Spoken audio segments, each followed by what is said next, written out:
Ooh, it sure is cold today. I wonder how much heavier the snow's gonna get. Here to see Odette? I just need to see your tickets for the preview. Perfect. Thank you. I'll hold on to your tickets. Come on in. It's freezing outside.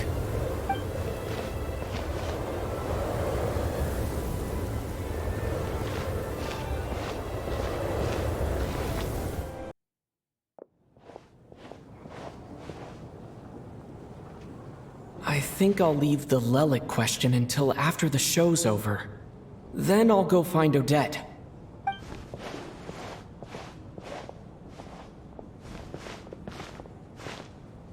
Child said he was originally going to come with Tonya. So I'm guessing Tonya's already here somewhere. Is there anyone here who looks like a Tonya? Let's see. It's a small audience.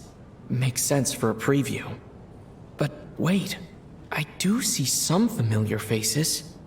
Mr. Chuganov's back again by the looks of it. Oh, and is that Mitya? And that Fatui officer, Valeri. Guess he must be playing cat and mouse with Mitya again. Oh no, it looks like the show's starting and I still haven't found Tonya. Never mind. I'll just have to take a seat for now and see if I can catch her afterwards.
Members of the audience, I'm a staff member here at the theater.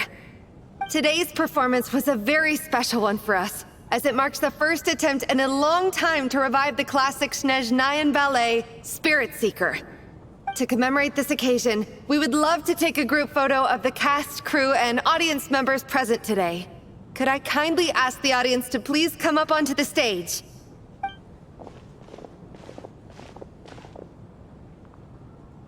All right, everyone, huddle in a little more.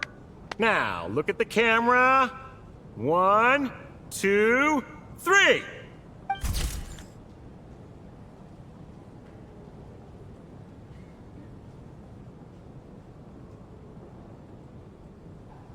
Are you quite satisfied, Mr. Energy Scientist?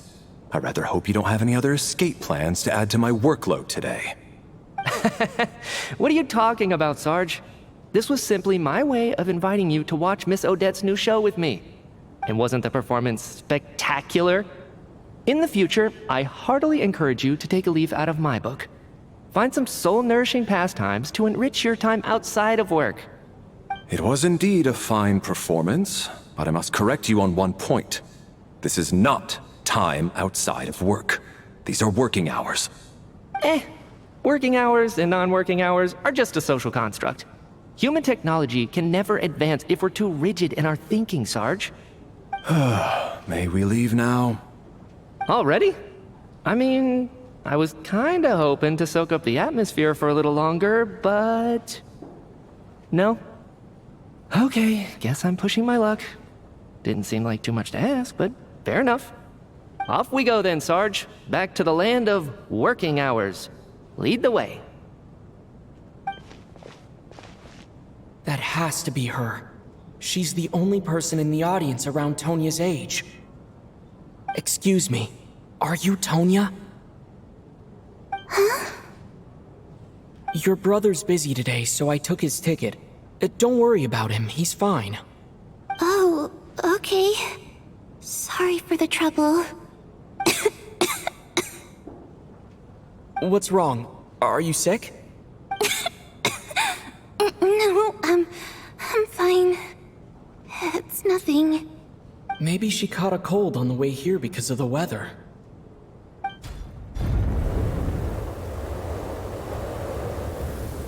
I haven't seen snow like this in a long, long time. It's most unusual. I know. It's completely white out there. You can barely see a thing. I've never seen such heavy snow in my life. Let's wait it out for now.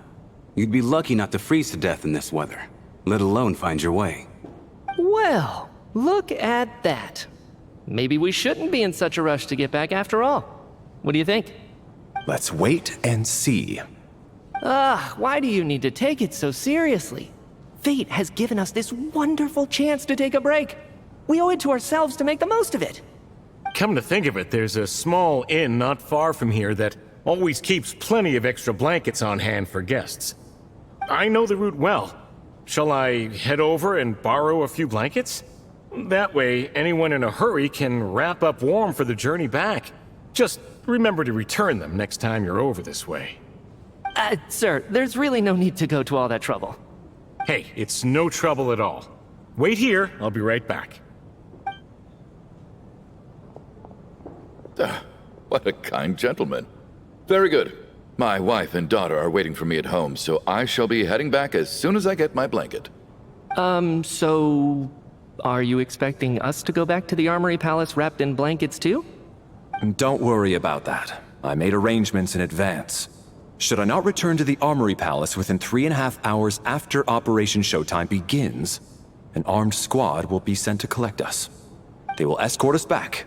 You are one of our key military personnel, so any weather-related risks must be eliminated. Operation Showtime? So, wait. Every single time you drag me back to work when I sneak out, it's a whole official operation? I gotta say, you've really turned this into quite a moral dilemma for me. It's snowing pretty hard out there. I think you should stay here for now. You seem a little under the weather. Sure. My brother might come pick me up in a bit anyway. Time to get to work. I should head backstage and find Odette. I need to look her in the eye and ask her about Lelik. Excuse me, are you looking for someone? A fan, I'm guessing? Today is just a dress rehearsal, so Miss Odette won't be meeting with fans. She's taking a well-earned rest right now. Sorry, but that area is currently off limits to everyone except the cast and crew. Bad timing, I guess. Well, I might as well stick around. I doubt Odette will be leaving before the snow lets up in any case.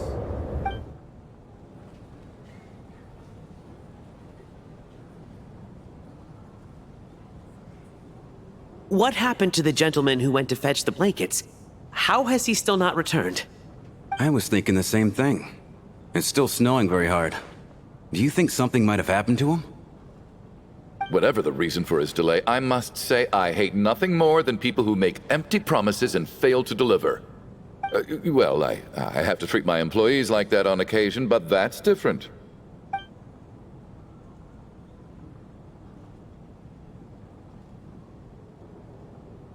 You seem anxious, Mr. Valeri. It's been nearly 4 hours since I left the armory.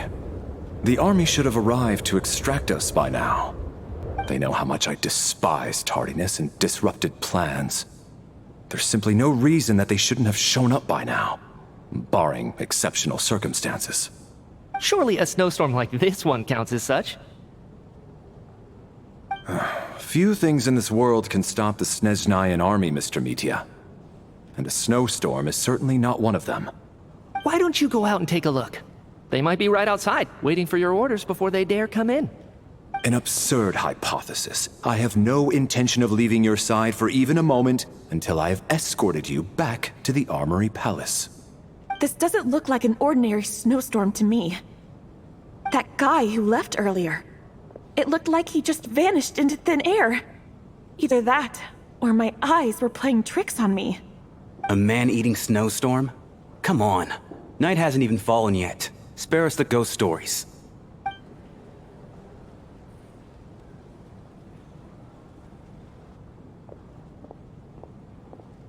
Traveler, didn't know you were coming today. How come you didn't say anything? Oh, right. I assumed you were looking for me and Vodenitsa. Odette's still backstage. Whoa, that's quite a snowstorm out there. I've been working backstage this whole time, so I didn't even notice. No wonder the audience hasn't left yet. Is weather like this rare, even in Snezhnaya? Yeah, snow like this. I'm sure I've seen it out in the wild before, but never in the city. Actually, I take that back. I don't think I've seen snow this bad even in the wild. This is something else. It's not normal. If even Alosha thinks snow like this isn't normal, could it have anything to do with that monster people have been talking about? We can't stay cooped up here forever. Someone needs to go out and take a look. No need. I have plenty of experience with snowstorms. Besides, I work here while you're an audience member. I should be the one to do it.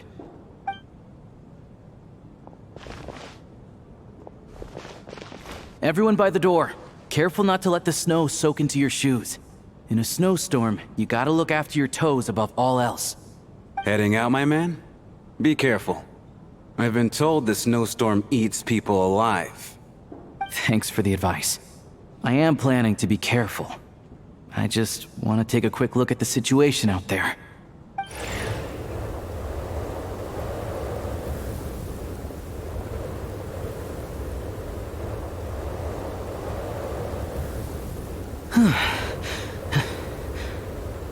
He's back! He's back! How was it?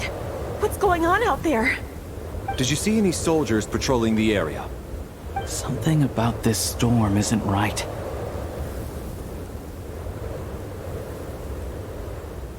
There's no one out there. I didn't see a single soul. And something in the air gives me the creeps. This isn't your average snowstorm. I suspect it might be related to recent events in our nation. I strongly advise everyone to stay here until the snow dies down. Are you serious? So all of us are trapped here now? That sounds a little far-fetched to me. You want to go outside and see? I, for one, am not risking my neck in that weather. This just turned from a minor delay into a major hassle. We can only hope that our friend who went to fetch the blankets just ditched us and went home. Is it really that bad? But my daughter, I won't be able to read her a bedtime story tonight. Huh? What are you all still doing here? Whoa! It's snowing hard! So now we're stuck here? Oh, this is terrible! Luckily, it was just a dress rehearsal today, so there aren't too many people here. On the bright side, the theater's always well stocked with supplies. If the snow still doesn't let up as we get into the evening, you can spend the night here, everyone. At least, I assume that's all right? Odette? Fine by me. This seems like a sensible backup plan under the circumstances. My thanks to the theater for being so accommodating. What are you staring outside and praying for, my man? You anxious to get home too? Oh, your majesty, the Tsaritsa, I beg you, please do not let tonight's snowstorm stop. This is a golden opportunity to spend the night under the same roof as the 2 top stars in all of Snezhnaya. It's a once-in-a-lifetime experience. I think I've changed my mind. Sir, if you so much as look at us funny, you'll be seeing stars in a whole other way. Behave yourself, or you'll be begging for that blizzard. It's getting colder. We need to keep the indoor temperature up. Close the door and lock it tight. Let's head somewhere warmer.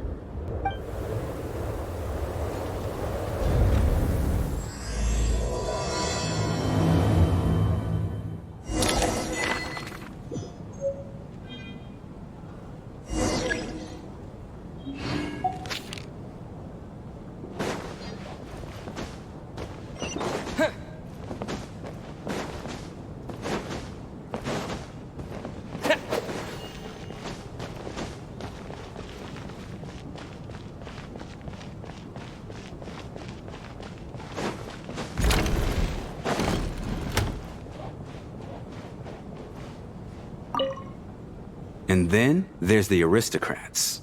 Easiest of all to deal with. You don't need to use any force whatsoever. All you have to do is show them the rope you plan to tie them up with. Do you know why? I don't. Do tell. Because nothing horrifies them more than the thought of a cheap, coarse rope leaving creases on their precious million more coat. They'll do whatever you ask to avoid that fate. Unexpected, but funny nonetheless. Tell me another one. Well, look at that. I got myself a new listener.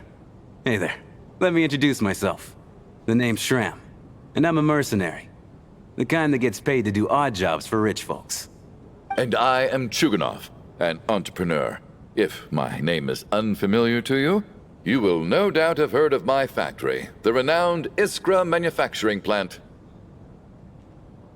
Are you really that famous, Mr. Chuganov? How come I've never heard your name before? Excuse me? Is that a joke? Or are you being serious? Oh, I'll have to ask my rope later. It's probably tied up more entrepreneurs than I've ever heard of.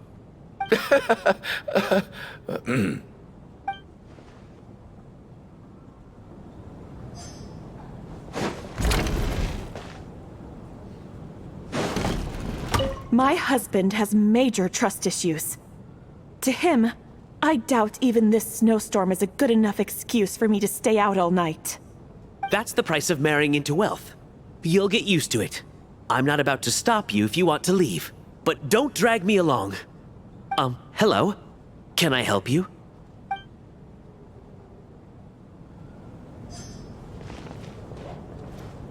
How are you feeling, Tonya? I'm fine. Sorry to worry you. I'm used to it by this point. I take medicine for it. My brother usually helps to get it ready for me. Child must take great care of his sister. He's never mentioned Tonya's illness, though. You know, I actually find this whole thing kind of exciting. Stuck in a strange place thanks to a snowstorm. Having to spend the night with a bunch of interesting characters. It's pretty cool, don't you think? Exactly. It's like one of those stories where an ordinary school trip turns into a magical adventure. I've always wanted something like that to happen in real life.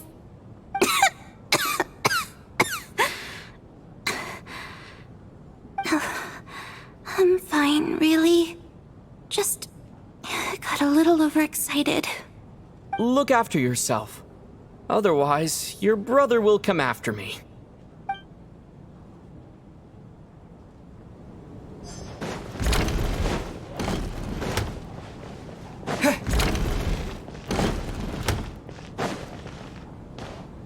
This is highly irregular.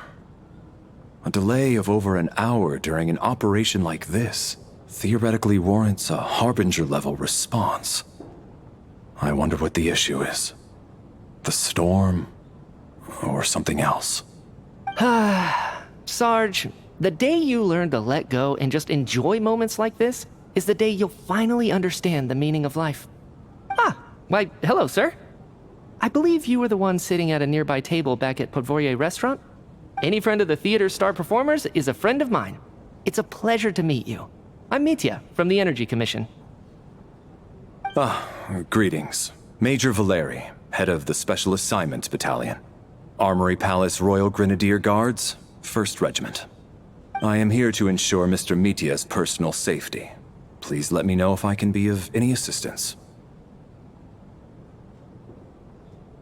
Mr. Treveler, I cannot help but notice that Miss Odette is stealing glances at me. Any idea what that could be about? I've racked my brains, but I can't think of anything I might have done to offend her. Perhaps she noticed me spacing out during her performance? So, Mr. Mitya, is your work related to Project Stuja? Yes, that's right. The higher-ups in the Fatui transferred me from the Energy Commission to the Armory Palace because they wanted me to... Really? I can't even talk about that? Pretty sure it counts as part of my private life. All right, I won't say anything. Sorry, Traveler. As you can see, I'm afraid this pleasant chat will have to end here.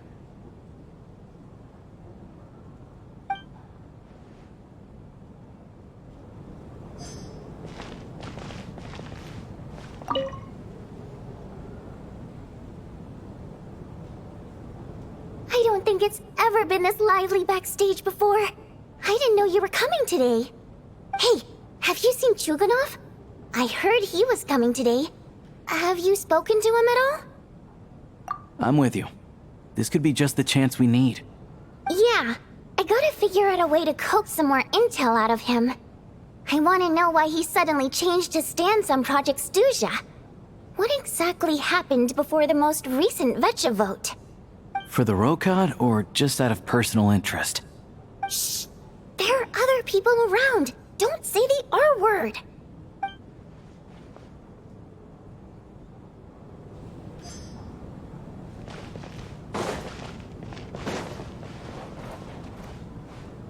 I have to say, even though today was a rehearsal and there were some hiccups along the way, Miss Odette's performance was one of the best I've ever seen, even compared to an actual show.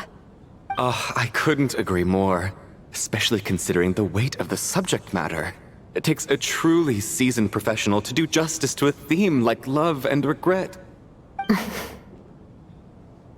Do you think we were coming on too strong? Odette's ignoring us again. What about you? What did you think of today's performance?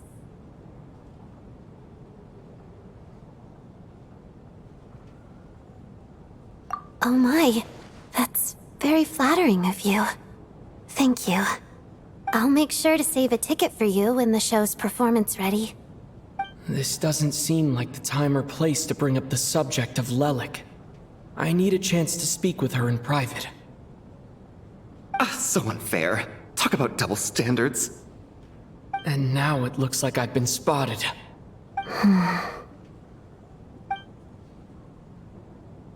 You know Mitya too? No, I don't. I just have a feeling that he might be dangerous.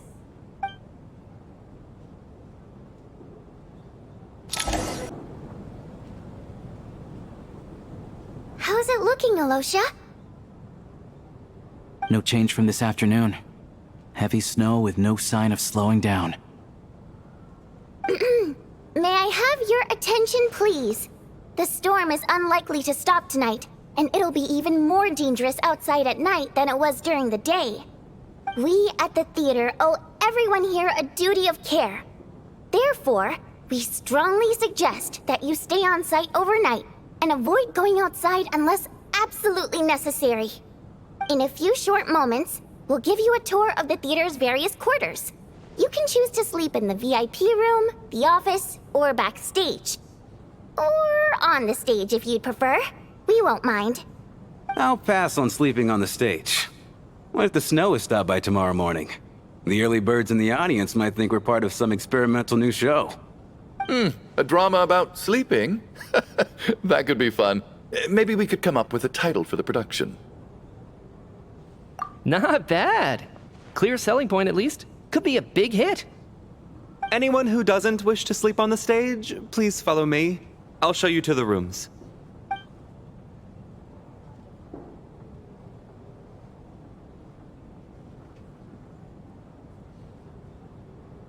I guess I'll call it a night. Though I feel like I won't sleep very well without Paimon here. I'm sure she'll be worried that I haven't made it back yet. But as long as she looks out the window, she'll probably realize what's holding me up. I wonder if she's feeling any better yet. At least she hasn't been getting any worse. Still, I should try and get back first thing tomorrow morning.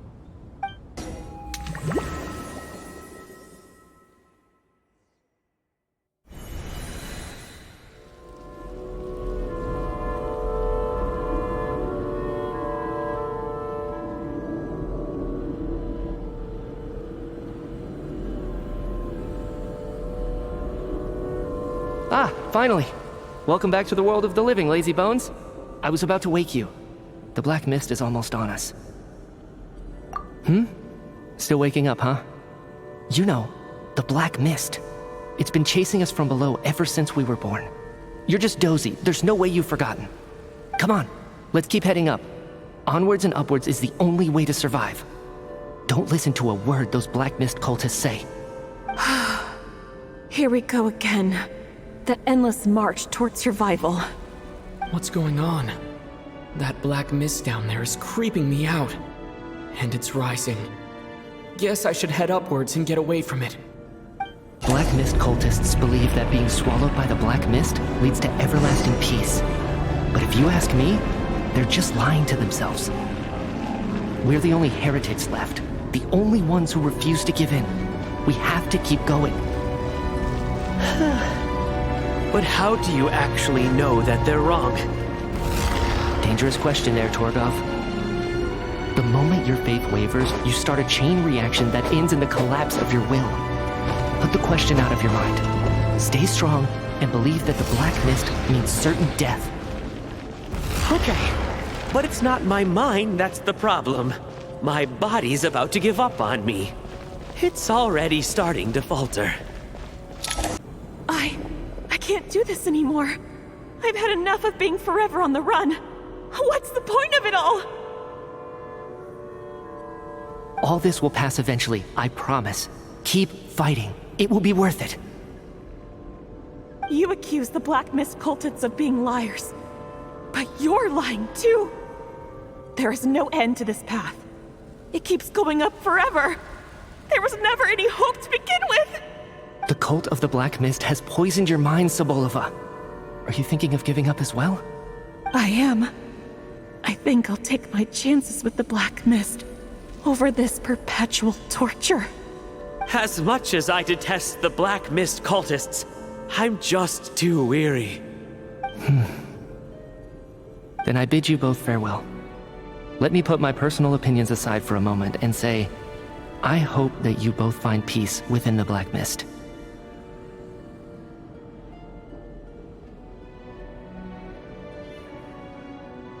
Fate always appears so impossibly complicated. But at moments like this, its raw simplicity is laid bare. Their fate was sealed from the instant they entertained doubt. From then on, the outcome was both inevitable and irreversible. Let's go.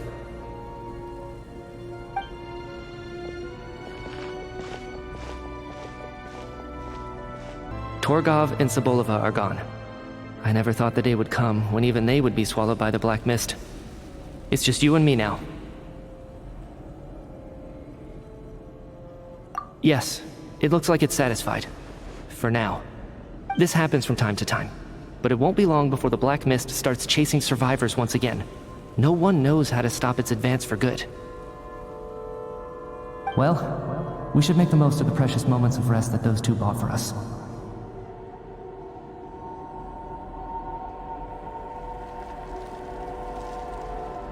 Huh?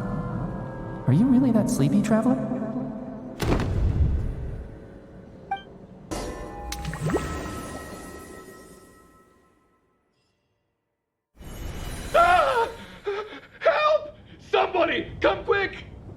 What is it, Chuganov? What's wrong? Huh? Is it morning already? What's all the commotion?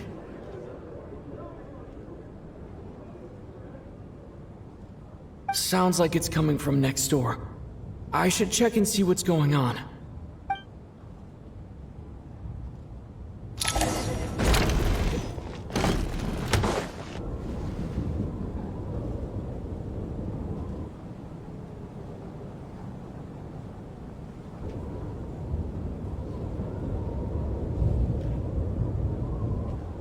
Don't look, Miss Tonya. Stay here. Okay. What happened to them?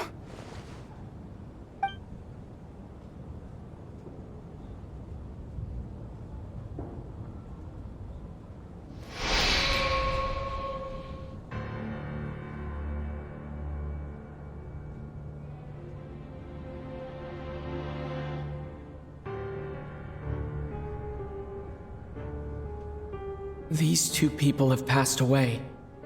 And the strange thing is that somehow, I knew this was going to happen. I knew that they would be the ones to die. Have I seen this moment before? Or did I have some kind of premonition? I can't remember what it was. Let me take a look.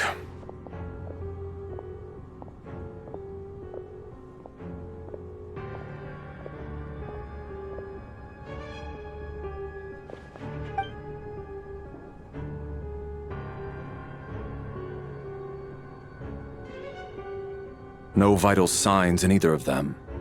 They're dead. The cause of death, however, remains unclear. No wounds on the bodies, no signs of a struggle, and no skin discoloration caused by the buildup of toxins. But just last night, they were chatting and joking away. This is so sudden. Could they have had pre-existing medical conditions? Even then, the odds of them both dying of sudden complications on the same night are extremely low. It's hard to believe that they died of natural causes, nor does this appear to be a suicide. Who was the first to discover the bodies? It was me. But these deaths have nothing to do with me, officer. I got up early because I wanted to see if the snow had stopped. Then I noticed that the door to this room was open, and it looked like there was a man and woman inside. I just went over to see what was going on. I had no idea they were... I can corroborate this. I was doing my morning exercises near the stage. When I saw Mr. Chuganov heading this way, I followed him.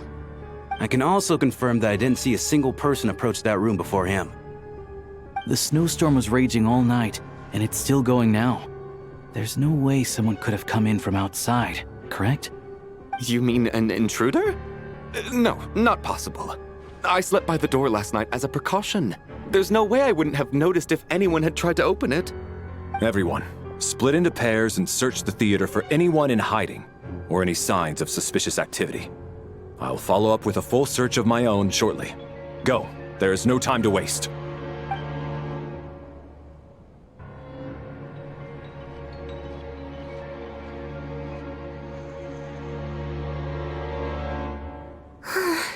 Nothing on your end either? Backstage is clear. No signs of suspicious activity. We checked the basement. Also clear. I don't think there's anywhere here that a living person could hide.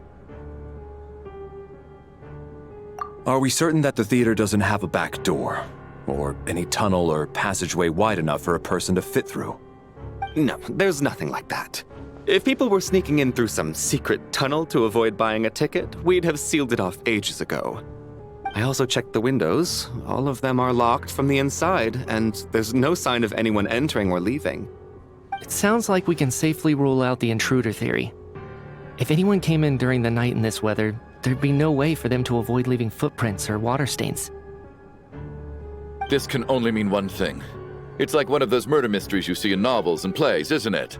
The ones where the killer is one of us. We can't quite jump to that conclusion just yet. Could he be right? It's hard to imagine something like that happening in real life. Set in a theater during a snowstorm, a murder takes place, and the killer is among us. It's such a classic trope that it seems unbelievable. Looking at who the killer targeted, and the clean entry and exit, it all adds up. I know what this is. It's obvious now that I think about it. What is? What have you figured out? Both victims were wealthy, well-known local merchants. And the door was deliberately left open so I would discover the bodies and witness the crime scene first thing in the morning. Such ruthless methods. This was your doing, wasn't it, Lelik? Lelik? You mean Lelik is among us? And he's the killer? Lelik. I know this code name.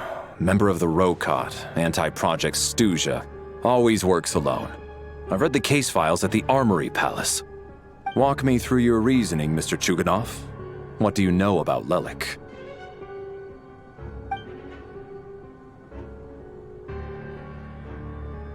What now, huh? What now, Lelik? What more do you want from me? I already voted against Project Stuzha at the Snezhnaya. You snuck into my house the other day while I was asleep. Left a threatening letter. And I did all that you asked. But Project Stuzha cannot be so easily shaken. Not with the rooster in charge.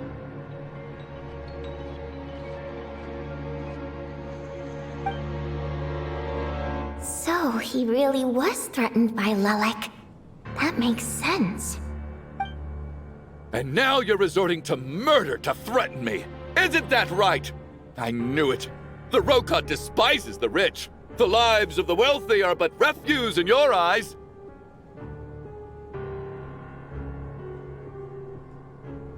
Show yourself! Which one of you is Lelik, Tell me! I'll do whatever you want! Just stop playing these mind games!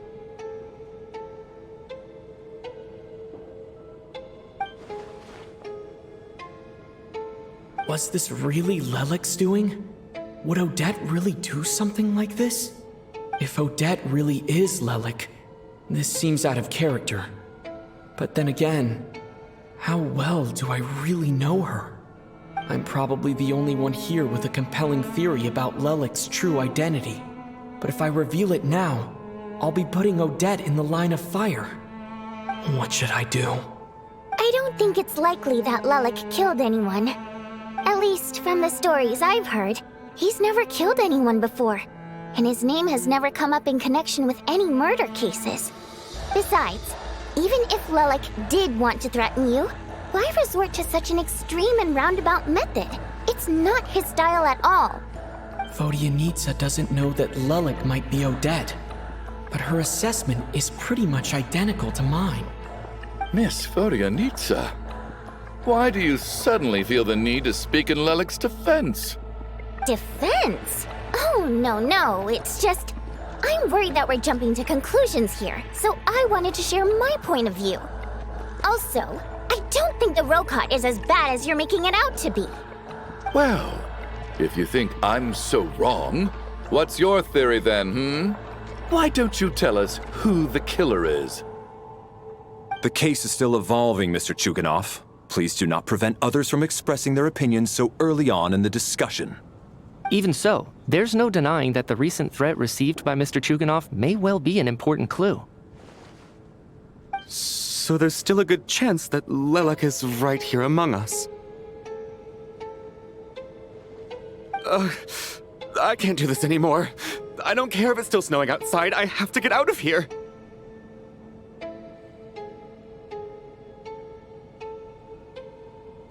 Whoa, take a beat. We all know it's far too dangerous out there. Even the soldiers couldn't get to us. Go out that door, and you might not live to tell the tale. And whoever this Lelik is, they're surely not going to murder anyone in broad daylight. Be sensible, my man. You're safer inside. As much as I regret having to say this, I'd like everyone to cooperate and refrain from exiting the premises until further notice. Because as things stand, every one of us is now a suspect. Unless anyone has further information to share, let's adjourn for now. Feel free to keep searching for clues, but make sure you don't go off alone.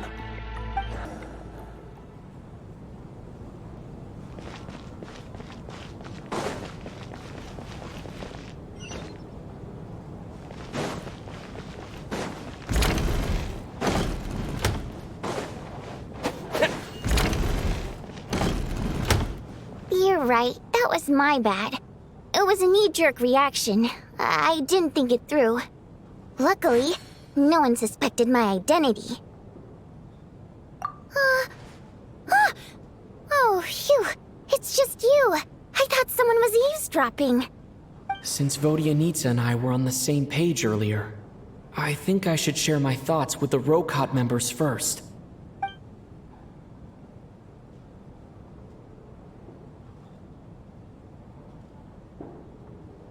Whoa. Are you serious? I don't know if this counts as gossip, but it's definitely on track to be the juiciest this whole year. Odette? Really? Odette?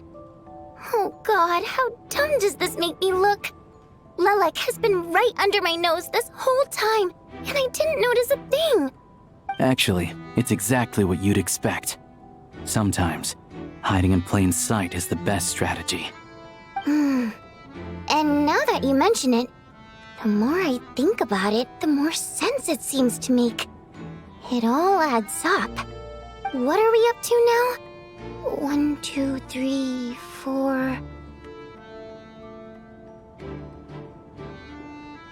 Odette's identities. She's my coworker, specifically a ballerina, and also a fatus, a member of the Rokot. Now, Lelek. It must be so exhausting. I just want to give her a hug. I guess since I've always known her as a member of the Fatui, it never even crossed my mind that she could be involved with the Rokot, let alone be Lelek. I don't understand. If she's with the Fatui, what reason could she have for being so opposed to Project Stusha? Probably best if you ask her that in person. Well, since you waited until now to bring this up instead of announcing it to everyone earlier, does that mean we're all on the same page here?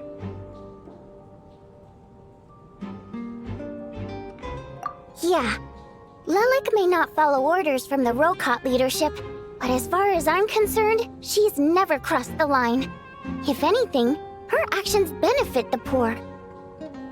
We need to confront her face to face. Do you think she'd really admit to being Lelek? I don't know. We'll have to see how it goes. For now, we'll work on the assumption that she didn't kill anyone, and see how much she's willing to tell us.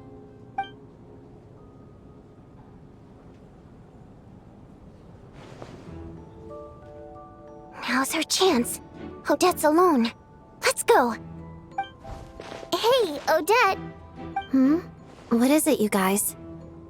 Shh. Keep your voice down. We need to talk.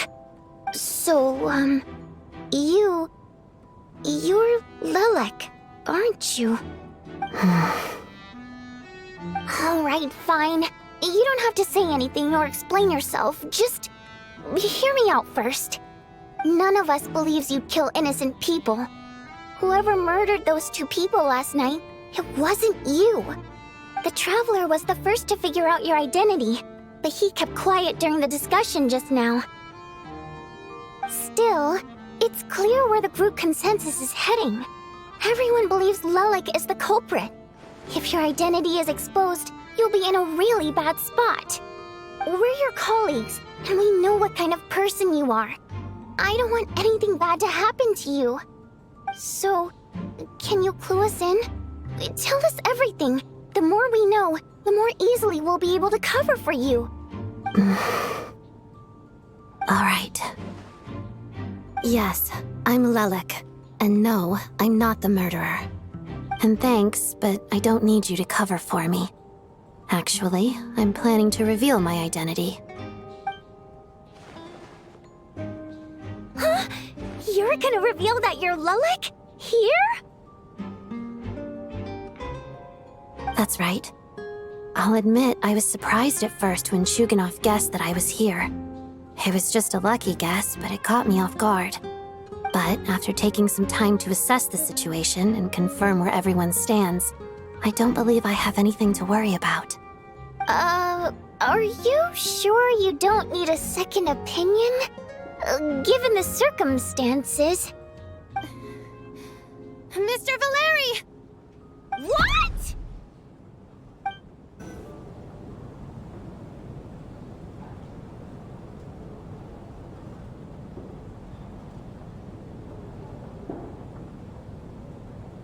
So... Odette is Lelik? I don't know what game you're playing, but you've got a lot of nerve. It's just one identity. So what if it's exposed?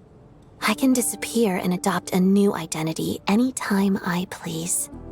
I made my peace with this when I chose to become Lelik. But more importantly, I promise I am not the murderer, which means that someone else is. So, if anyone still insists that I did this, you'd best produce the evidence now. Otherwise, I suggest that you bite your tongue. Because if you really believe I killed 2 people without making a sound or leaving a trace, pointing fingers at me would surely only make you my next target. Is this really the truth, Miss Odette? That's confidence, all right. I believe you. A real no-nonsense attitude.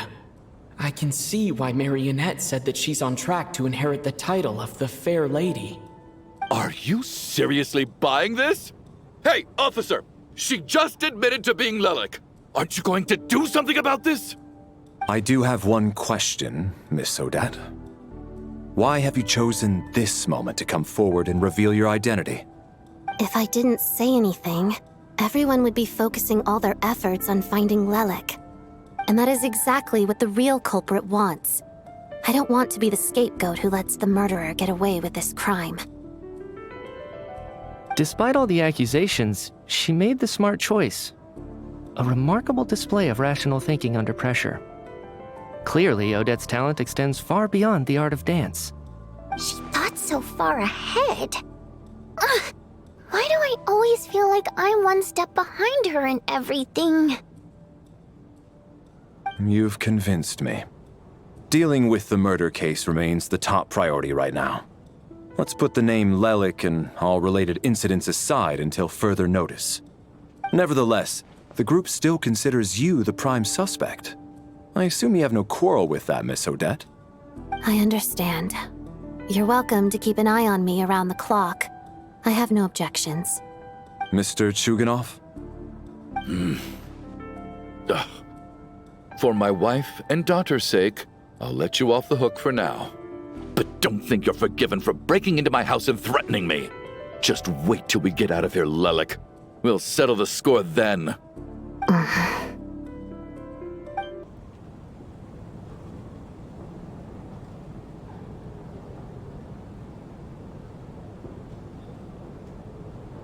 Good work, Lelik guard team.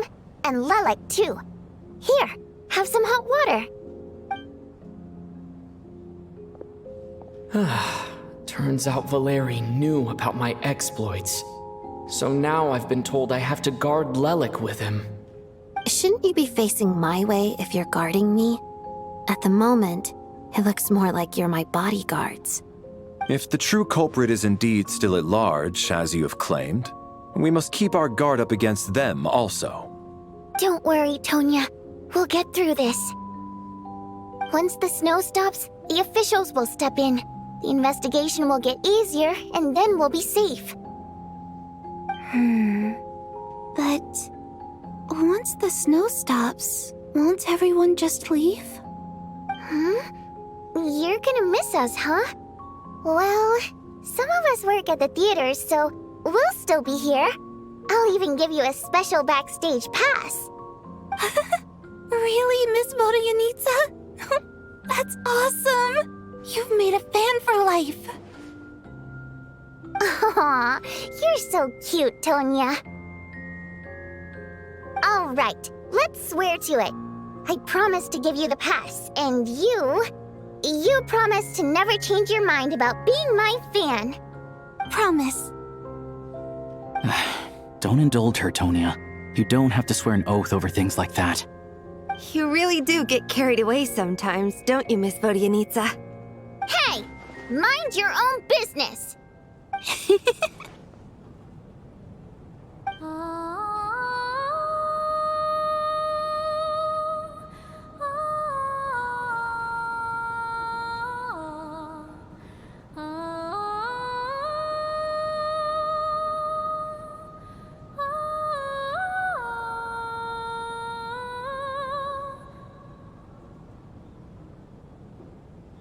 Don't be nervous, Miss Water Imp.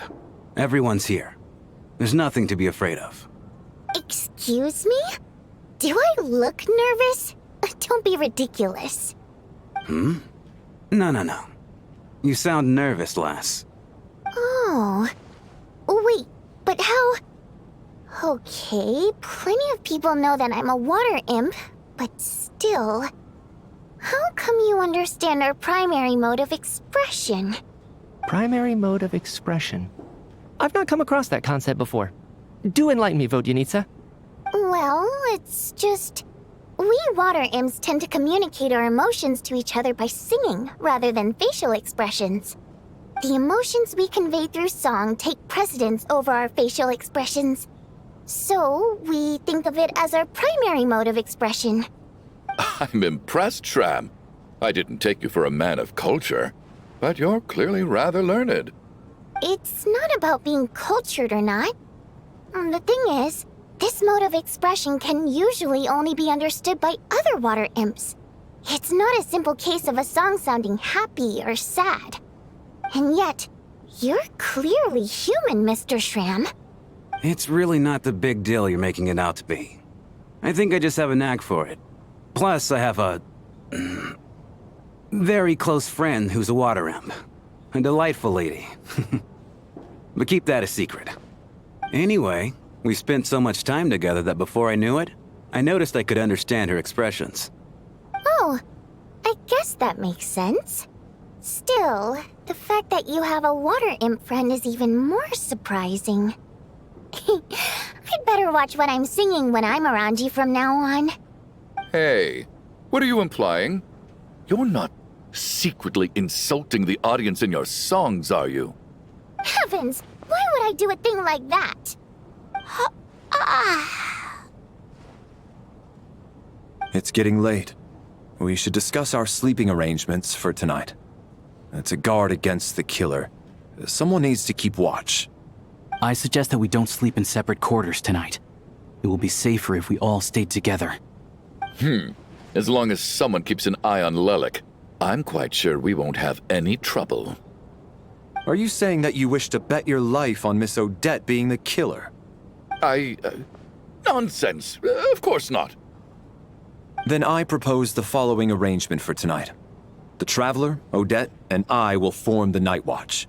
We'll sleep in shifts, but 2 of us must be awake at any given time. An excellent idea. This allows us to handle the night watch while also keeping an eye on Lelik. Meanwhile, the rule of taking shifts in pairs resolves the other issue. Namely that we can't necessarily trust the Traveler or Valeri either. I expect that plan took you quite some time to come up with, didn't it?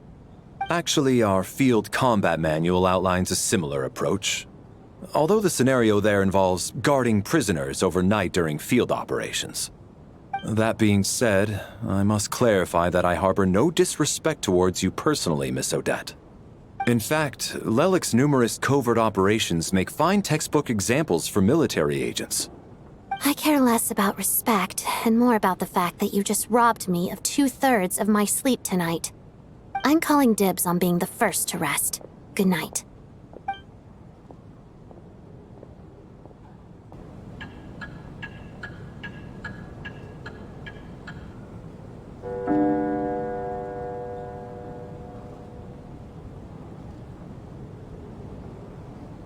It's almost time. We should wake Odette. How are you faring? Oh, not going to argue with that. I'll take a quick nap. If you start to feel sleepy, wake me up anytime. It's finally time for Odette and I to share the night watch. I should wake her up.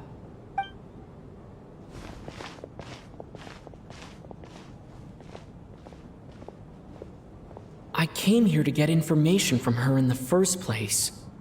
Maybe I should think about what questions I want to ask before she wakes up. How long are you gonna keep staring at me? Couldn't sleep. My mind's been running haywire. Plus, there's something I've been meaning to talk to you about.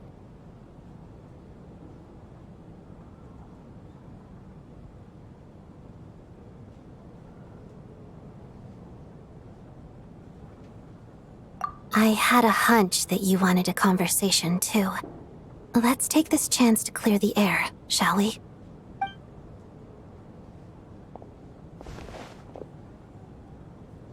I just had a simple question for you, really. It's, Rosaline. In her final moments, did she have any last words or anything?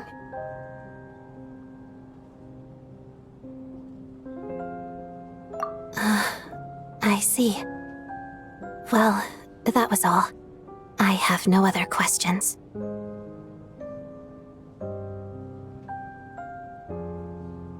No. She was utterly ruthless in pursuing her goals. That kind of person should be hard to miss. And yet, even though I never approved of her methods, and she was an abrasive person, the fact remains that I am indebted to her. Oh, she told you. I guess that makes sense. I think she and Rosaline were on pretty good terms.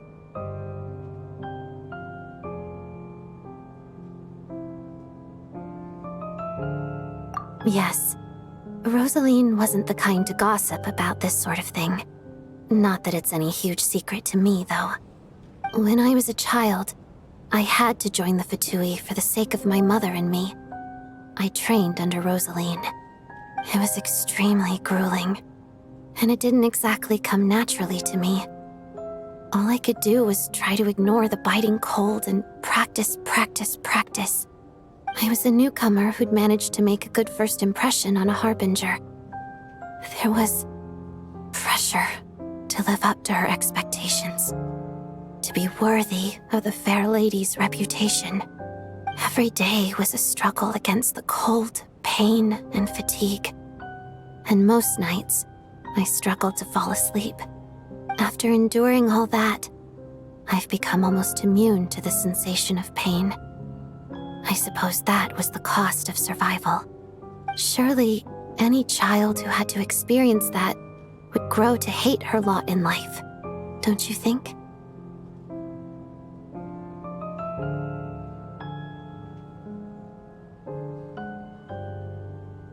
So, I put an equal amount of effort into my ballet. Because in my young mind, that was the only way to defy my fate.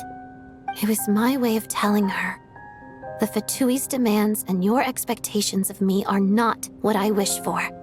One day, I will leave. I think she probably blamed my poor performance in training on my passion for ballet. She knew my heart wasn't in it. One time, when I was secretly practicing a dance at night, she suddenly showed up. I knew she was there to catch me red-handed. I told her, "You don't deserve to watch the dance I learned from my mother." She looked stunned. I guess she was surprised that I lashed out first, before she had the chance. But strangely enough, on that occasion, she wasn't fierce with me like she was during training. Instead, she fell silent for a moment, and then left.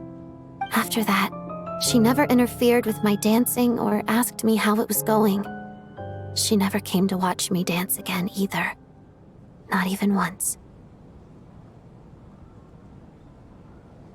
She was. But even now, whenever I take out this core Ignis, I can't help but think of that night.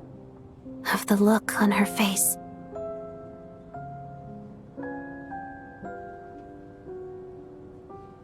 Sort of. Although gift might be too kind a term. This is her flame sealed within ice. A symbol of her favor, yes, but also her way of keeping an eye on people. She knew the location of every piece of core Ignis. If any recipient started acting suspiciously, she'd be on to them immediately. Trust her to make even a mark of approval feel suffocating. So, when news of Rosaline's death reached Snezhnaya, many people immediately crushed their core Ignis. It gave them a profound sense of relief, like they'd broken free from her shackles. But I kept mine. With my sensitivity to pain being as dull as it is, the warmth from this core Ignis is one of the few things I can still feel clearly. I still wonder, did she really come to stop me that night? I wasn't sure, but I was scared, so I said some really awful things. I guess she didn't leave anything behind. Not that I expected her to. It's fine. It's just a bit of a shame that we couldn't settle our differences before the end. She did. Are you sure she was talking about this event?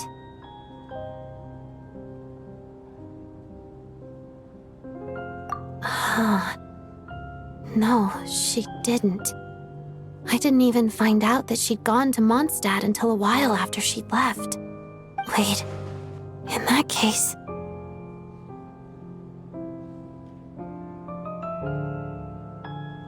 Okay, I will. Thanks for letting me know. There's something I'm trying to figure out. I'm beginning to suspect that Paimon's mystery illness is being caused by the energy research behind Project Stuja. Paimon's very important to me, so I have to get to the bottom of this. I figured that since you're Lelik, you might know something about all this. The ultimate goal of this energy experiment is to create a weapon for the final battle. The weapon's construction was completed in Nodkrai. Now, all that remains is to arm it with a sufficiently powerful energy.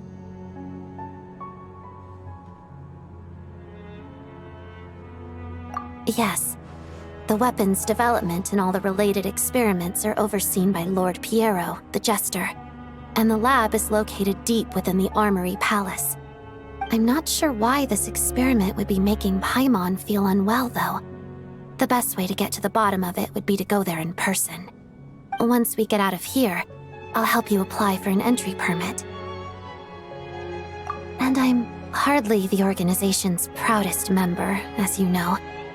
You answered my question about Rosaline. I want to do you a favor in return.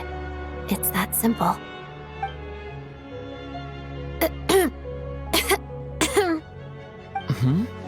What's wrong? Are you not feeling well? You two seem to be hitting it off. I thought you were sleeping. Of course I was. In the military, one learns to fall asleep quickly, even in the most inhospitable environments. It's vital to staying alert and energized. Why? Is something wrong? Even if he was awake, he can't have overheard us, right? Well, thank you both for keeping watch. Traveler, I'll take over for now. It's your turn to get some sleep. Sure.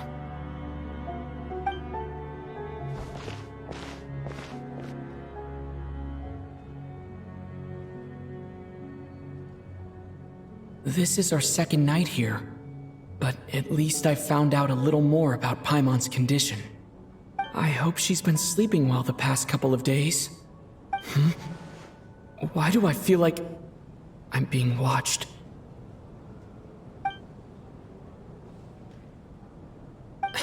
Seriously?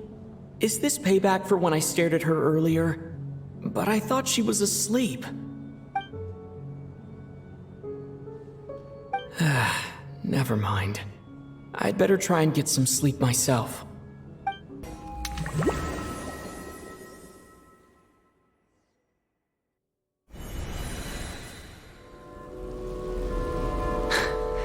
Hey, what are you spacing out for? Are you reaching your limit too? How long have we been walking for? Do you remember? Time's lost all meaning. Ever since we noticed that thing above our heads. What was it called again? A star key? Or key star? Anyway, the person who named it was swallowed by the black mist. Whatever it's called, ever since we noticed it, we've been walking up and up, hoping that as long as we reach it, we can find a way out of this place.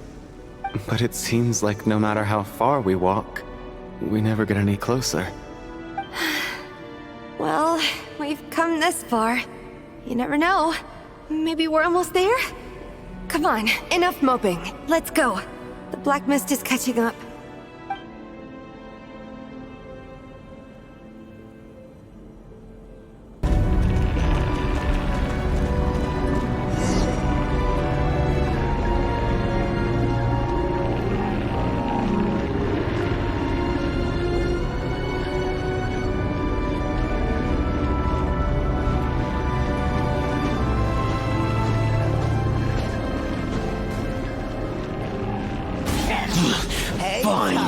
Monsters! Watch out! Not again! I've lost count of how many times we run into them. Be careful.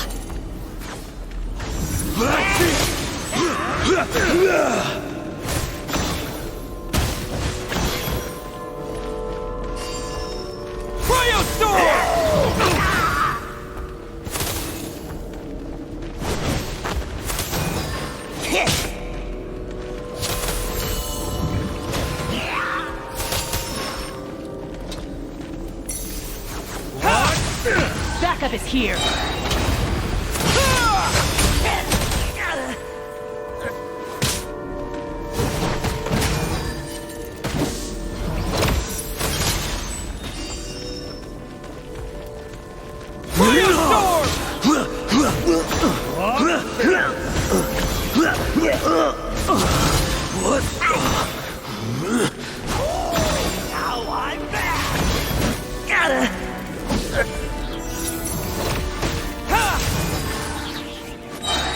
Fighting frog! Backup is here.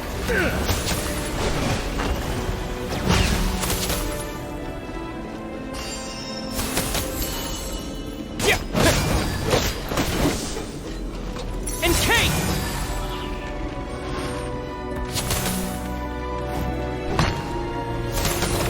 Shut up! Run faster.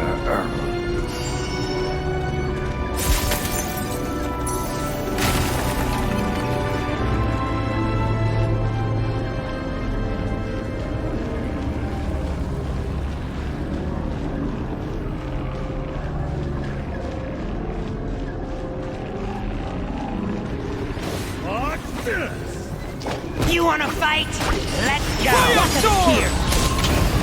Here they come again! Get ready! Gotcha!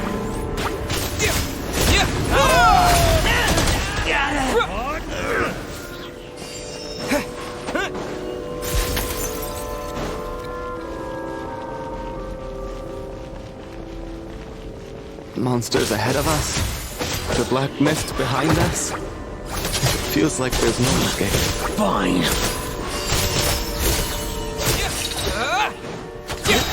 Fighting frog! Shut up. Run faster. Encase!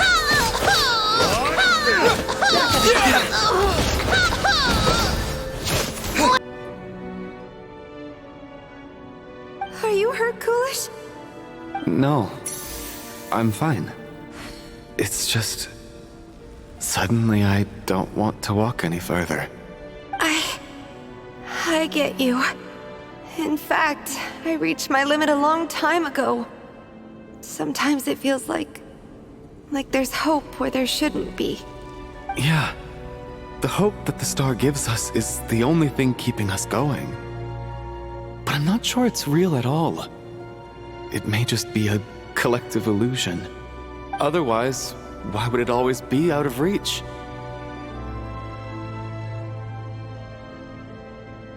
We know you mean well, but you're only saying that to try and encourage us to keep going, aren't you? Thank you, friend. But enough is enough. Please don't give me any more false hope. Hope is poison in this place. You're going to continue, aren't you? I admire that. I've given up, but I wish you the best. May there come a day that you catch up to the star and leave this godforsaken place.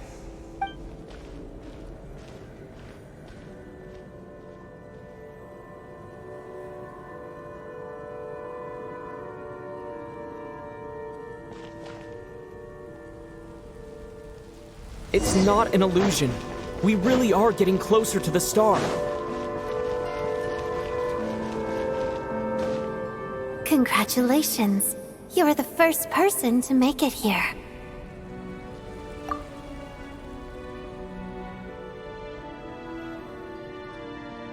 I'm the star's envoy.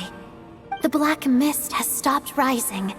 Its hunger is satisfied for now, having devoured your two companions. This is a good opportunity. I'll let you get some rest before we continue.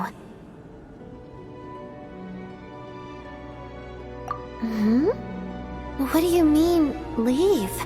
The star represents the starting point.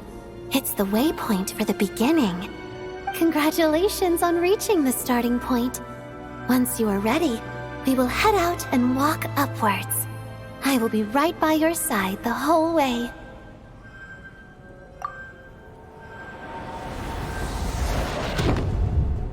Huh? What's wrong? Hey, don't give up before the journey's even begun.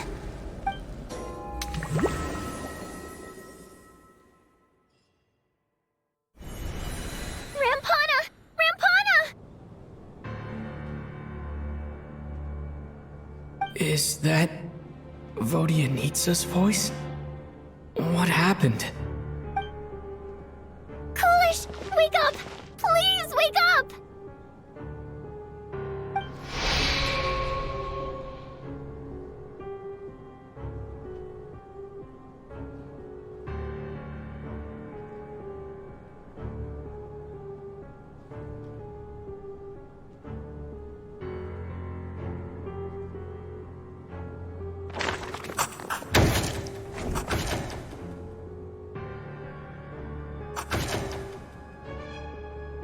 The situation is identical to that of the two casualties yesterday. We cannot ascertain the cause of death. At least there are some elements that we can rule out this time.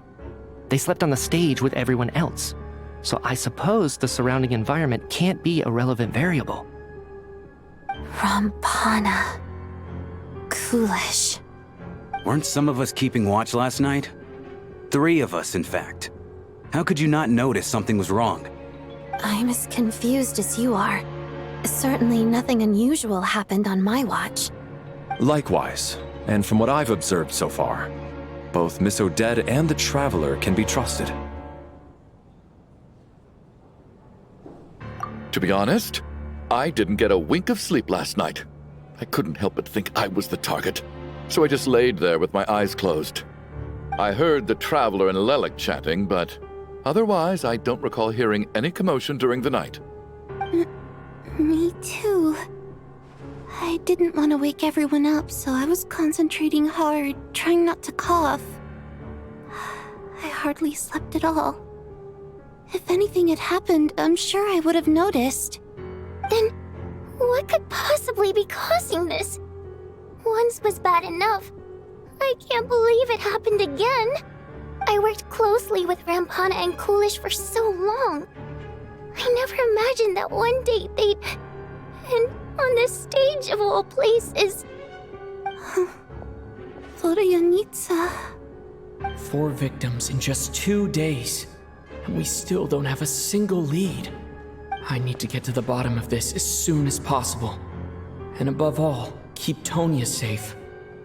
I'd never be able to look Child in the eye again otherwise. Still snowing? Yes, I just checked. Still no sign of anyone outside either. So we only have ourselves to rely on. If you ask me, this killer can clearly strike whenever they please. The Night Watch was a useless endeavor from the start. Lelik must be an expert in poisoning. Clearly she used some poison that can't be detected on the corpse. Here we go again. Listen, I was already thinking to myself last night, was Lelik's reason for revealing her identity the real story? Well, now I have my answer. It most certainly was not. She's been playing us for fools.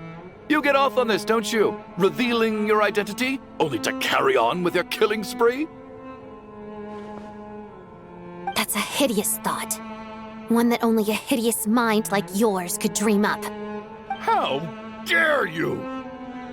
That's enough! Yesterday, you named Lelik as a suspect because the victims were both wealthy merchants. Lelik might have had a motive then, but today's victims were just ordinary people. Not to mention that they were colleagues of Odette and mine. What reason would she have to murder them? Let me guess, just to scare you? Who knows? Maybe you don't know her as well as you think. I implore you all to ask yourselves, how many people are there really in this world that have what it takes to kill another person? Not many, I'd wager. Lelik is well known to be a ruthless operator, and now she has revealed her identity. How could it be any more obvious? Everything you said so far is still just conjecture, which doesn't constitute a concrete lead. You need to back up your claims with some evidence. How can you defend her, officer? What did she say to you while you were on night watch? Maybe I shouldn't be so surprised. You military types are always colluding with criminals to target the rich.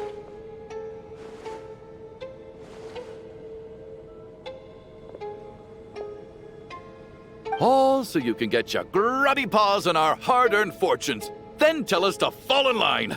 The Fatui, the Druzhna, and the Rokot. Thugs, the lot of you.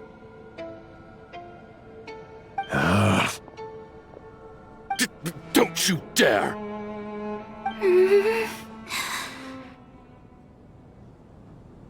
Sir, but you were the one who told us not to stop other people from expressing their opinions yesterday.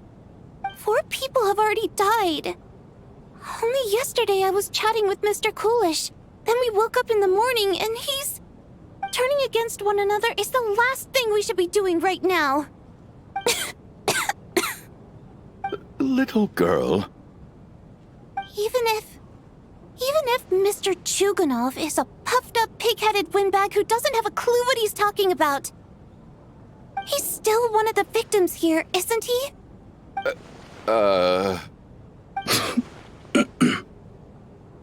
Quite. I had no intention of resorting to violence.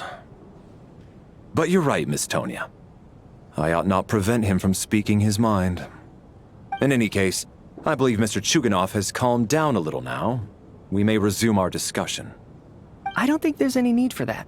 What is there to discuss? Nothing about this situation is normal. Did you have an idea, Mitya? You're the brainiac here, right? Come on, clue us in!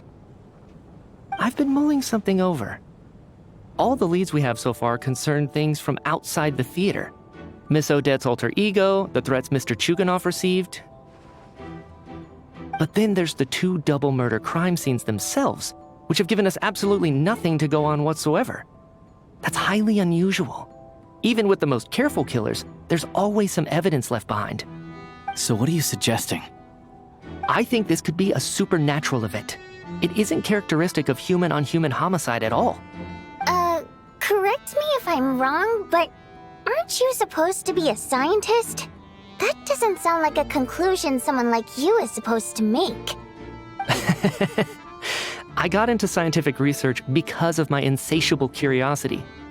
But if the present situation defies all known scientific explanations, I don't mind shifting my curiosity toward the paranormal instead. Now that you mention it, I remember when I first came to the theater. I heard rumors about this place being haunted. Haunted? Yeah, I think I heard the same thing. But I mean, they're only rumors, right? We've worked here for years. Surely we would have noticed any spooky goings-on by now. Well, this has taken an unexpected turn. A haunted theater? If Paimon were here, she'd probably be hiding behind me in fear right now. Why don't we take this opportunity to look for clues again with a more open mind? Maybe a different perspective will help us see something different. Very well. Whether it's criminals or ghosts we're looking for, the same rules apply. Everyone needs to tread carefully. I'll move the bodies into the same room for now.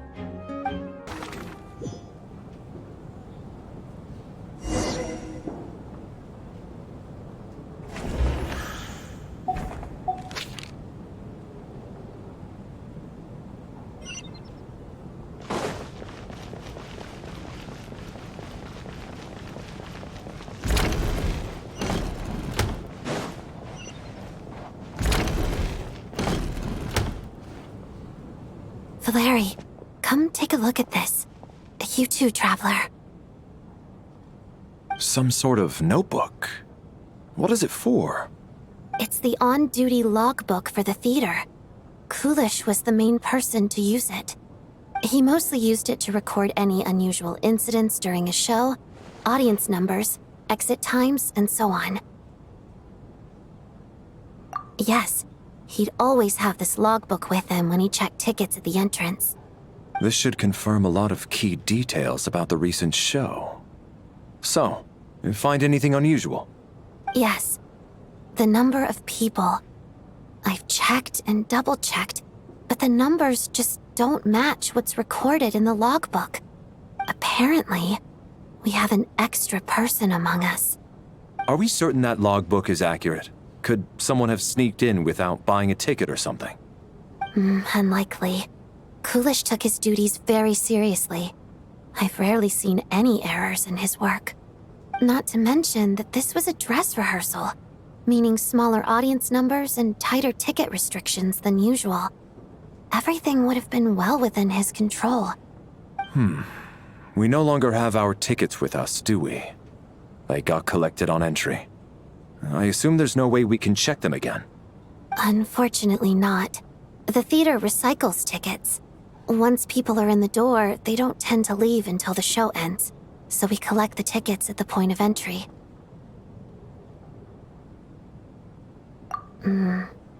Still, I'm inclined to believe that this discrepancy in the head count is significant somehow. Did an extra person just materialize out of thin air?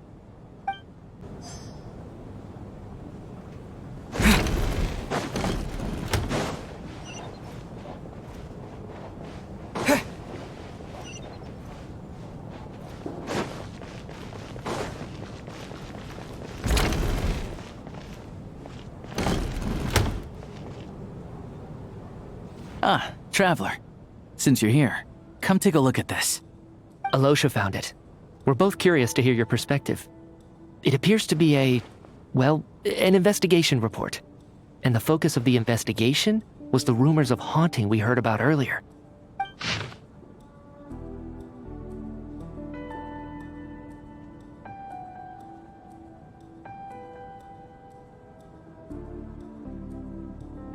An investigation report, huh? Looks quite old. This person's name looks to be of Sumeru origin to me. Was the investigator from Sumeru? The theater manager must have hired an investigator once specifically to look into this issue. But it doesn't look like anyone ever looked at the report. Presumably, the manager wanted to know if the supposed haunting was dangerous while also being fearful of word getting out in case it affected the theater's business. Anyway, the bottom line is, the haunting is actually real after all. It's caused by an obstruction in the ley lines. Is there any chance this is the key to finally making some progress with the murder cases?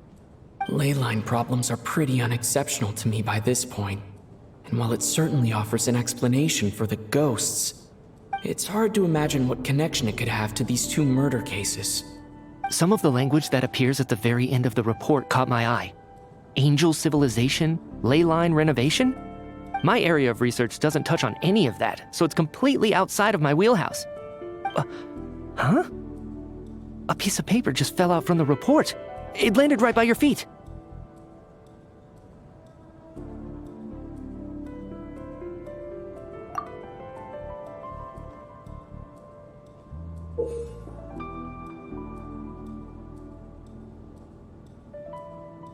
How unnerving.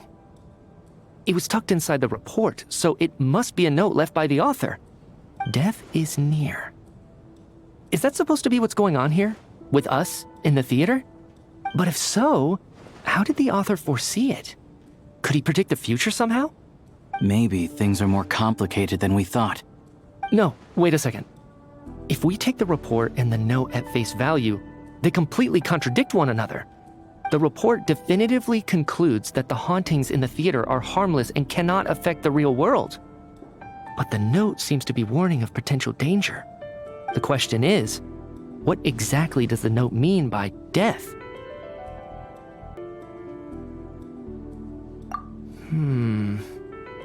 The various ways we could interpret this keyword lead in completely different directions. Let's pause our analysis here for now. I think we need more information.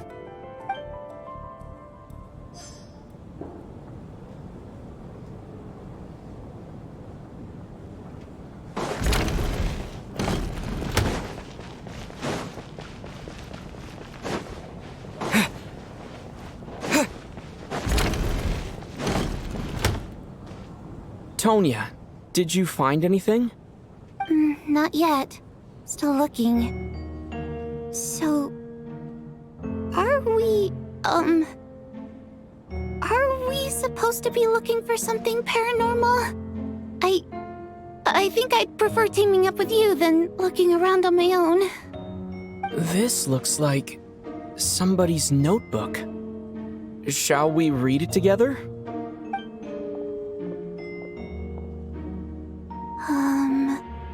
Well, it doesn't look scary or anything, so I guess it should be fine. All right, let's read it together.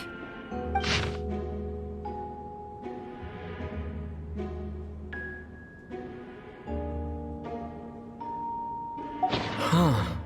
This has to be Vodyanitsa's writing, surely. Maybe it's a little rude for us to peek at this. I feel like I just read someone's secret diary by accident.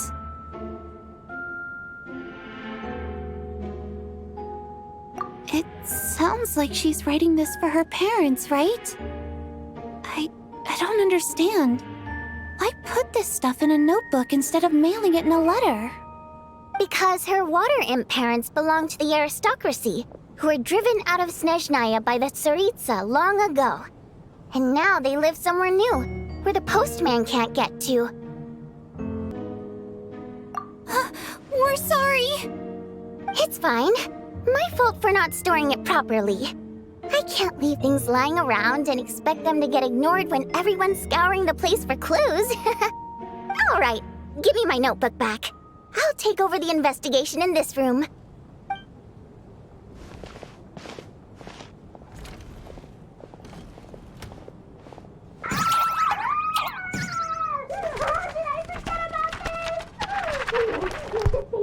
Oh God, and this one. Oh my. Why am I so embarrassing?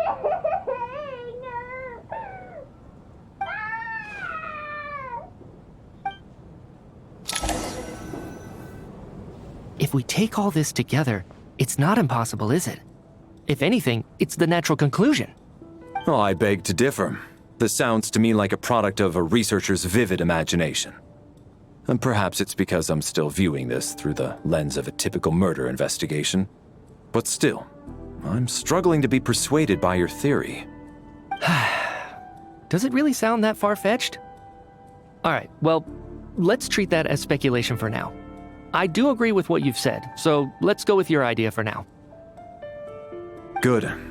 Okay, now that we finally have some meaningful leads, I think it's time to reconvene. Let's get the others.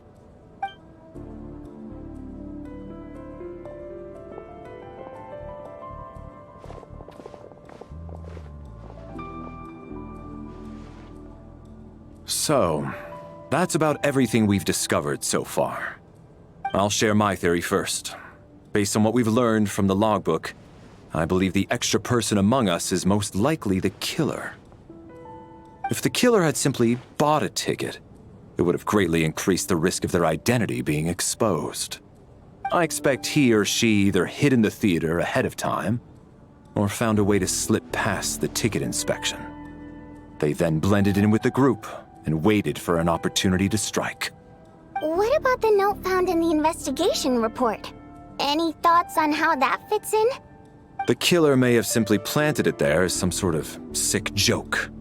I've seen my fair share of psychopathic killers. They love playing cryptic mind games. So, it has nothing to do with the haunting of the theater after all. This theory makes sense to me. If we have an audience member unaccounted for, chances are they didn't come here to watch the show. Could it really be that simple? So, in other words, all we have to do is find out who got in here without a ticket, and all our problems will be solved? Then let me make one thing clear. All the theater staff should be well aware that I came here for the rehearsal legitimately, yes? There's no way I'm the one who didn't have a ticket. It's true. I hear you used every trick in the book to get a hold of that ticket, too. Everything short of throwing a temper tantrum and rolling around on the floor at the entrance. I most certainly did not degrade myself in such a way. Probably a stupid question, but I might as well ask. Did anyone here get in without having their ticket checked? Hmm? Guess it was naive of me to expect them to just admit to it. Especially after the unprompted Lelik reveal. Once was already a miracle. Twice would be unfathomable.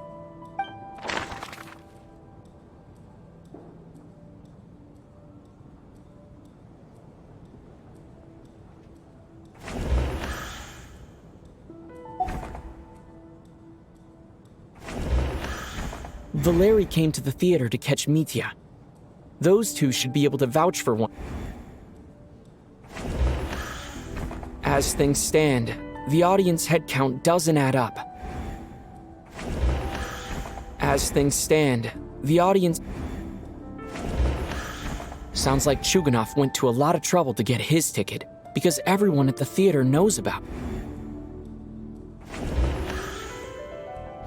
As things stand,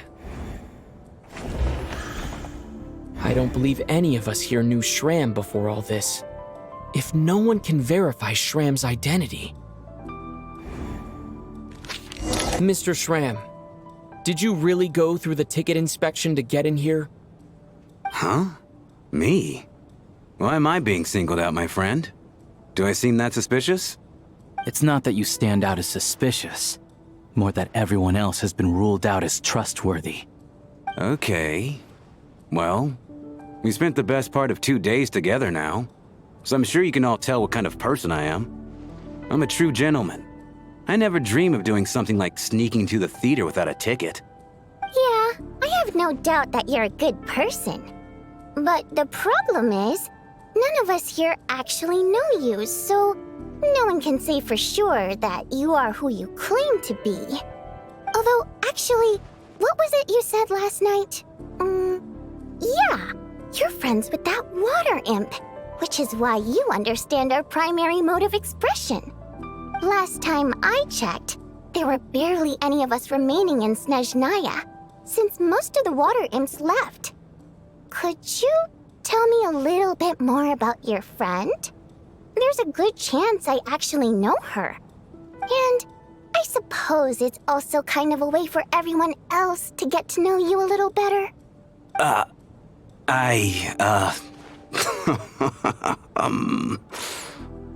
Good grief. Are you blushing? Pull yourself together, man. Stop giggling like a teenage boy. It's revolting. Hey, revolting is a little strong. All right, fine. I'll admit it. That water imp friend of mine, the truth is, we're dating.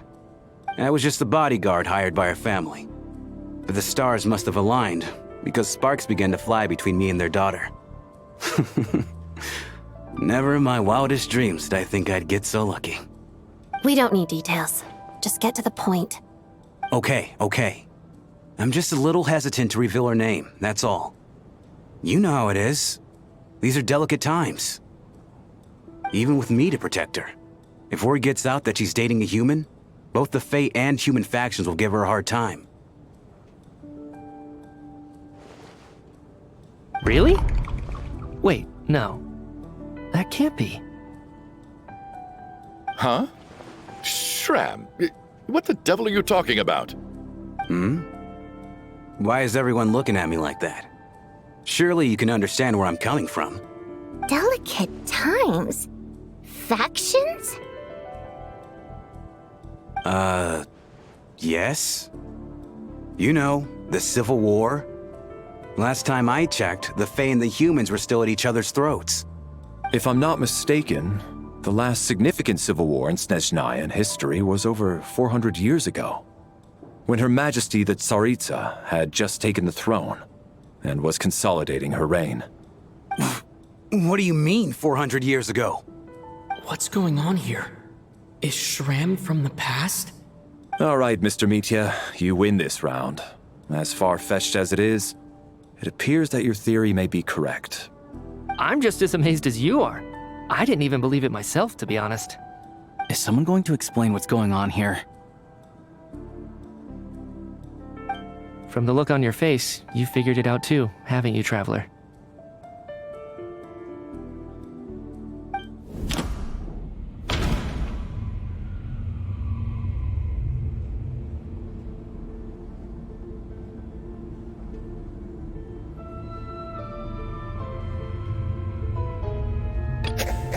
That seems to be the case.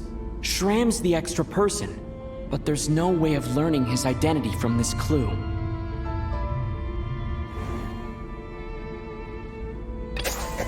The theater's ley lines have been modified to block souls within its grounds from returning to them. Some souls can even wander this place forever. Mr. Shram's statement proves he is from hundreds of years ago. And according to the investigation report on the theater hauntings, Mr. Shram is very likely a lost soul wandering the theater.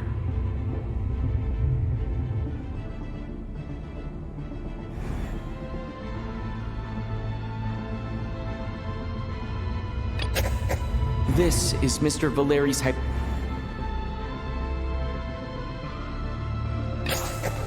For some unknown reason, the soul that has been wandering the theater due to the ley line issues has joined our group and blended in. Yeah, that must be the immediate reason why the ticket count doesn't match the number of people present.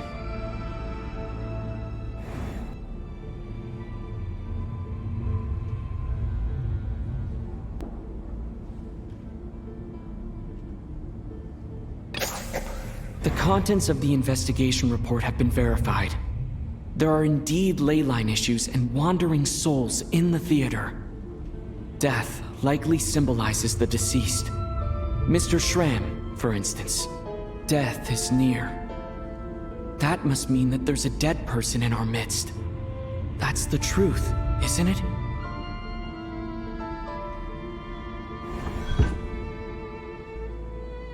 Yeah, the logic is clear now.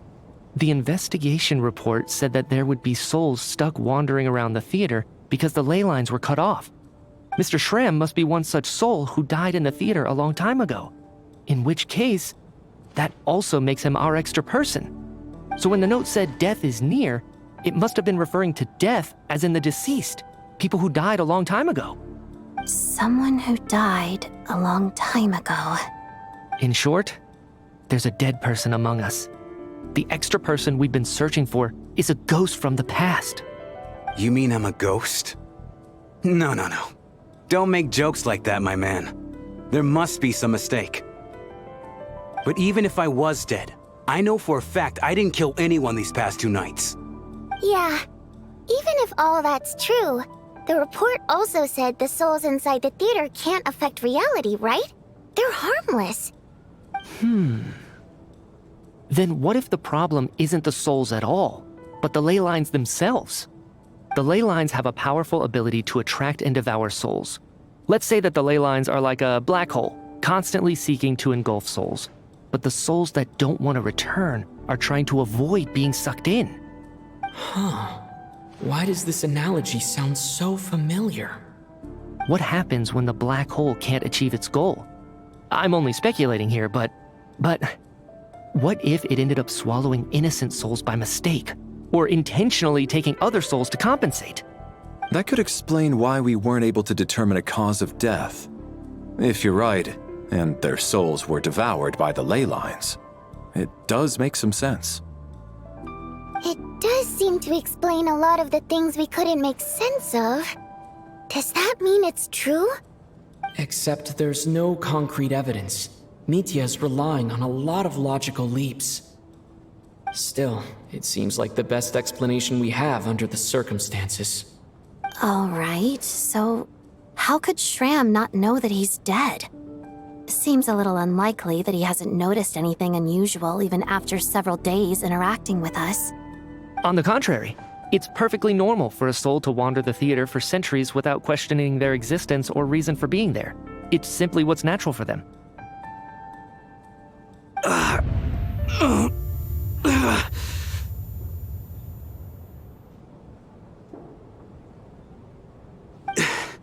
You know what, Mr. Brainiac? I think you might actually be right after all. I'm trying to remember and... even though my head feels like it's going to explode, I think... it's all coming back to me.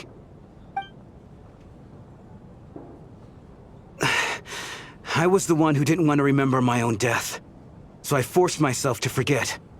Well, I'm sure those are painful memories. My lady and I snuck out to go on a date one day. We bought tickets for the theater. It wasn't really my thing, but I was just happy to be together. All of a sudden, a group of people burst into the theater, shouting for all the water imps to get out, performers and audience members included. It was clear the conflict between humans and Fae had reached a boiling point. This time, the extremists were even coming after the water imps who had nothing to do with the war. I thought I could pull one over on them, so I took off my jacket, draped it over my lady, and tried to sneak out amid the chaos. But I got caught. They started shouting, calling me a traitor to humanity. But I was going to do whatever it took to buy our chance to escape, no matter how many people stood in my way. I had to, both as their bodyguard and out of love.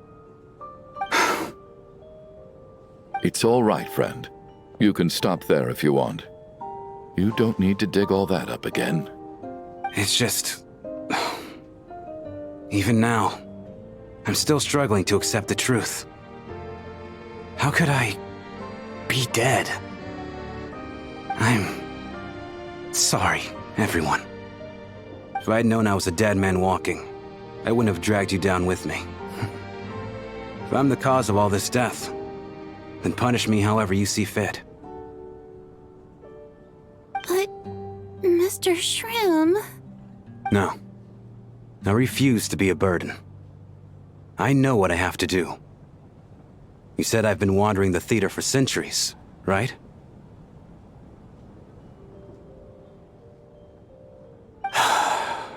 I guess it's high time I got a breath of fresh air. Out there, I mean. I'll leave this place and take all this death with me. Go out on my own terms. Mr. Shram, I'm sure we can figure out a different course of action. My good sir, we both know I'm not supposed to be here. I should have accepted my death long ago. One way or another, this has to end. Unless you're saying this goes against another one of your military principles somehow. No, I'm speaking on a personal level this time. Let it go, man. Oh, wait. One last thing. Miss Water Imp. My lover. Her name was Litia. Litia Ozarova. Do you know what happened to her? Ozarova. Oh, Auntie Ozarova. That's what we all called her. I remember her as a very kind elder. She had a bunch of kids, too. I'm so glad she survived. And she had lots of kids? Good. That's... good. I could hardly expect her to stay single just because of what happened to me, right? As long as she went on to be happy, that's all that matters. Besides, I'm dead. My soul's been wandering around here for so long because I was worried about her. But now, I can go without regret. There's no need to see me off, my friends. I've enjoyed our time together over these past few days. Perhaps we'll meet again in the next life.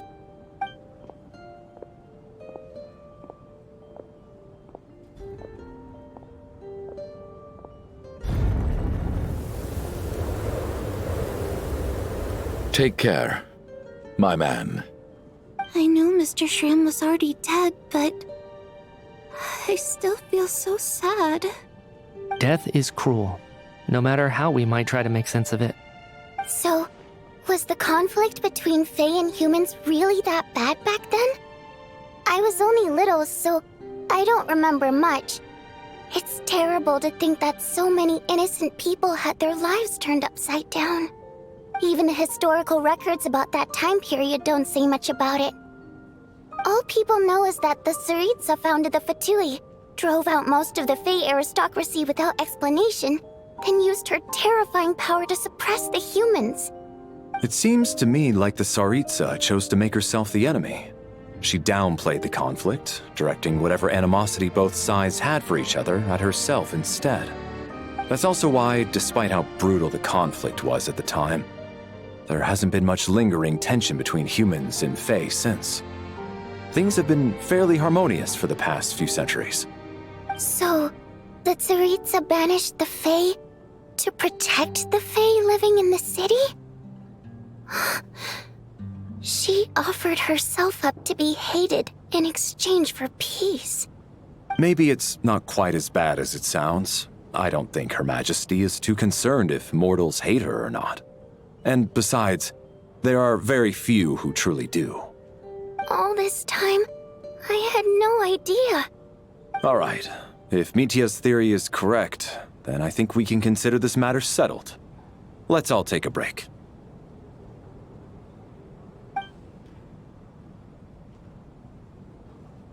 Ugh, if only this blasted storm wasn't still raging on.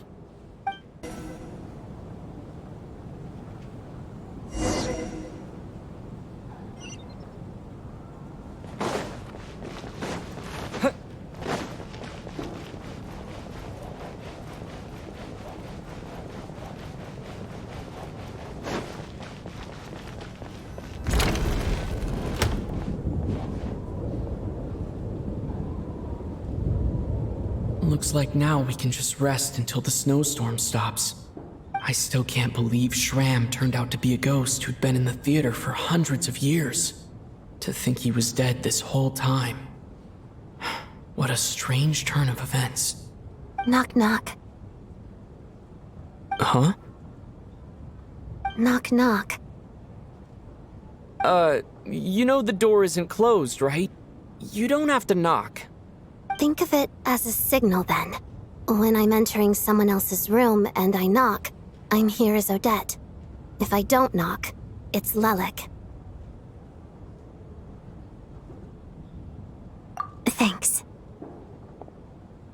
So, why did you come to find me? Is there something I can help with? Vodyanitsa said you knew about my secret identity from the start. But when everyone was discussing who Lelik could be, you were worried that revealing what you knew would be unfair to me, so you kept it to yourself, right? Yes, I'm extremely grateful for that. It's nothing. I mean, you didn't hold what happened with Signora against me, so I should thank you for that as well. Actually, there's something else as well. I found myself in a situation similar to the one you were in when you helped conceal my identity. So I thought I'd come and ask you for advice. It's about Mitia. Before all of this, the last time I saw him, he was dead. As I'm sure you know, my goal as Lelik was to stop Project Stuja. Well, when I found out the tech lead for the experiment behind Project Stuja was Mitia, I immediately started planning to track him down and threaten him to back out. I often saw him around the theater, but I soon concluded that making my move there would risk exposing my identity. So I decided to infiltrate the Armory Palace and go directly to his lab. That way, the threat would be much more effective.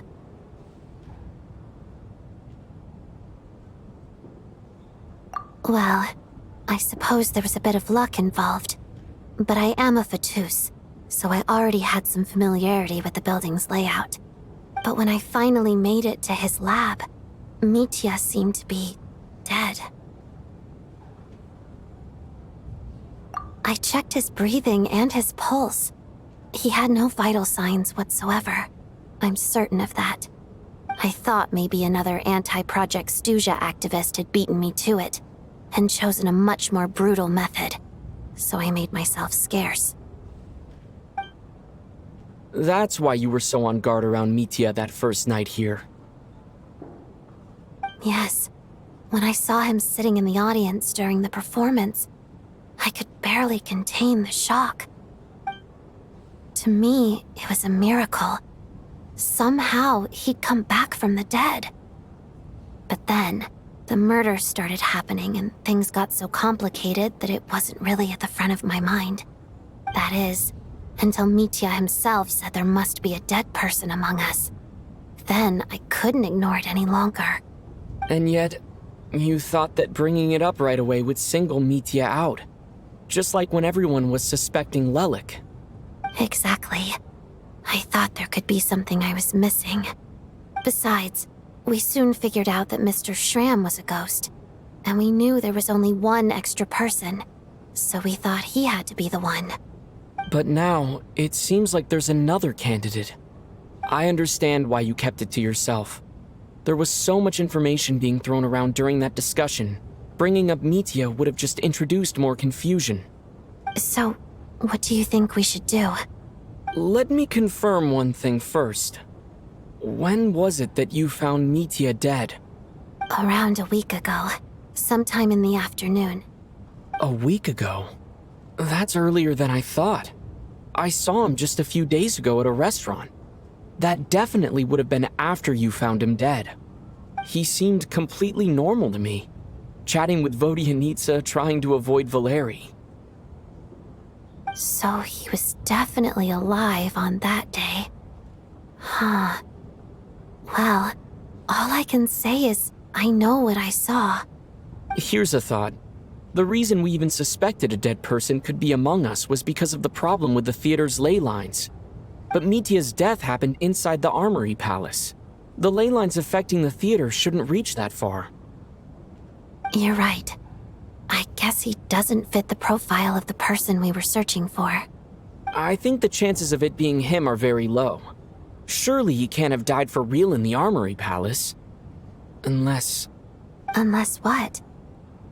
Unless he really did come back from the dead.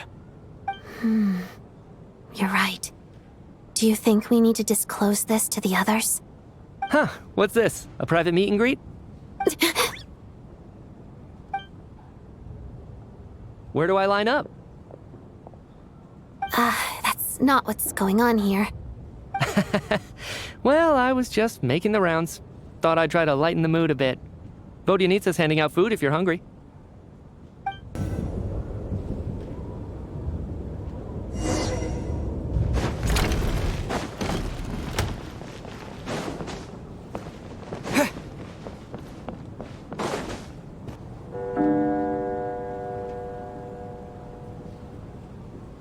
What is going on with this storm?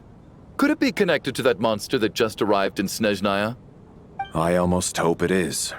Her Majesty the Tsaritsa left to vanquish that beast herself. We just need to wait for her triumphant return. Do you think people still feel the cold after they die? I'm wondering about Schramm. Oh, maybe we should have given him a coat before he went out there. Death itself is cold, isn't it? I'm sure the storm will embrace him. Well, I hope he has a safe journey. I'm going to miss him, I think. It's not like we can blame him for Rampana and Kulish's deaths. Thinking back on it, we barely made it out alive ourselves. Once we get out of here, how are we going to explain what happened to their families?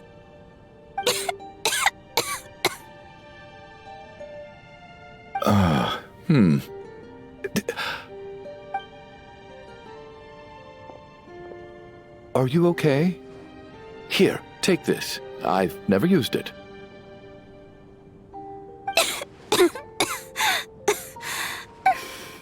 Thanks. Look who's Mr. Nice Guy all of a sudden. Is it because Tonya stood up for you this morning? At least you know how to return a favor. Yeah, without Tonya, who knows how badly he would have been hurt. I told you already, I never intended to resort to violence. Duh, bunch of rascals. little girl? I was rather surprised when you spoke up for me this morning. I didn't think I had many admirers here, so, thank you. Oh, no need to thank me. I said some bad stuff about you too. I've been, too embarrassed to admit it, but, you remind me a lot of my daughter. So kind to everyone, but never lets her old man off the hook. Unless my wife and I are having a fight, then she's always on my side. Especially when she was little. Every time I took her out...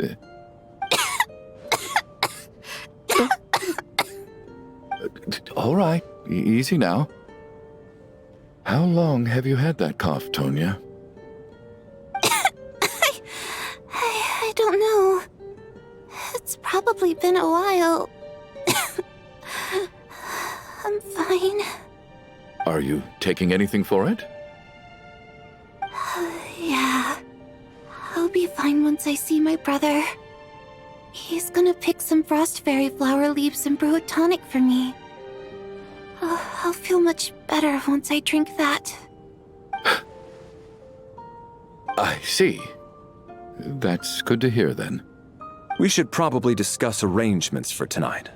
Now that the deceased has left our midst, there shouldn't be any more incidents. However, out of an abundance of caution, I'll keep watch. Shouldn't we take shifts? I can take one if needed. No need. I managed to get a nap in earlier, so I have plenty of energy right now.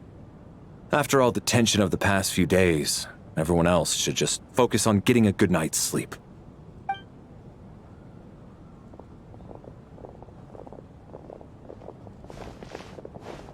What a long day. This whole situation turned out to be way more complicated than I expected. But Valeri's right. I should just try to calm down and get some rest. The last thing I want is to give myself nightmares.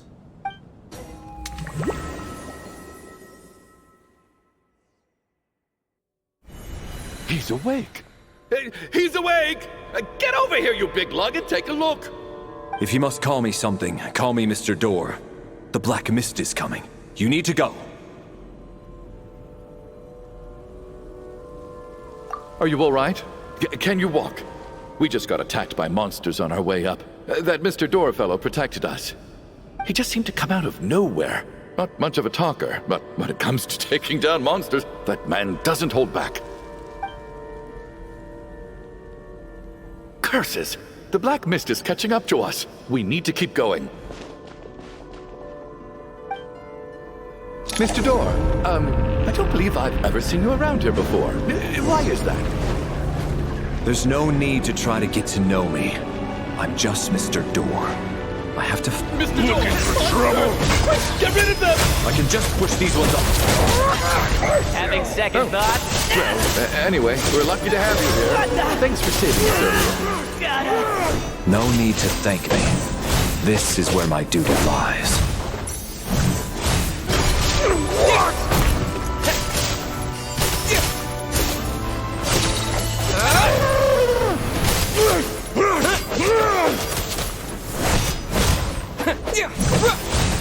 And Kate! Blade!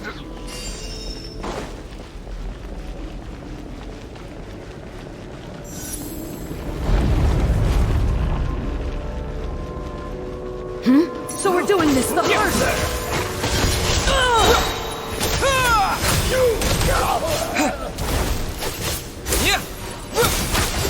You win! Yes! Remarkable work, Mr. Door. If I had your muscles, I'd do the same.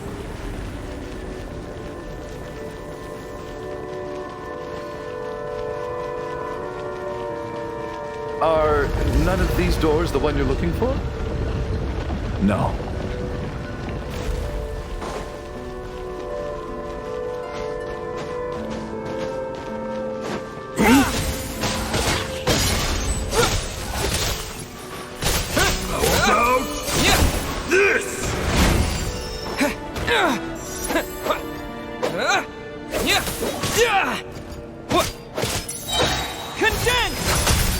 Come no closer.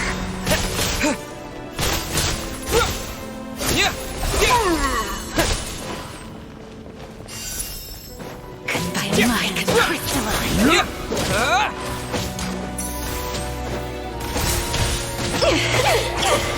By my command. Impossible.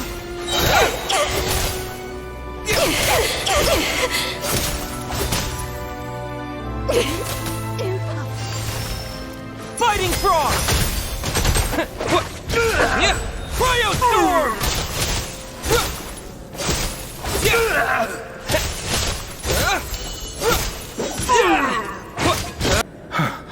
I'm so exhausted. And the black mist is still rising. Oh.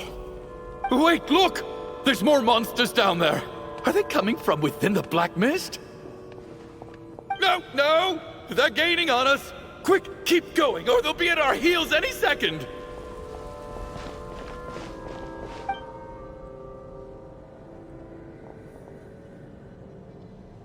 Mr. Door, what are you doing? We need to get out of here. They're coming!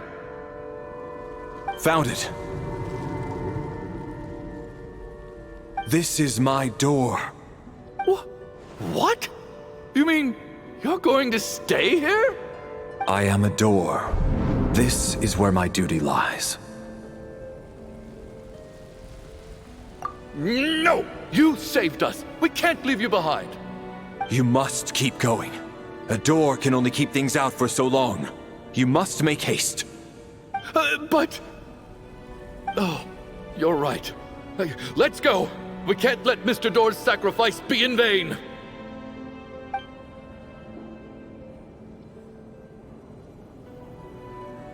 The black mist isn't moving anymore. Looks like both the monsters and Mr. Door are gone. I didn't just imagine all that, did I? Surely I wasn't so scared out of my mind that I hallucinated a door as a human being. Oh, okay, good. There's no way we both hallucinated the same thing.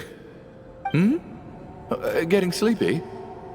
Well, looks like we're safe for now. Go ahead. Let's get some rest.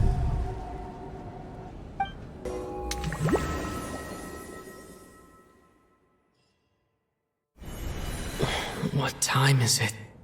Is it morning? I think I had a nightmare. I guess everyone's still asleep? These past 2 days have been exhausting. Valeri's keeping watch though, so he's probably the only one awake. Valeri?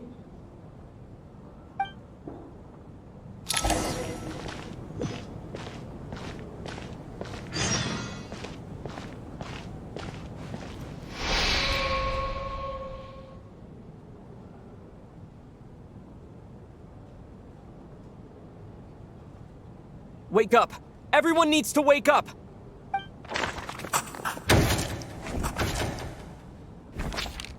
Just like the last 2 nights. No clear cause of death.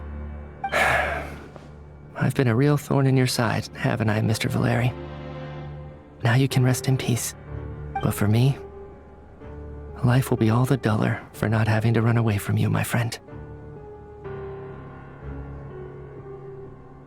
How's Tonya? Is she okay?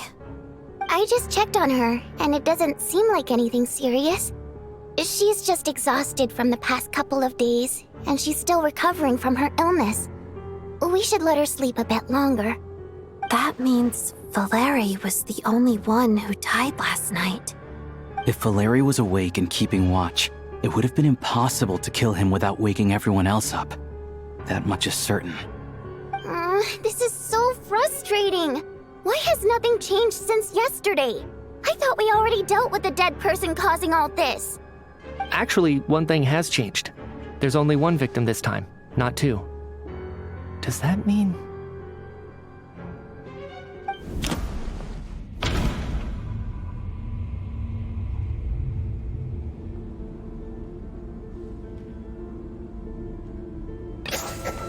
After the deceased Shram left, there was one less victim last night.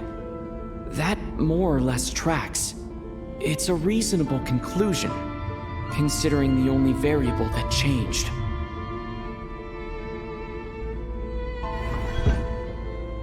The number of people who die each night is equivalent to the number of dead among us. That's your theory, right? Exactly. We identified Mr. Schramm, and the night after he left, the death toll dropped from 2 to 1.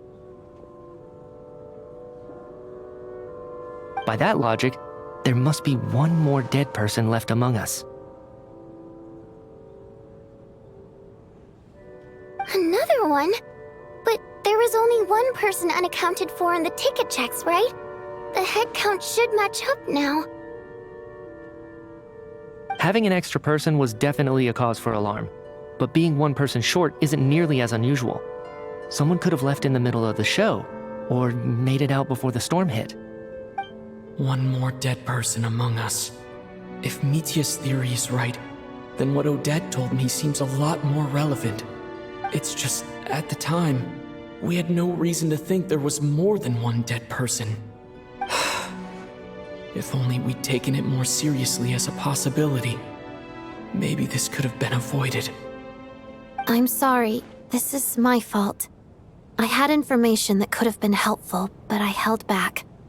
I should have brought it up right away. I'm partly to blame as well. I was too quick to dismiss Odette's concerns. What is this about? What have you two been getting up to behind my back? Sounds like there's some big news you've been keeping from the rest of us. Well, we're all ears.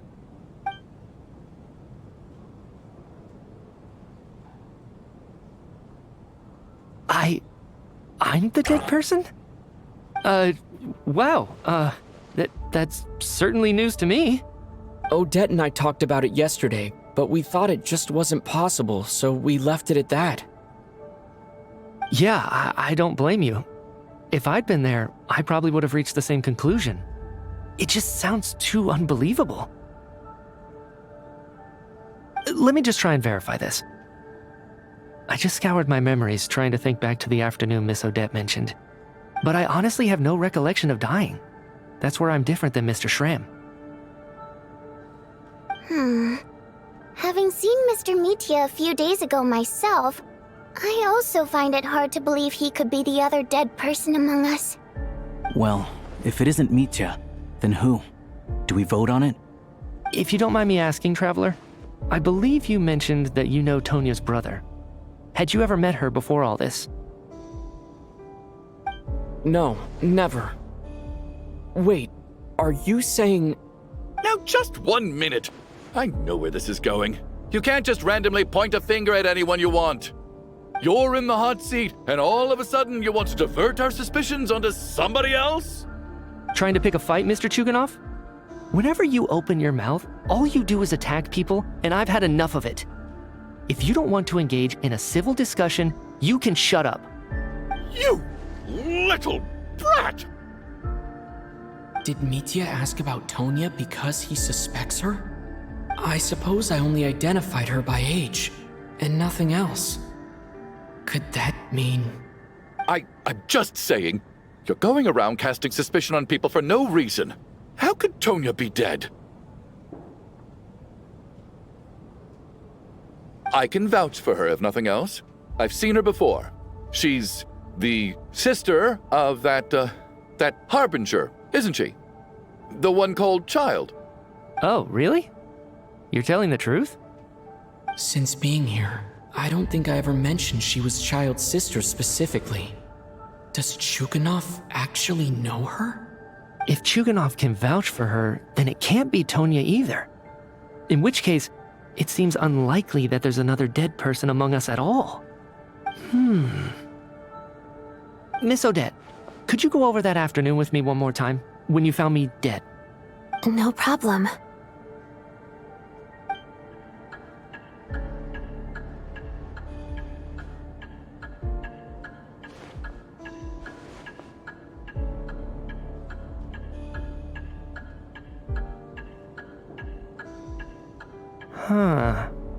No matter how hard I try, I just can't remember anything about dying. But I do remember something else. Miss Vojanitsa, during our last meal together, I told you how some of the researchers were suffering from temporary memory loss. Do you remember that? Oh, yeah. You said it was hindering the progress of your experiments. You thought they were just under too much stress or something. Right. And even though I don't remember dying that day, I'm pretty sure I experienced something like amnesia. Some of my memories from that afternoon are missing. Are you suggesting you're missing the memory of your... Of course, how am I only just realizing this? Humans aren't necessarily aware of their own death. You mean being silently assassinated, or dying in your sleep? Situations like that? The researcher's amnesia. Suddenly it all makes sense. I must thank you, Odette. I think your perspective just helped me reach a breakthrough on a series of issues that have been troubling me for quite some time. All right. It's decided then. I'll be the one to leave today. Oh, leave? Hey, wait a minute. Aren't you rushing into this? What if you're wrong? You'll pay with your life. Come on, kid. Aren't you gonna fight for your life? This seems like a rash decision. I have other reasons beyond what's been discussed. In fact, thinking back, I remember during Miss Odette's performance, while I was sitting in the audience stalls, a brilliant new idea for my research popped into my mind. But then, my train of thought suddenly cut off. I can't remember it now at all, and I didn't take any notes. I guess that must be another instance of temporary amnesia. No. Hold on. I see where you're going with this. You're suggesting that each instance of temporary amnesia is a death, right? There's a glaringly obvious flaw in that idea, no? How can one person die so many times? I believe Miss Odette's account. During the period where my memory is blank, I must have been either dead or in a similar state. All it would take is for the same thing to happen in the theater, and I would come under the effect of the ley lines in this vicinity. This increases the likelihood of me being the deceased, does it not? But... There's no evidence to suggest that anyone other than me is a candidate for the deceased. So allow me, as a scientist, to treat this as an experiment. Please relax, everyone. I don't think things are as bad as they may seem. If I really am the deceased, then to leave the theater will be a relief for me. If, on the other hand, I'm still alive right now, well, apparently you've all witnessed my resurrection recently anyway. Who's to say I won't return from the dead again this time? Mitya's right. This is the only thing we can try right now. I think he's deliberately downplaying the gravity of the situation, though. He probably doesn't want to burden everyone. What is a scientist if not someone who gambles on experiment after experiment in an attempt to obtain the truth? With this snowstorm, the ley line phenomenon, ghosts of the dead, and my amnesia, we've been paralyzed by not knowing and powerless to do anything about it. It's a terrible feeling. But if I do get resurrected, you can be sure that I'll come back with the truth of all this. Just you wait.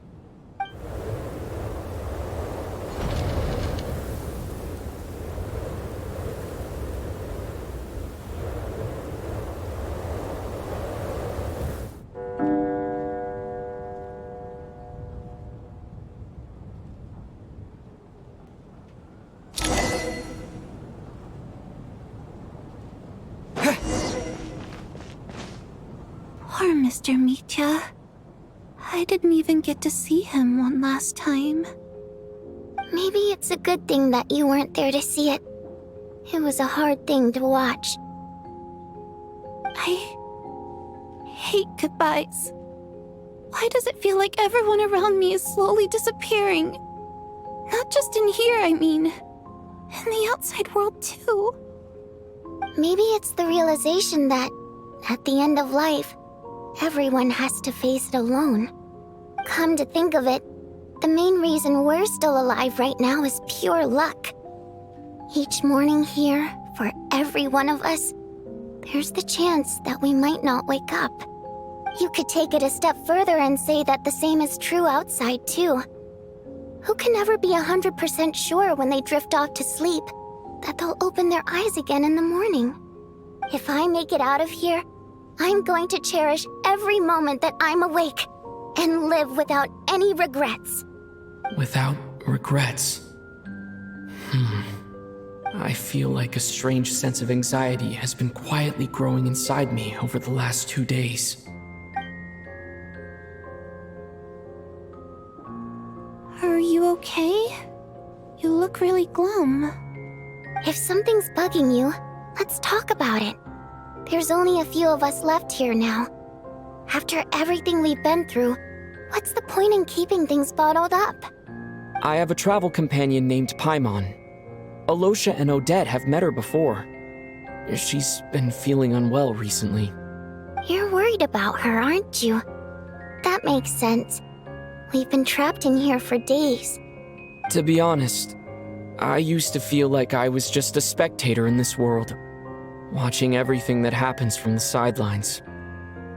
Maybe it's because I'm a descender. A descender?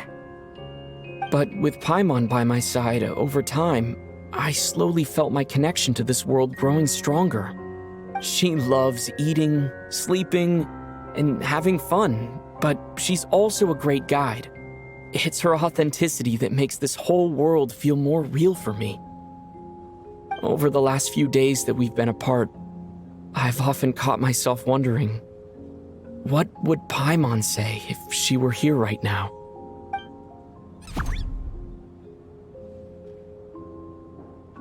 But by the time I snap out of it, the conversation has already moved on, and I'm still in my own little world. I'm trying to overcome this sense of detachment, but I really miss Paimon. I guess, in a way, she means the whole world to me. I bet she misses you when you're not there as well. Maybe you're her entire world too. I don't know if this will make you feel any better, but back when the water imps left Snezhnaya in droves, I also felt like the whole world was suddenly empty. I could be surrounded by people all smiling and having fun, and still feel completely separate from it. So, I totally understand how you feel. Later on, I started to think, maybe accepting the fact that our loved ones won't always be with us is something that takes a lifetime. All we can do is cherish their companionship from moment to moment. So, once we get out of here, you better hurry back to our side as fast as you can. You can't let your story end in regret. That's the trope I hate the most. Thank you. That's exactly what I needed to hear. But Vodianitsa, if you hate goodbyes too, why didn't you leave with your people? That's just the choice I made. I used to regret it, but I don't anymore. Like I said before, singing is a water imp's primary mode of expression. It's how we convey our emotions. Our songs have echoed through this theater for hundreds of years, each one a story pieced together through moments of joy and sorrow. But does a story exist without someone to read it?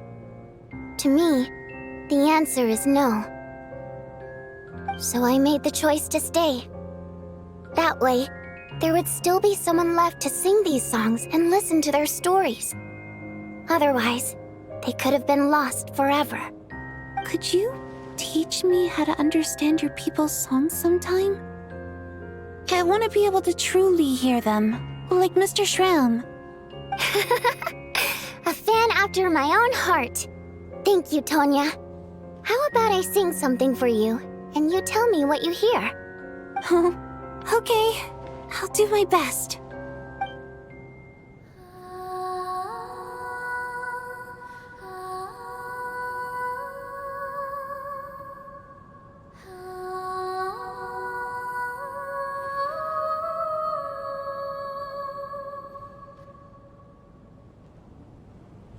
I've never heard that one before. I feel like I can hear a sense of longing somehow. I wonder why that is. Color me impressed, Tonya. You're a keen listener. Most people can only tell if a song is happy or sad. I didn't think you'd be able to pick up on such specific details. So, what's the song about then? Come on, tell me! I've actually never performed this song in the theater before, because it has more of a ceremonial purpose for our people. It's not meant for the stage. It means something like, "May those we have lost watch over us, and follow this song back home in the night, so that we might be reunited once more."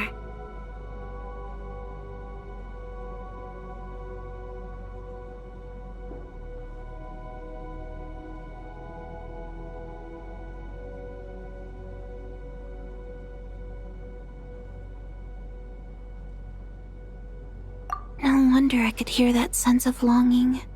You sing it for loved ones who have passed away. I hope it reaches them. It's getting late, Tonya, and you're not well. We should all turn in early. I suppose there's no reason to keep watch tonight. Okay. But, before I go to bed, could you sing that song a couple more times for me, Vodianitsa? Of course. Anything for my #1 fan.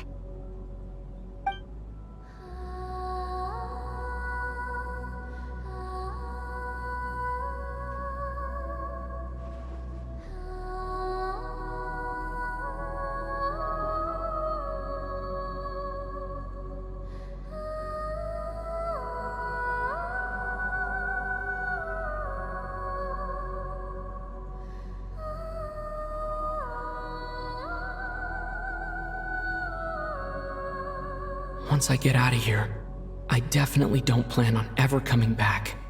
But I guess that means I'll never get to hear Vodianitsa sing again. That's a sad thought. Before I fall asleep, I should cherish this moment of companionship while it lasts.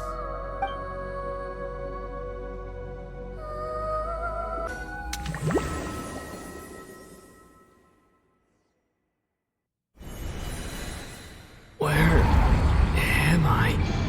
It's so dark in here, and I feel kind of dizzy. Am I alone?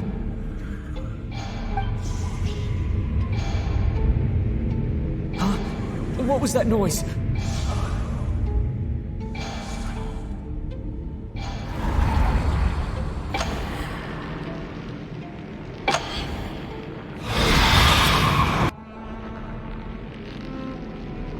Return, O spirits.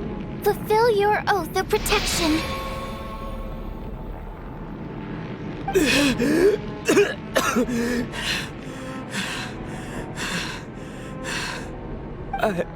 I'm alive?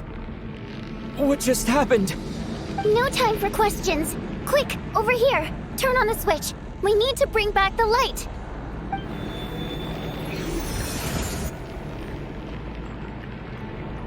All right, we're safe. The spirit just now is called Night Prayer. The light subdues her, but she'll attack without a second thought in the dark.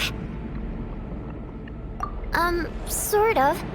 I know it's hard, but you can't let this place go dark, or she'll kill you again. Yep. Luckily, I was here to resurrect you. Otherwise, that'd have been a real bummer. A bit more than a bummer, I'd say. Wait, so you have the ability to resurrect people? Sure I do. I'm your guardian spirit after all. I specialize in soul recall. Oh, it's nice to meet you, by the way. Thanks. It's nice to meet you too. All right, there's no time to waste. The black mist is already catching up. We need to avoid it at Night Prayer at all costs. Come on, let's go. Switch before the place gets too dark. If we bring the light back, Night Prayer won't be able to get to us. Sweet, sweet light! It's back! Shh! It's Night Prayer. We need to move quick, but don't let her notice you. Look out!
up ahead!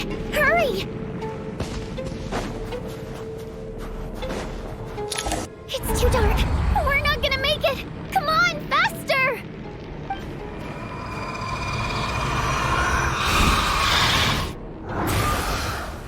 Traveler!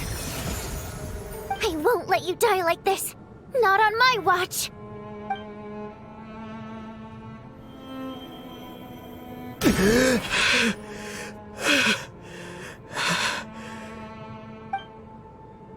Even though it's not permanent, dying is definitely not a pleasant experience. Great. You're back. Yeah, thanks to you. Time for you to get out of here. Quick, before the light runs out. What about you? You're not coming with me? I can't. I've already been used up. A guardian spirit's skills are finite. I can only resurrect someone so many times. I might not look any different, but my essence has been exhausted. Now, I will slowly start to fade away. I can go no further. The black mist is where I belong. It's okay. Why didn't you tell me sooner? Because it wouldn't have changed anything. That knowledge would have just burdened you. And a guardian spirit's role is to protect. But... Go. Now, before it's too late. I already hear night prayer approaching.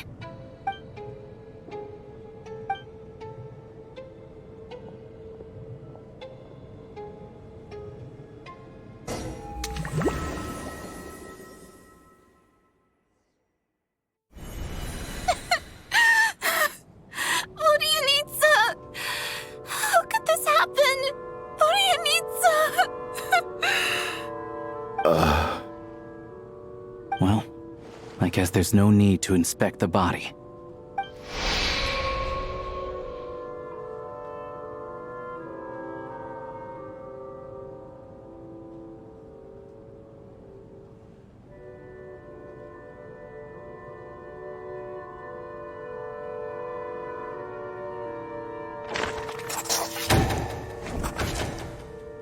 This wasn't supposed to happen.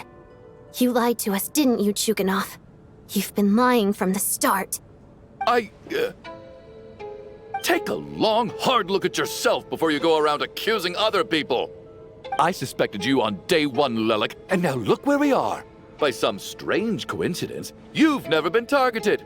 You just happen to have survived this long? No, you should be the prime suspect. And you, little hunter, ever so content with staying on the sidelines. Yet, you were the one who stopped us from leaving from the start! Why are you trying to keep us here? Now you're just lashing out indiscriminately. That's either a sign of anxiety or a guilty conscience. Where was all this passion and bravado before? Decided to fight until the bitter end. Is that it? Is that a threat? Fine, bring it on! You think I'm afraid to die after all this? You want to kill me? Go ahead! I'd like to see you try. After all the trauma of the past few days, everyone's been pushed to the breaking point. Valeria and Mitya aren't here anymore. Someone else needs to step up and take charge. But first, I need to think this through. Considering everyone left, who's the most likely candidate for the deceased?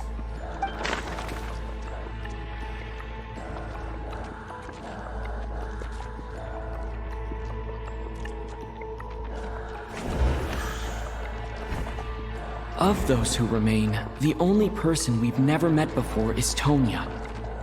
There is room to doubt her true identity. People are easily misled by first impressions. Now that I think about it, Child Sister was in fact a label I imposed on her due to my own assumptions. But Mr. Chuganov vouched for Tonya's identity yesterday. With basically no other possibilities left. Could it be?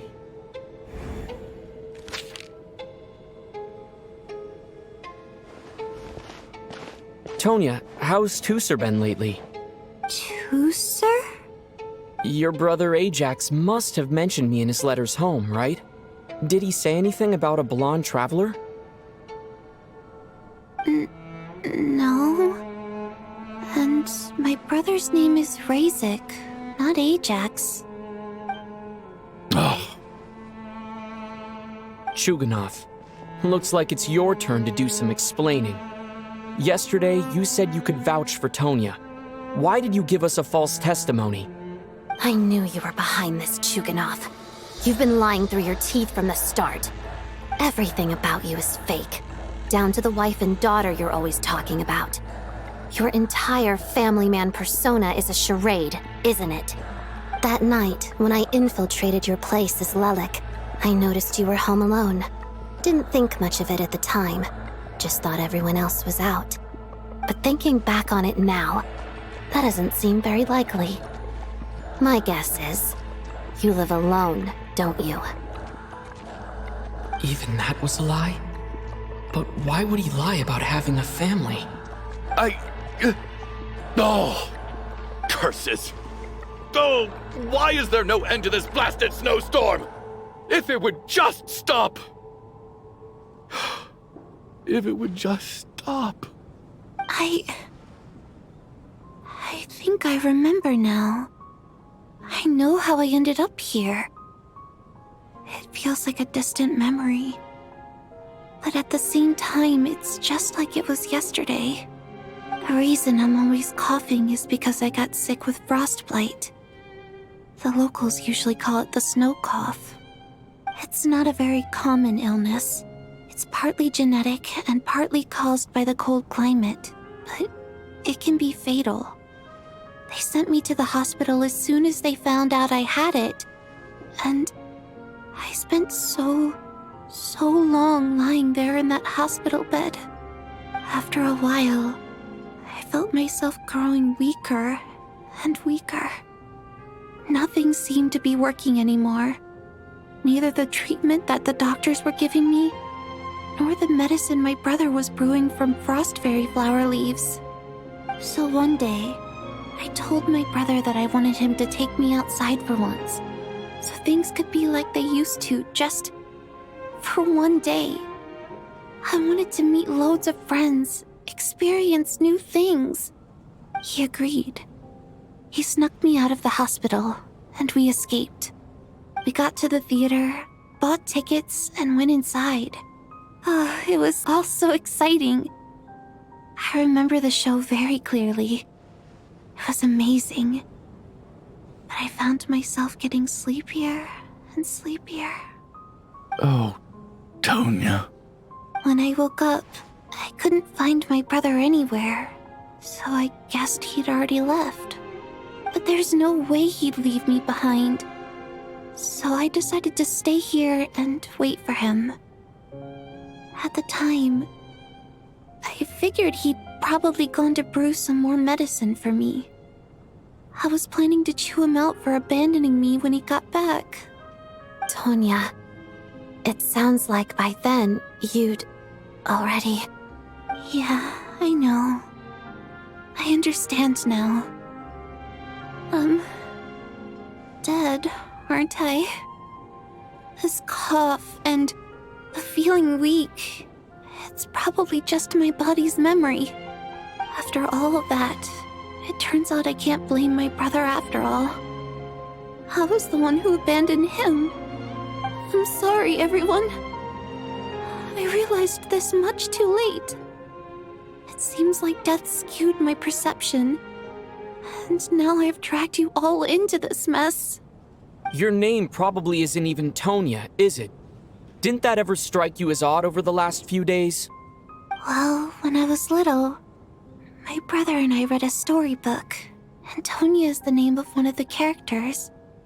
When we escaped from the hospital, our family and the hospital security were looking everywhere for us. So when you first approached me and said my brother had sent you, and called me Tonya, I thought he must have chosen a fake name that only the two of us would know. Because he was afraid of getting caught. Now, it seems like that was just wishful thinking. At least your memory of death isn't painful. That is a small comfort. Now it's your turn, Chuganov. Talk to us. I believe no lie is ever told without a reason. You're right. I was lying. I happen to know that the Harbinger child and his sister Tonya managed to get tickets, so I lied to you and pretended I knew them. And yes, I was lying about my family too. The truth of the matter is, I lost them a long time ago. I just refused to accept reality. And now I've spent the second half of my life living a lie. I'm a joke. My daughter's name was Iskra. And before you ask, yes, Iskra, as in Iskra Manufacturing Plant. She also died from the snow cough. She was just 6 years old. If she were still alive today, she'd be around the same age as little Tonya here. After Iskra passed, my wife couldn't bear to face those memories either. So she chose to start a new life without me. One day when I came home from work and saw the empty room, I felt like I couldn't breathe. Subconsciously, I started to imagine that they were still there. I soon discovered that this was the only thing that made me feel any better, so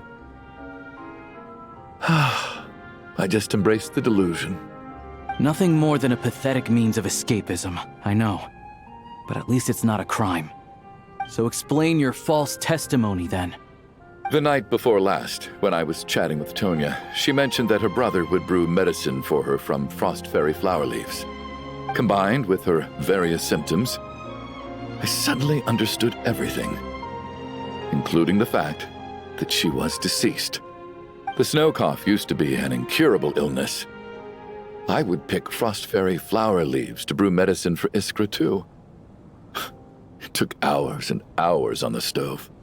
But the year after my daughter passed away, the jester of the Fatui announced that a cure for frost blight, also known as the snow cough, had finally been developed. It turned out that all previous treatments were completely ineffective. No better than random concoctions.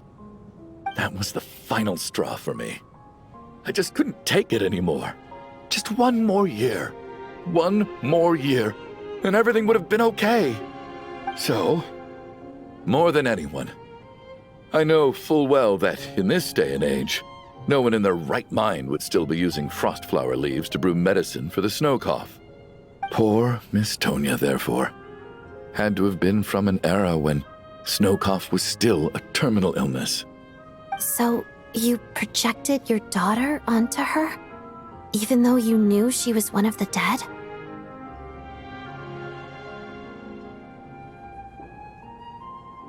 That doesn't make any sense. You knew she was already dead. What did you hope to achieve by protecting her? I just don't believe in your crackpot theories, nor do I approve of your actions. How can you just declare a living person dead and throw them out into that snowstorm? Nitia's gone. My good buddy Shram's gone. And now it's Tonya's turn, isn't it? The others I can make my peace with, but little Miss Tonya, here she is, standing right in front of us, alive and breathing, and fighting her own battles. Yet you're quite happy to say she's dead? I just want her to live. Once this snowstorm is over, the very moment it stops, I'm going to march out that door and find someone who can fetch the very best medicine for her snow cough. I'll be damned if I'm gonna let you cast her out into the snowstorm before I have the chance to cure her. Not again. Not this time. Not when the cure is right within our grasp.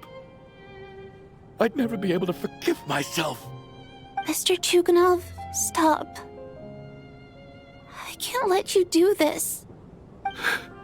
Tonya. By the sounds of it, you've known I was dead since the night before last, right?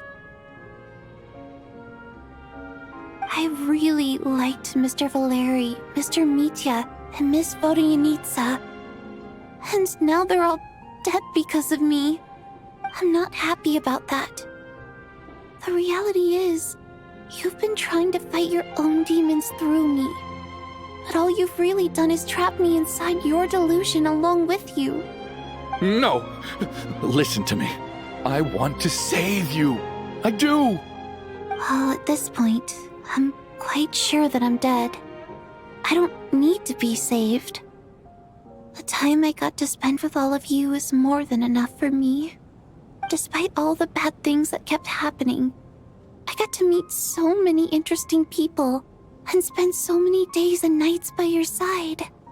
Since the day I escaped that hospital until now, this has been an adventure I never even dared to dream of. I'm very fond of you all. If it were only possible, I'd trade my soul to bring back the ones who died. If it meant things didn't have to end like this. And that's why I'm not fond of you at all, Mr. Chuganov. I'm sorry. It's them that you owe an apology to, sir. Not me. Well then, I suppose this is it. It's time for my adventure to end. I've caused enough trouble. You're leaving already? It's still early. Don't you want to stay a little longer? No thank you. Oh, and by the way, my name is Patashka. It was nice meeting you all. Feels strange that we're only being properly introduced now that it's time to say goodbye. Tashka.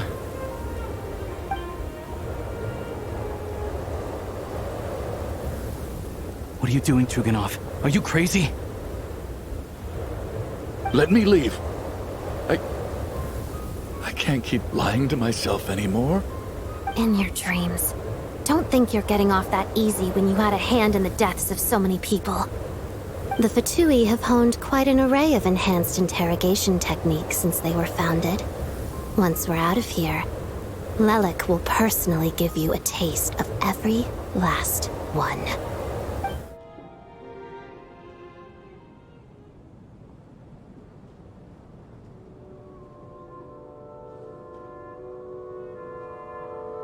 I think we should leave.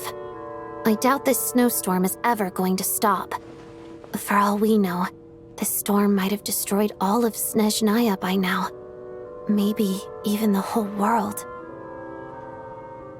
Wait, we finally solved the mystery of the haunted theater today. Maybe let's at least try to enjoy tonight? Fair enough. I don't particularly feel like dying in Chuganov's company anyway. And yet you won't let me die first. Hey, Chuganov, on a serious note, if we do make it out of here, you should close down that factory of yours. A lot of people are freezing thanks to you. Is this really the time to be discussing my factory? All right, fine. I'll shut it down.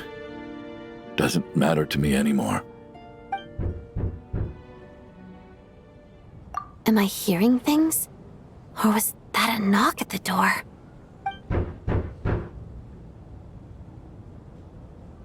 There it is again. But I don't understand. The snowstorm hasn't stopped, has it? Should we open the door? Is this it? Is this nightmare finally over?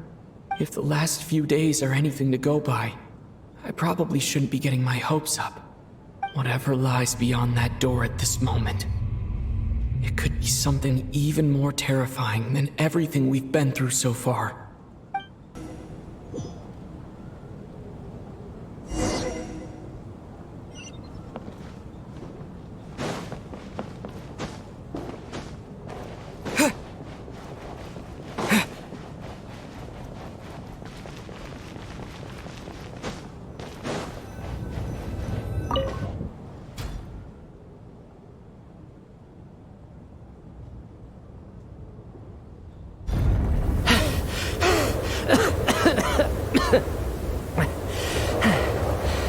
Hey everyone. I'm back. How are you doing? Feeling any better? Much better, thanks. Whew, it is so good to have you guys here. I was a little worried that the theater would be empty by the time I got back. Let me see. Tonya and Vodyanitsa are missing, which means... Vodyanitsa died last night. And then you discovered that Tonya was the other dead person. Am I right? Not Tonya. Petashka. First, tell us how you made it back here. Given the conditions outside, no one should be able to return alive. You're right. The thing that got me back safely was... a song. I heard someone singing. After walking into the snowstorm, my mind grew hazy. I don't know how long I walked through the storm before my mind completely slipped away. Then, suddenly, I heard the sound of singing. The voice instantly brought me back to my senses, and I regained consciousness. So I followed the voice, searching for the source of the singing. I searched and searched, until finally, just a few moments ago, there was the entrance to the theater, right in front of me. I've actually never performed this song in the theater before, because it has more of a ceremonial purpose for our people. It's not meant for the stage.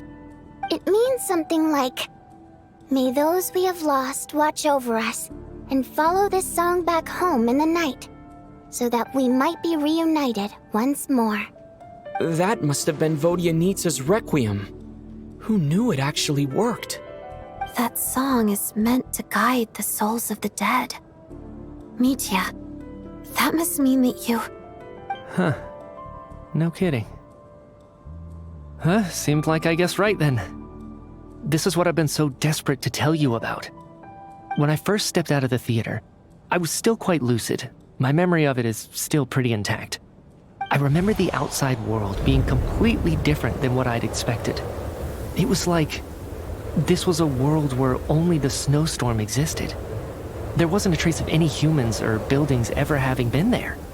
I don't know how else to describe it, except to say that it just didn't seem like the real world.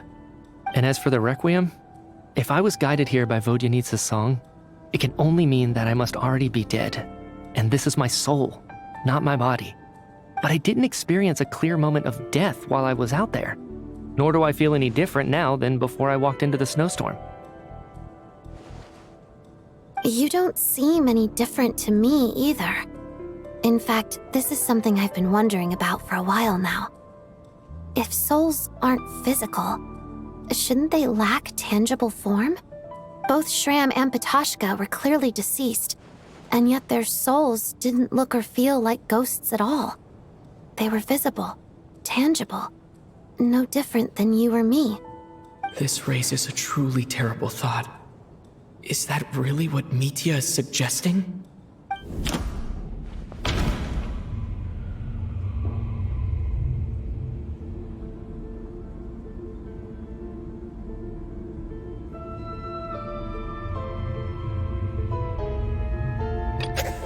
Dreams can't explain everything. And this isn't the Sub-Zero's festival.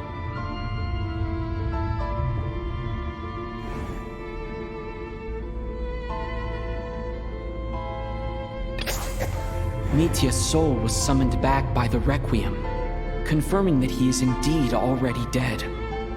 And yet, he looks no different from us. Of course, if even the long-deceased like Mr. Shram can blend in with us undetected, then maybe we've all been dead from the very start. And all of us are now souls wandering the theater.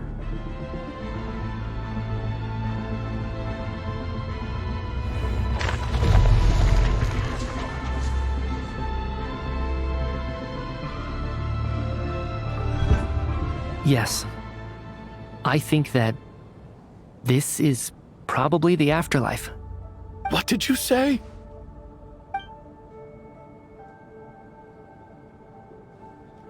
You heard me. We died in the theater. All of us did. But due to an obstruction in the theater's ley lines, our souls are trapped here. while an endless, infinite snowstorm rages outside. It's ironic, really. All that time, we were working so hard to figure out who the deceased among us were, when the truth was, we were all deceased. The only difference being some of us died more recently than others. Do you remember that note, "Death is near"? Seems like we misunderstood what it meant after all. Death was nearer than we wanted to think all along. The note simply meant that all of us were already dead. So all our attempts to survive, our search for the deceased, it was all for nothing? Hard to say. At the very least, we helped 2 lost souls find clarity and go to where they belong. The presence of those 2 is probably what caused our souls to be drawn in by the ley lines. In which case, the deaths we've awoken to over the past few days were just souls returning to the ley lines for good. If what you're saying is true, doesn't that make us the lost souls now? Huh, no wonder. This afternoon, when I was moving Vodyanitsa's body, I noticed that the other bodies in the room hadn't decayed one bit after all these days.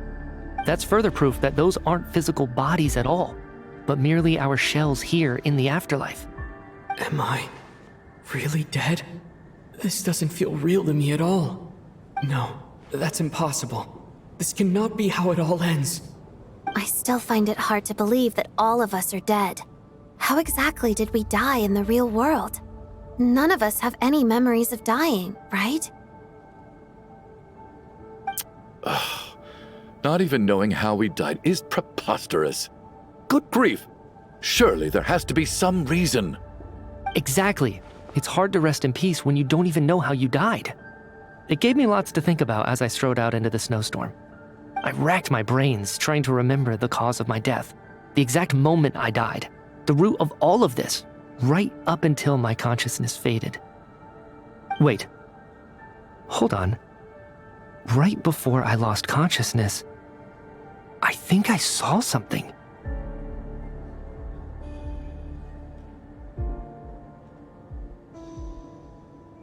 I can't remember.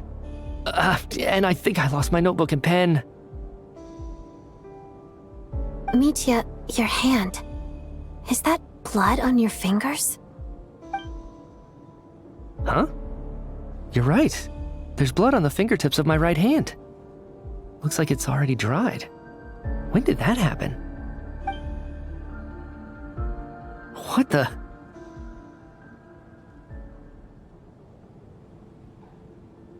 I guess this was what I saw. I must have desperately drawn it in my own blood right before losing consciousness. What's wrong? Do you recognize the symbol? It's Renova, the ruler of death. Alosha, do you still remember that Snezhnayan folktale you told me about? It was about the Grim Reaper. When someone's about to die, he appears as an incarnation of someone familiar to guide their soul into the afterlife. And as soon as you recognize his face, your life is over. I heard a similar tale when I was little. You think the Grim Reaper in this story refers to the ruler of death you mentioned? That's right.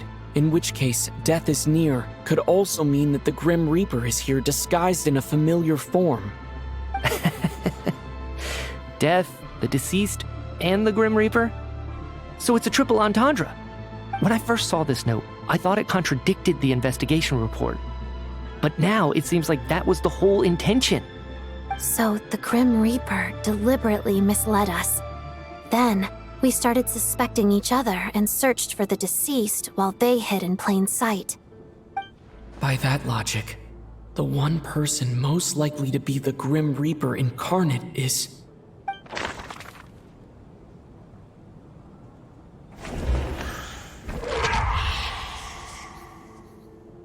No doubt about it. It's Alosha. Looking back at how everyone has acted over the past few days, Alosha is most likely the Grim Reaper lurking among us. Is it you, Alosha?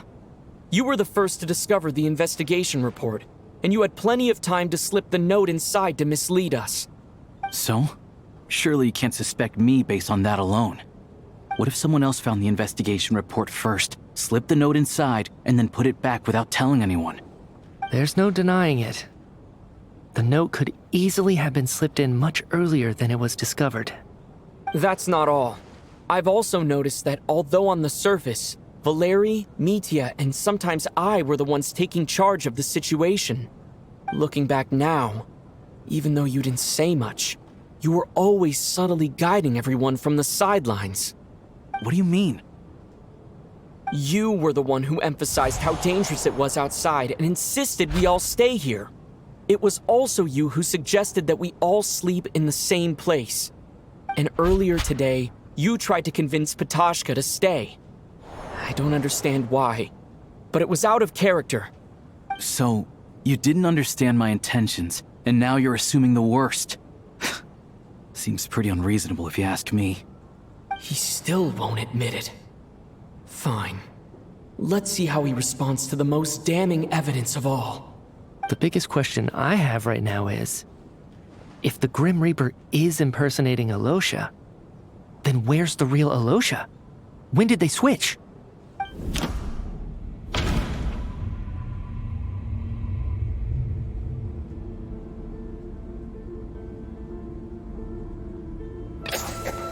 That's right.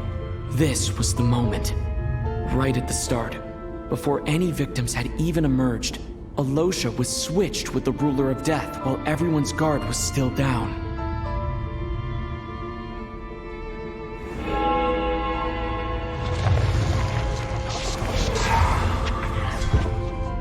When all this began, right after the performance ended and the snowstorm began to pick up, no one suspected anything unusual. We just assumed we were snowed in.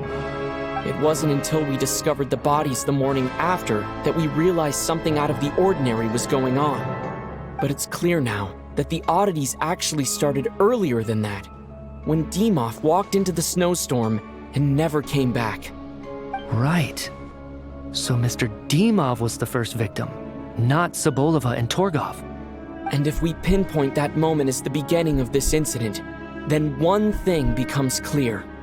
Alosha, you are the only person who walked into the snowstorm and came back without the help of Vodyanitsa's Requiem. More precisely, Alosha never came back at all. The one who came back was the Grim Reaper. Not bad. Well, since you've backed me into a corner, I suppose there's no point in keeping up the act anymore. Alosha? You're the Grim Reaper? I am no such tired cliché. Mortals should address me as the ruler of death.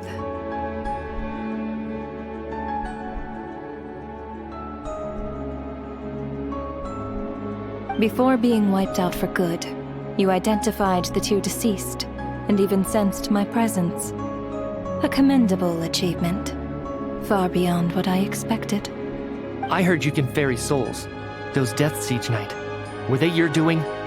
Your initial conclusion was correct. Due to the existence of the two deceased, the ley lines yearned to reclaim those long-lost souls. Every night they devoured an equal number of souls to fill the void. This required no intervention from me. Though, of course, ferrying souls is indeed my authority. Here, take a look.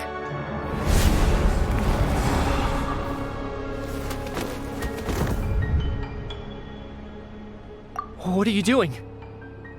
That takes care of today's too. Don't get so worked up. You are already dead, and your souls must return to the ley lines. I know we're already dead. You murdered us, didn't you? Murdered? No. Murder is when mortals usurp my authority. Death is my jurisdiction. If I require someone to die, I need not resort to such laborious methods as murder. You simply met the criteria to trigger my curse of death. I know about the curse of immortality. So there's another death-related curse too? You cursed us? When? And why would you do such a thing? So often, humans pray to me, begging to know when their death will come and what form it will take. But few people ask why. If you must have an answer, know that death comes simply because one's time has come. So you're not gonna tell us the truth? Hold your tongue. By all rights, you shouldn't even be allowed to speak with me. Those angels from the past are to blame for the reckless renovation of the ley lines here. It's made my work on this occasion infuriatingly complicated. Work? So trapping us here, making us watch our friends die, that's just another day at work for you? You clearly have a lot of questions. Fine. As a reward for your remarkable accomplishments over the past few days, I shall answer a few of your inquiries, provided they aren't too unreasonable. After the physical body dies, the soul must return to the ley lines for that person's death to be considered complete. My work encompasses the entire process of death, including, naturally, the guiding of souls into the ley lines, with which you are now so familiar. You must also be rather familiar with Natlan's Night Kingdom, I presume? It was I who supported the creation of the Night Kingdom. It provided a convenient means of guiding the souls of Natlan. Here, too, the ley lines connected to the theater underwent some modifications. The angels hoped to make them capable of accommodating the souls of some special creations. But this actually hindered their ability to accept ordinary souls to some degree. This effect manifested itself after you died from the curse in the theater, leaving you stranded in the afterlife, unable to achieve a complete death. But if souls who die from the curse of death fail to return to the ley lines within a short window of time, they will miss their chance for good. Then, they will remain forever suspended between life and death, no longer subject to the authorities of either. So if you don't resolve this matter soon, and see all our souls return to the ley lines before long, we'll escape your control. Mitya is sharp. This must be what Renova was worried might happen, and the reason she got involved to begin with. But if you have the authority to guide souls, why didn't you just show yourself and get it over with? Why hide among us in the form of Alosha? You seek to understand the mind of a god. Very well. I'll tell you. This is a theater, and I decided I wanted to watch a show about death. That's why I encouraged you to take the events to the stage. I found myself getting quite immersed. I suppose the entertainment you provided makes up for all the trouble you've caused me by being so defiant in the face of death. There. Are you happy with my answer? Can't say I am. Really? But it fits the stereotypes you humans have about gods. Just moments ago, you were complaining about how infuriatingly complicated your work here has been. Work is work, I get it. There are times when it's a huge pain, but you just have to get it done, right? That's a rather unique perspective for a human. You are in fact correct. There is a pain point in this case. Due to the obstruction in the theater's ley lines, there is a hard limit on the number of souls they can receive each day, making it impossible for me to ferry all your souls at once. Revealing my identity too soon would inevitably have led to futile resistance, and there was a risk that any souls who chose to run would disappear. Then there was the issue of the 2 lost souls you called the deceased. The way you resolved that quandary was all part of my design. That's what I don't understand. If all of us were souls of the dead, what made their presence among us special? For centuries, they have refused to return to the ley lines, exploiting the issues created by the angel civilization to resist being drawn in. Centuries of obsession accumulated during this process. You may think of this obsession as the resentment of the dead, and in this quantity, It was a bomb that could have detonated at any moment. It reached the point where I could not afford to leave it unchecked. But the only way to fix it was to help them acknowledge their own deaths, make peace with their regrets, and willingly walk into the snowstorm. Only then, with my guidance, could they finally return to the ley lines. Otherwise, you would not like to know what the consequences would have been. I vaguely remember seeing Batashka, but in the most terrifying form. Was that in a dream? Is that what would have become of her if she hadn't returned to the ley lines? I see your dreams brought you many revelations. So you see, death in fact grants wisdom to mortals. Souls connect to all things in the world and see the chain of cause and effect between them.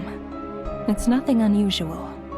Anyway, giving psychological counseling to lost souls is not my strong suit.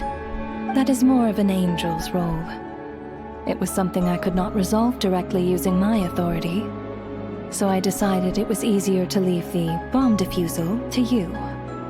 Meanwhile, of course, their presence caused the souls of other members of your party to return to the ley lines each night. From where I stand, that was killing two birds with one stone. As both issues slowly resolved one another without me having to lift a finger, all I had to do was stay close by and keep the situation under control. Then use my authority to wrap things up at the end. And, of course, while I was at it, I thoroughly enjoyed watching this drama, dealing with death from a mortal perspective, play out on the stage. Sounds like you had it all figured out, Grim Reaper. I just did the math. You said there's a hard limit to the number of souls the ley lines here can receive each day. It's 2, isn't it? That much is obvious, even to a fool. It's time to review this whole affair. If the ley lines can only take in 2 people per day, I need to go over the deaths from these past few days again.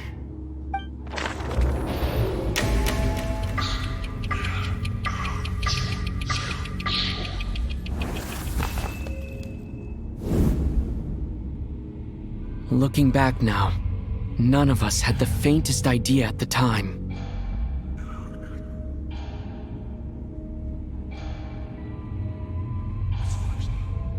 From the moment that staff member named Dimov walked into the snowstorm, the incident had already begun.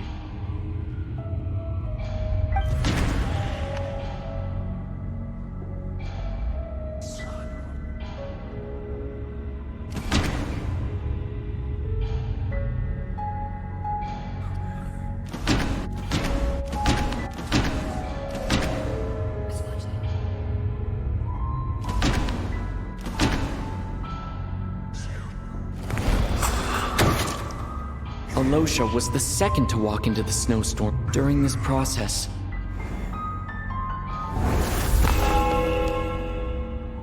During our first night in the theater, everyone was caught up in the novelty of it all.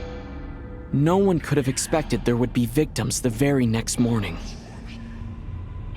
Despite all the confusion, and with the help of hindsight, we finally began to realize that something was amiss with the snowstorm.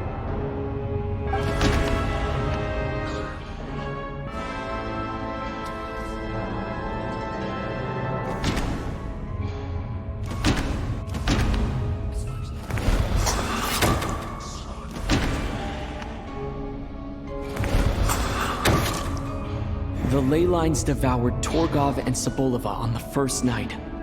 At the time, we thought this might be a murder case connected to Lelik.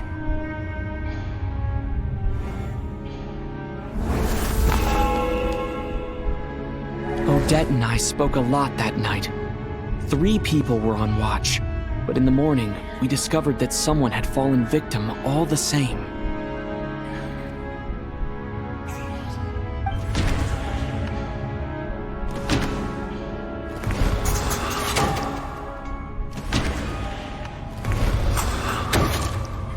The deaths of Kulish and Rampana caused everyone to stop suspecting Lelik.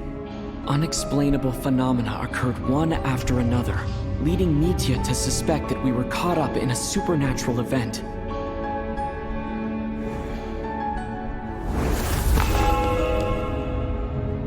Later, we discovered that there seemed to be an extra person among us, and subsequently discovered the existence of the deceased.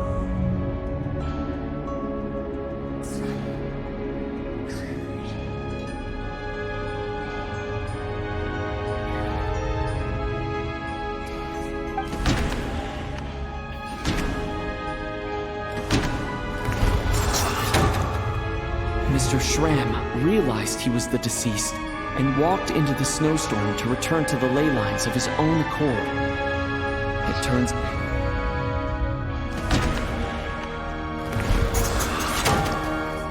He thought it was all over, but Mr. Valeri's death was a rude awakening for everyone. The ley lines consumed him during the night regardless. A lot happened today. Mr. Valeri's death led us to discover the connection between the number of deceased and the number of victims during the night.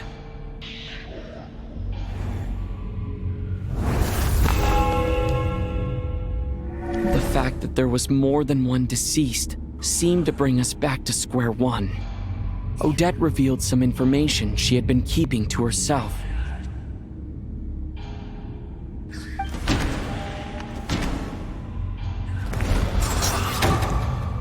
Vodyanitsa was swallowed by the ley lines in her sleep, but the requiem she sang before falling asleep was quite a game changer.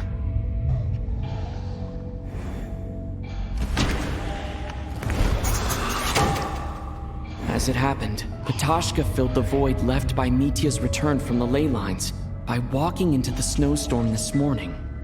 The girl I thought was child sister Tonya turned out to be another of the theater's deceased. Come to think of it, Petashka was about to walk into the snowstorm at that time. And Renova, unaware that Mitya would return, was concerned that her soul would overflow from the ley lines. That's why she used Alosha's voice to try and persuade her to stay behind. Looking back, I suppose that was an early slip-up on her part.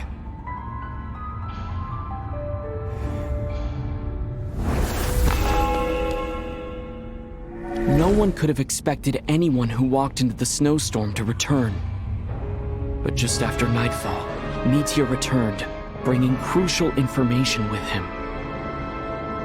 Various truths began to surface, including that all of us were already dead and that the ruler of death was here among us. Then, after revealing her true form, Renova callously claimed 2 souls.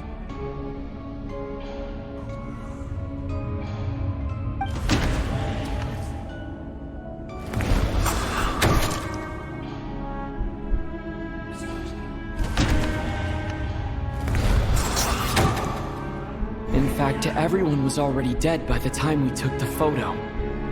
And in the days since, we've experienced many more partings in the afterlife. Now, only Mitya and I remain. And the true culprit behind everything still stands before us. In Mitya's eyes, I see the same anger and frustration that I feel.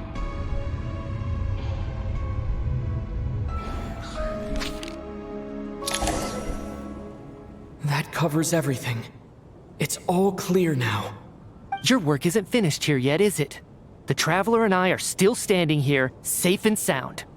The water imp's song threw things off a little, but it is of no consequence. The ley lines have already anchored your soul, and the first ray of light tomorrow morning will take you back. I, meanwhile, need to review my attitude towards the water imp race. So the reunion in the night that Vodyanitsa mentioned, I suppose that was never meant to be a permanent reunion. That just leaves you, Traveler. My power only allows me to temporarily separate your soul from your body. The ley lines of Teyvat would not accept you, and your soul is firmly anchored to your body by your will. For a descender like you, who is not bound by Teyvat's rules, your death can only be brought through the most violent of means. such as directly destroying either your body or soul. I have no interest in involving myself with Descenders. For now. Although, this may change if Asmodee remains missing, or you insist on interfering with our affairs. One last question then. All our struggles and sacrifices here, they were meaningless from the very beginning, weren't they? Death abides no reason. Besides, what you call sacrifice is merely a concept created by humanity. To me, it is nothing more than a self-indulgent charade in the face of death. Mere mortals fantasizing that their actions could reclaim something from my grasp. A truly laughable idea. Grim Reaper, you really know how to get on my nerves. I'm not here to ingratiate myself with you. I kill merely because your deaths are necessary. Oh, you've made that quite clear. But humans don't take well to being scorned. Not even by the gods.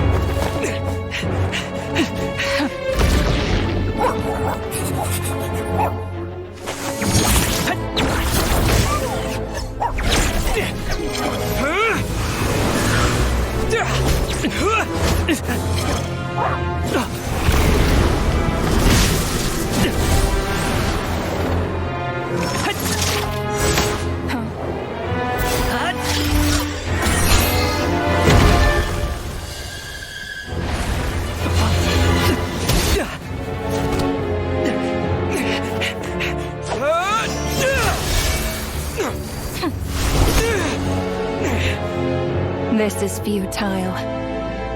You must know that you are powerless against me in my own domain. I suggest that you save your strength. For what?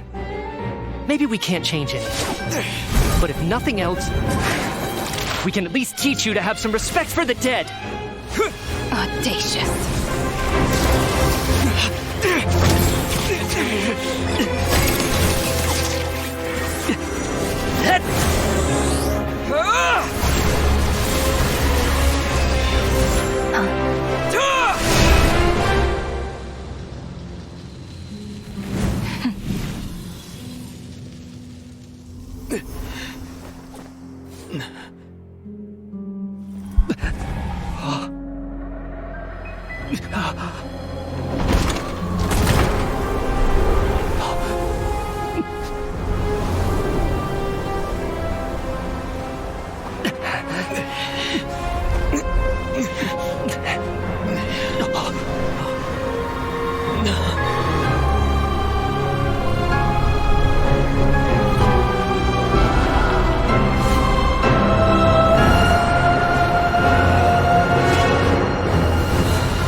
How are you holding up, Odette? What happened to me? How much do you remember? What do you mean? Is the performance over? I can't seem to recall what happened. Has Odette already forgotten?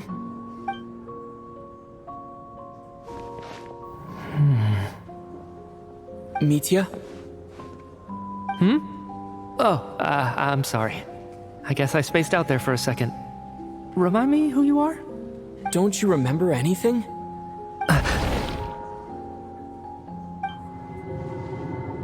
Yeah, I remember now, comrade. Looks like we guessed right. Just like me when Odette found me at the Armory Palace. For some reason, everyone killed by the ruler of death eventually came back to life. Just with one catch. They forgot what happened while they were dead. Odette and the others have already forgotten everything. Why were you able to remember this time? Could this be the reason? You said this is the ruler of death's symbol, right? I don't see anything there. You don't? Huh. Okay, I guess that makes sense. I carved this into my hand in the afterlife, so it's not visible in the physical world. Does that mean I carved this symbol into my soul? What an unsettling thought. Still, at least I get to remember what happened. I suppose it's a blessing in disguise.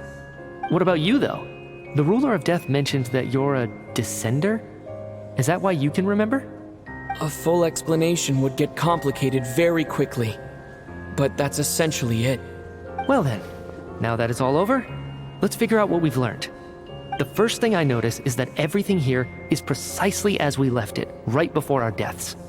This confirms that time passes differently in the afterlife than in the real world. They say that right before death, time slows down, and your whole life flashes before your eyes. That must be how you know you have one foot in the afterlife by that point. Anyway, clearly the few days we spent in the afterlife probably only amounted to a few short minutes in the real world.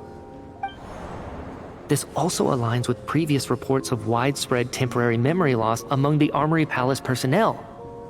Now it seems likely that those were all brief deaths caused by the Grim Reaper's so-called curse of death. To those unaware of the truth, dying and coming back to life must feel similar to a short bout of catatonia.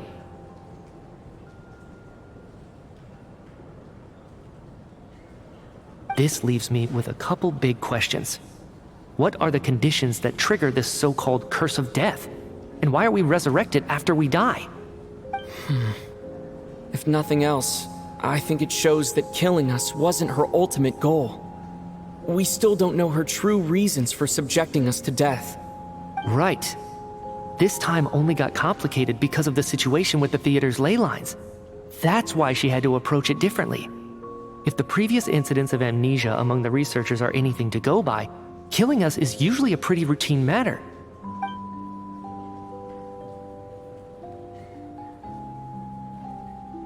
Come to think of it, wasn't I about to note something down before I died? I can't remember what it was, but I think it was something related to my research project. Sorry, Treveler. I'll catch up with you again later. Right now, I have to make a trip back to the Armory Palace. Sir, if I may, no one of your description has ever shown up in my investigations into Mr. Mitia's friends. Yet, you two seem very familiar with each other. Could you perhaps tell me where he was in such a rush to get to? And, by the way, have we ever crossed paths? Forgive the presumptuousness, but I feel a vague and indescribable sense of familiarity about you. I can explain everything. Could you help me gather everyone in the theater in one place?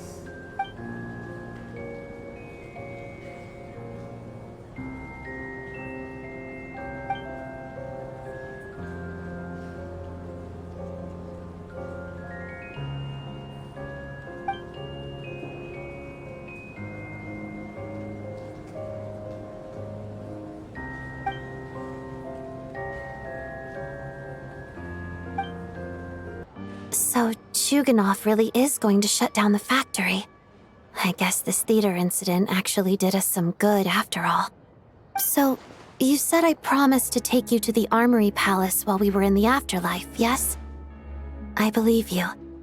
I think I even have a vague memory of it. Agreed. Let's check in on her first. The whole reason for our trip to the Armory Palace anyway is to figure out what's going on with her health.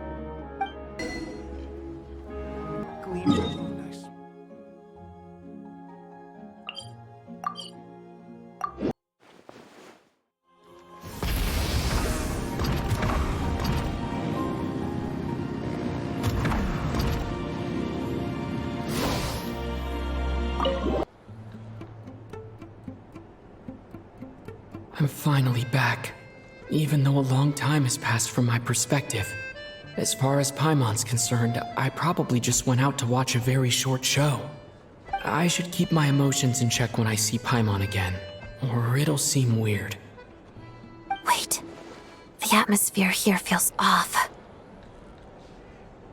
Shh. Stay quiet. Let's go inside and take a look.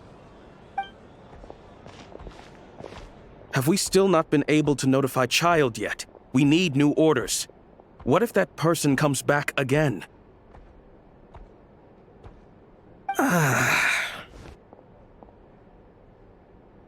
I'm so sorry. Under the circumstances, there was really nothing we could do. Tell me, what happened to Paimon? It was the Jester. He came here in person and escorted Miss Paimon away. He's the director of the Fatui. His authority supersedes all others and cannot be questioned. There was nothing we could do. How long ago did he leave? And what was Paimon's status? It was about an hour ago. Miss Paimon was fast asleep at the time. The Jester simply walked off with her as if it was only natural. I assure you, he absolutely did not use any force. Do you know where they went?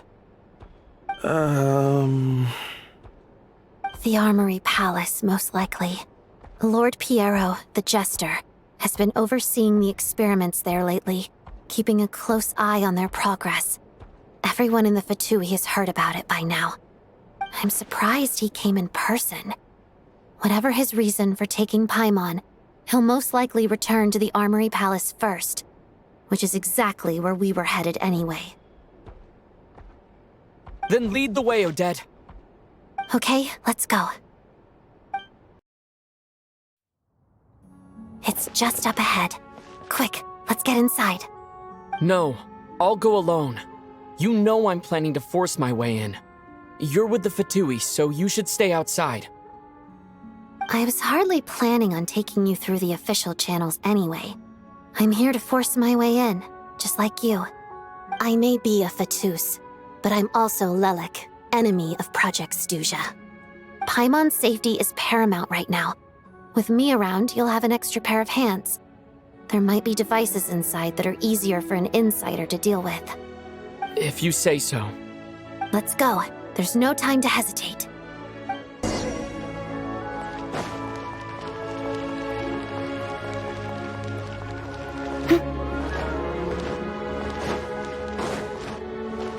Hey, who are you? This part of the Armory Palace is under restricted access. What do you think you're doing? No questions, please. We're short on time. Bullseye! Open fire!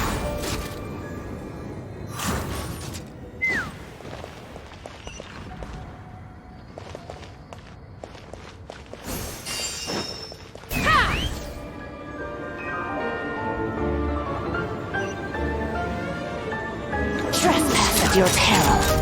Locked on! Let us have Open space. fire! Where are you? I'm going in! Wrath from the sky!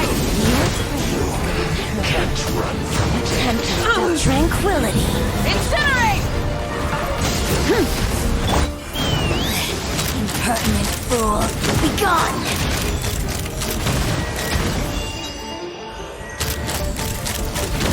A snowy burial.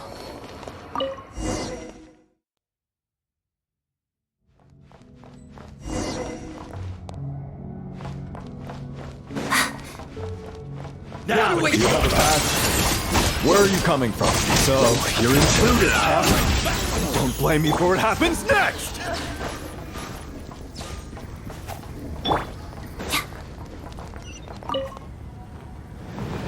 The Armory Palace is hidden this deep in? This place is much bigger than I imagined. They're conducting top-secret research, after all. The deeper it's hidden, the better, is standard Fatui logic. The style doesn't really look like the Fatui's handiwork, though. They must have requisitioned some Intruders! Stay alert!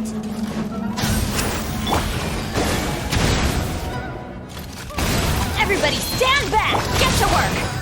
Eat lolly! Eat papa! Get him! Light up the blazing sun!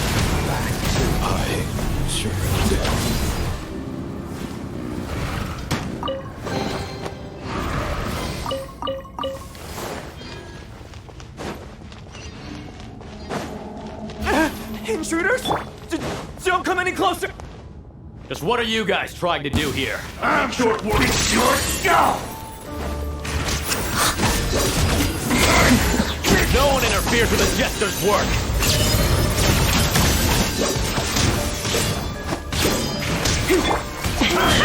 Big mission! Open fire! Bullseye! Open fire! Fix it.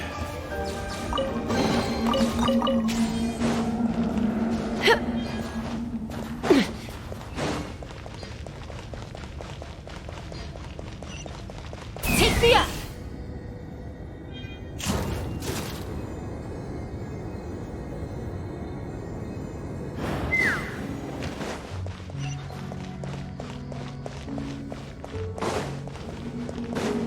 Let's fly!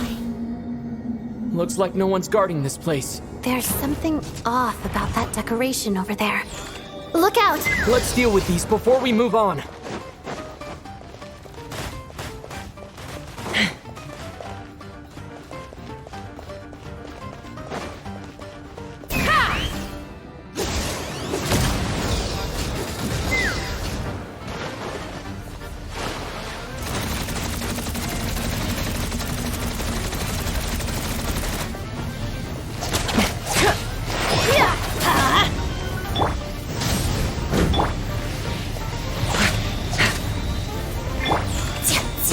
Let's begin.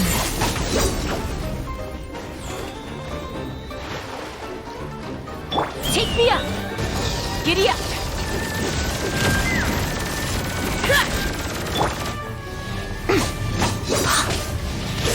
Shadow me.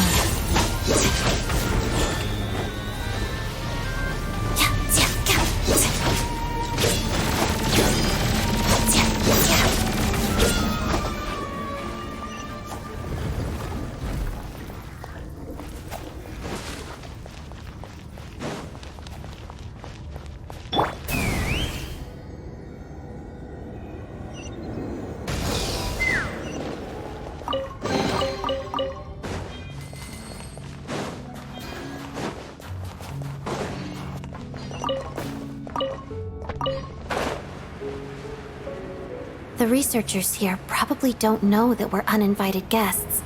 Let's try not to hurt them. What's the big star from the theater doing here? That's Miss Odette. She's a member of the Fatui. Don't tell me you didn't know that.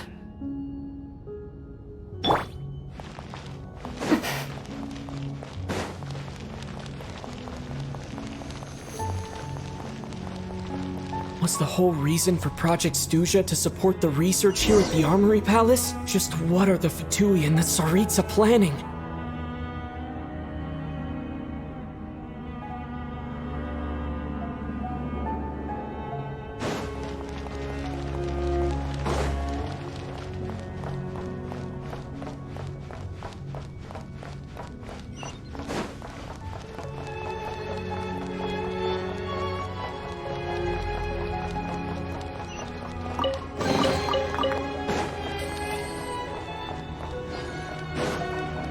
Whoa!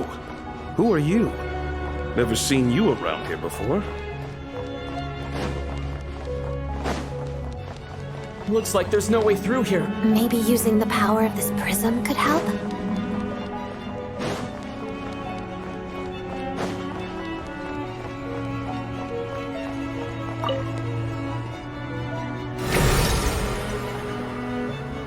I think I see some images. It's the prism's power at play, causing images of the past to reappear, albeit only as illusions. Let's make our way. Paimon. And the Jester. Is this another scene from the past? Yes. It looks quite old, though. I don't think it happened in the recent past.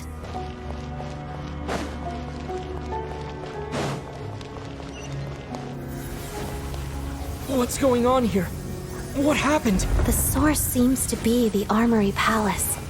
They must have started some large-scale experiment. Wait, what if this has something to do with Paimon? We need to hurry!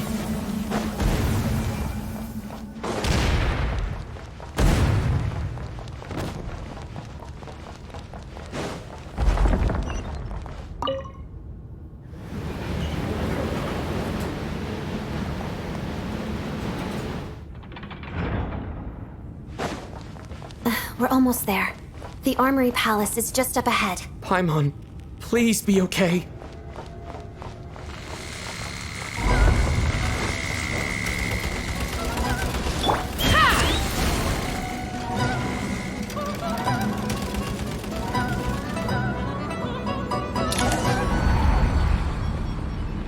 What's going on? Wait, I remember this feeling.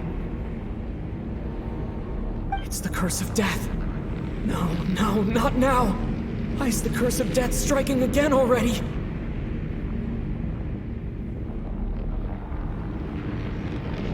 Odette!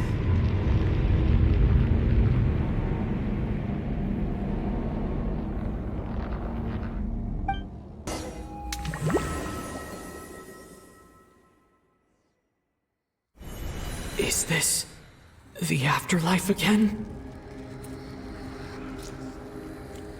I need to find a way back to reality.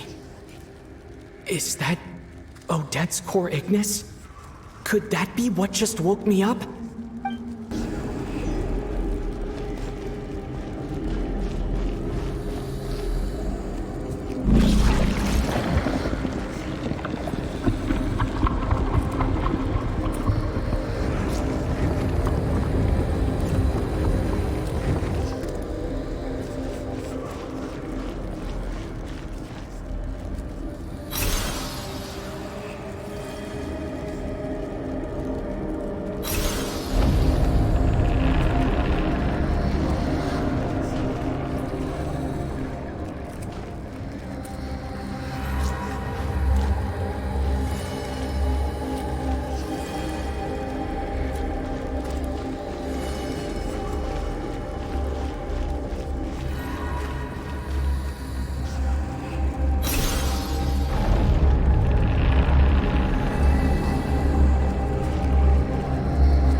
Odette? Odette! No signs of life. But past experience says that she should be resurrected before too long. Right? Did Odette intentionally use her core Ignis to guide my soul? I feel like something similar happened in a dream I had before. Thank you, Odette. If not for you, my soul wouldn't have found its way back to my body so quickly. And I might not have woken up so soon. But I'm sorry. I don't have time to protect you. I have to use the time you bought me to get Paimon back.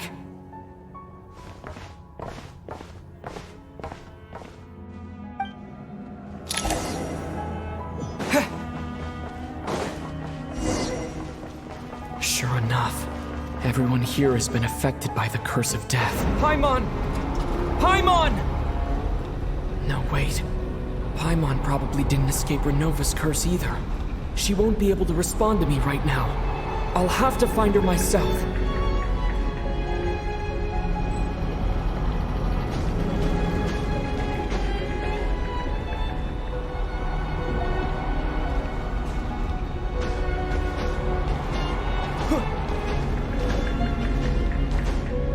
Mitya!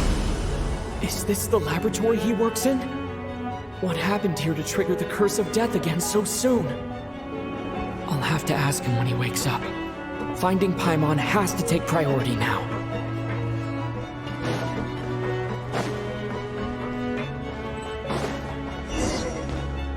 Found her! Paimon really is here!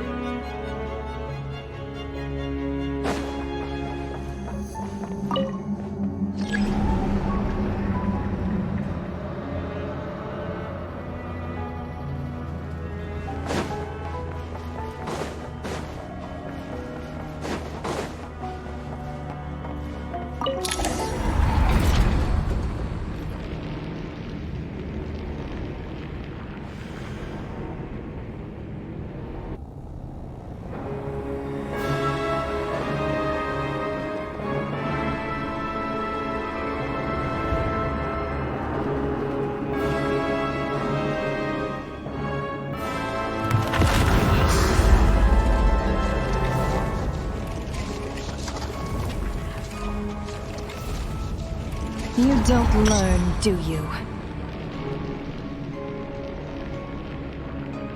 You've already been involved in one mass death, and now you show up at the scene of another. This might have passed for a coincidence the first time, but a second time? Am I to assume you are intentionally interfering in Snezhnaya's affairs? Judging by your expression, it seems that you understand little of what is going on here. In that case, a word to the wise. Do not interfere in Snezhnaya's affairs. A civilization that fails to learn its lesson constantly depletes its own worth. It will one day lose any reason for its existence. And as a descender, you are perfectly suited to be the lifeline to which a dying civilization might desperately cling. Consider your position carefully. No advice needed. I'll make my own judgments. Suit yourself. When the day of reckoning arrives, not even a descender can hope to escape unscathed. The time for resurrection fast approaches. The mortals here are not yet worthy to behold my form. So that will be all for today.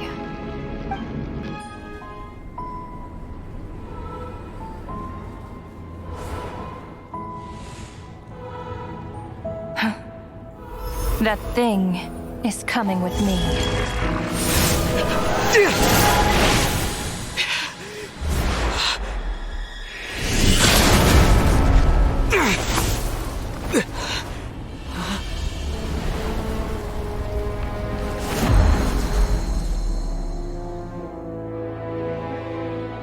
You awoke sooner than I thought. The curse of immortality is stubborn. Unable to enter the ley lines, yet not content to remain a spirit. Ruler of death, what do you want? You perplex me. Both you and you. That thing may be a creation of Celestia, but it possesses none of Celestia's power, let alone authority. Your obsession with it baffles me. No matter, the resurrection will soon begin. It's worthless anyway. I'll reclaim it next time.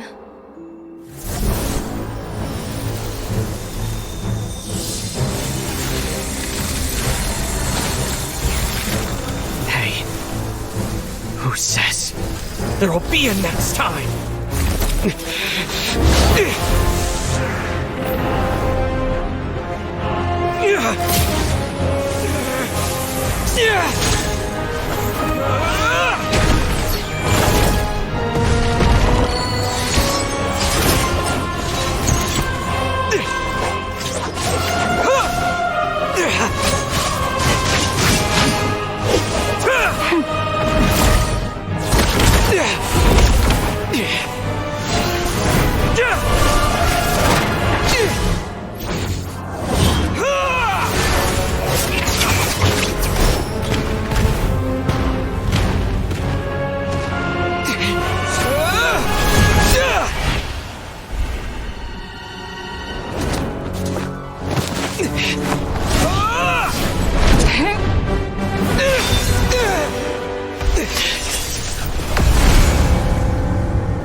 I missed you, Paimon.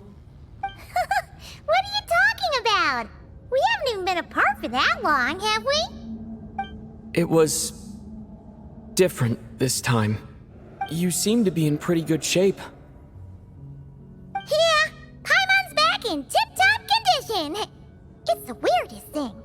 Paimon fell asleep earlier, and when she woke up, she found herself here. The jester and that guy talking to him used some kind of energy on Paimon, and she could kind of feel it canceling out that other thing that was making her feel unwell. So, Mitya helped too? Apologies for leaving in such a hurry at the theater earlier. I was in a rush to verify some theories. Rest assured that your companion is perfectly safe. We reversed the effects that the experimental energy had on her. The jester specifically instructed me to do so. I suppose this is our first official meeting, Traveler.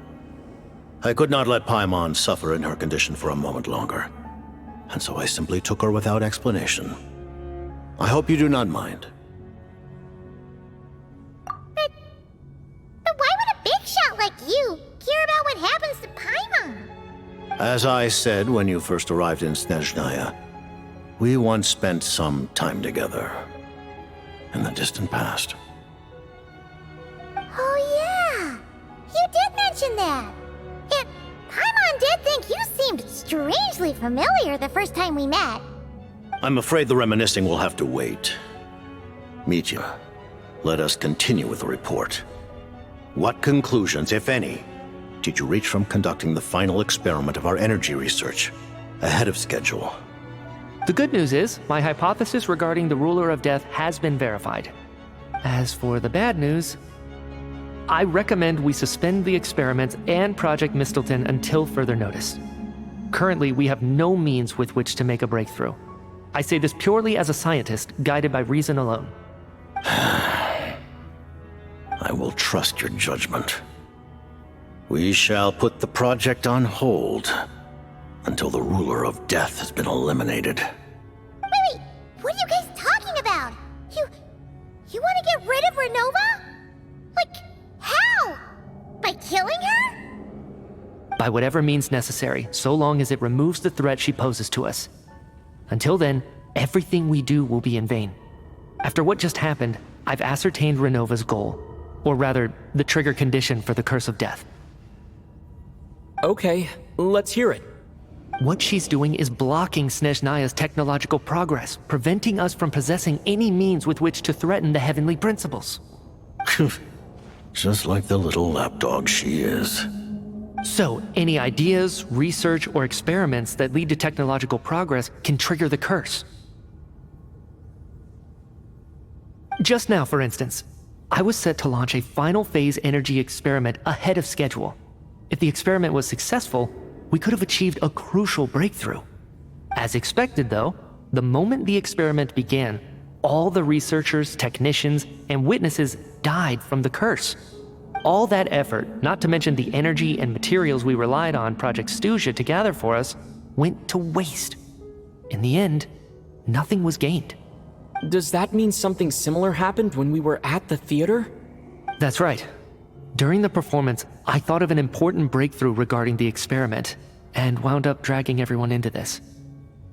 So the nature of the curse seems to be something like, when moments of technological progress occur, all life in the vicinity is taken away. What a violent method. Of course, that meant the curse was normally limited to the Armory Palace. Since outsiders are forbidden from entering, this mass death phenomenon went unnoticed, until Odette came along. I believe she was the first witness.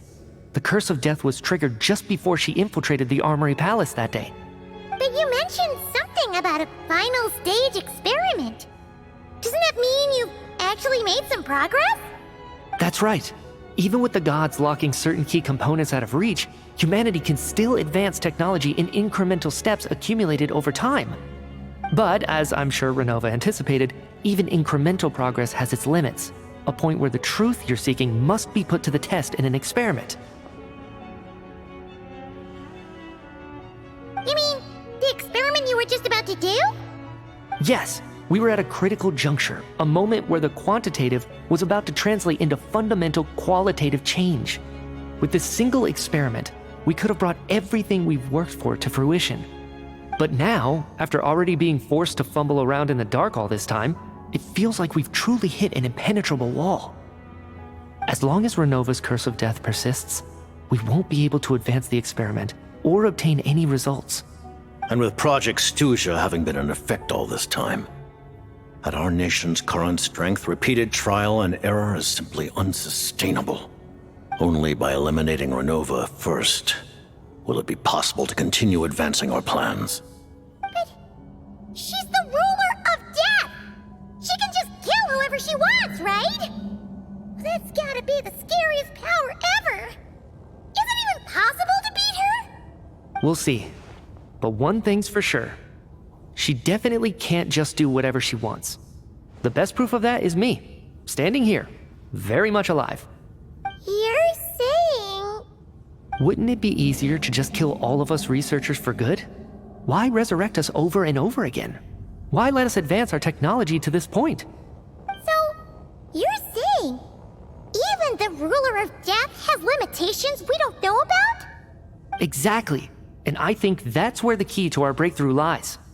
Regardless, the ruler of death has always been an obstacle we must overcome.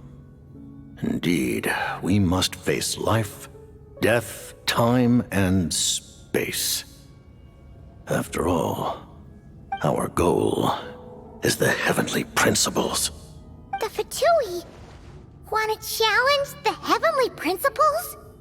For a long time, I've had a vague suspicion the Fatui and the Tsaritsa were targeting the heavenly principles.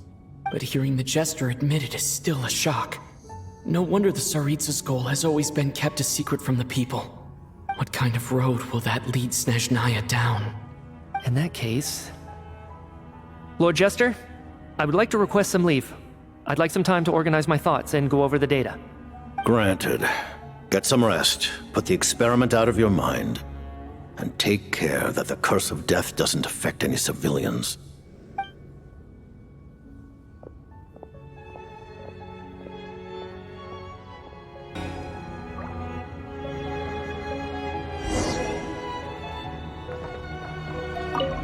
While there is yet time, allow me to offer you my hospitality, honored guest of Snezhnaya. Is there anything you wish to know?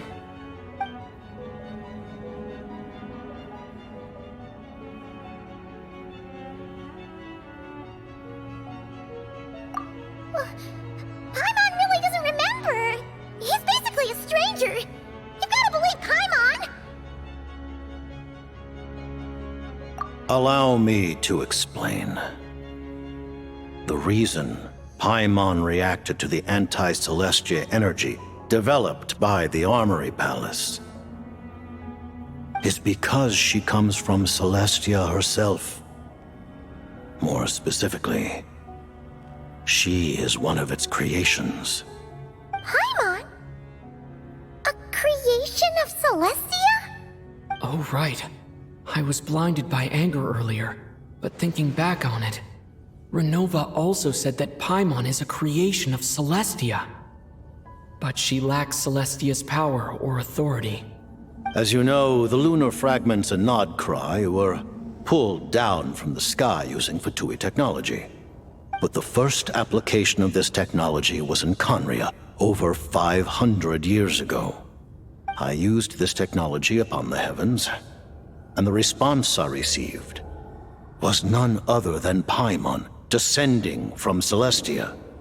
I presented her to the Vinster King, but he took no interest in this gift, nor did it satisfy him. Paimon then took up temporary residence in my palace until, of course, the arrival of the Cataclysm. Wait, Paimon's a little confused.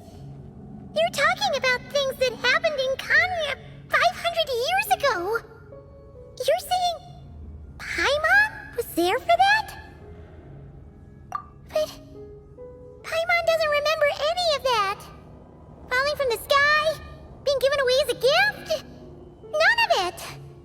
Having lived through the Cataclysm, perhaps you too were burdened with some manner of curse. Although, Losing your memories would indeed be the smallest price I've ever seen paid. But it's not just her memories from Conria. Paimon doesn't even know how she spent the last 500 years. She only has memories from the past few years. No matter how hard she tries to remember. What was Paimon like back in Conria? Did she know a whole lot because she came from Celestia? Was she super smart? Unfortunately, when you arrived in Conria, your consciousness was like that of a newborn infant. None could say what kind of being you once were in Celestia. During the time you lived in Conria, your personality was no different from how it is now. Aw, man! Paimon's plan to get her memories back and become super smart is ruined before it could even start. You know, even though Paimon lost her memories, she still feels weirdly close to you for some reason. That must mean you took pretty good care of Paimon back then, huh? On the contrary, I completely ignored your existence. I was entirely focused on my struggle against Troptatir the Wise. But now, as I see it, it is as if you are the only sane thing that survived that era of insanity. And thus, are worthy of protection. Noted. Man, Paimon's gotta stop projecting friendship on everyone she meets. But, Traveler? Even though you know Paimon's some creation of Celestia now, you still want her, right? You're not going to abandon her? Oh, phew! That's a relief. Paimon's just learning about this, too. She's barely even processed it.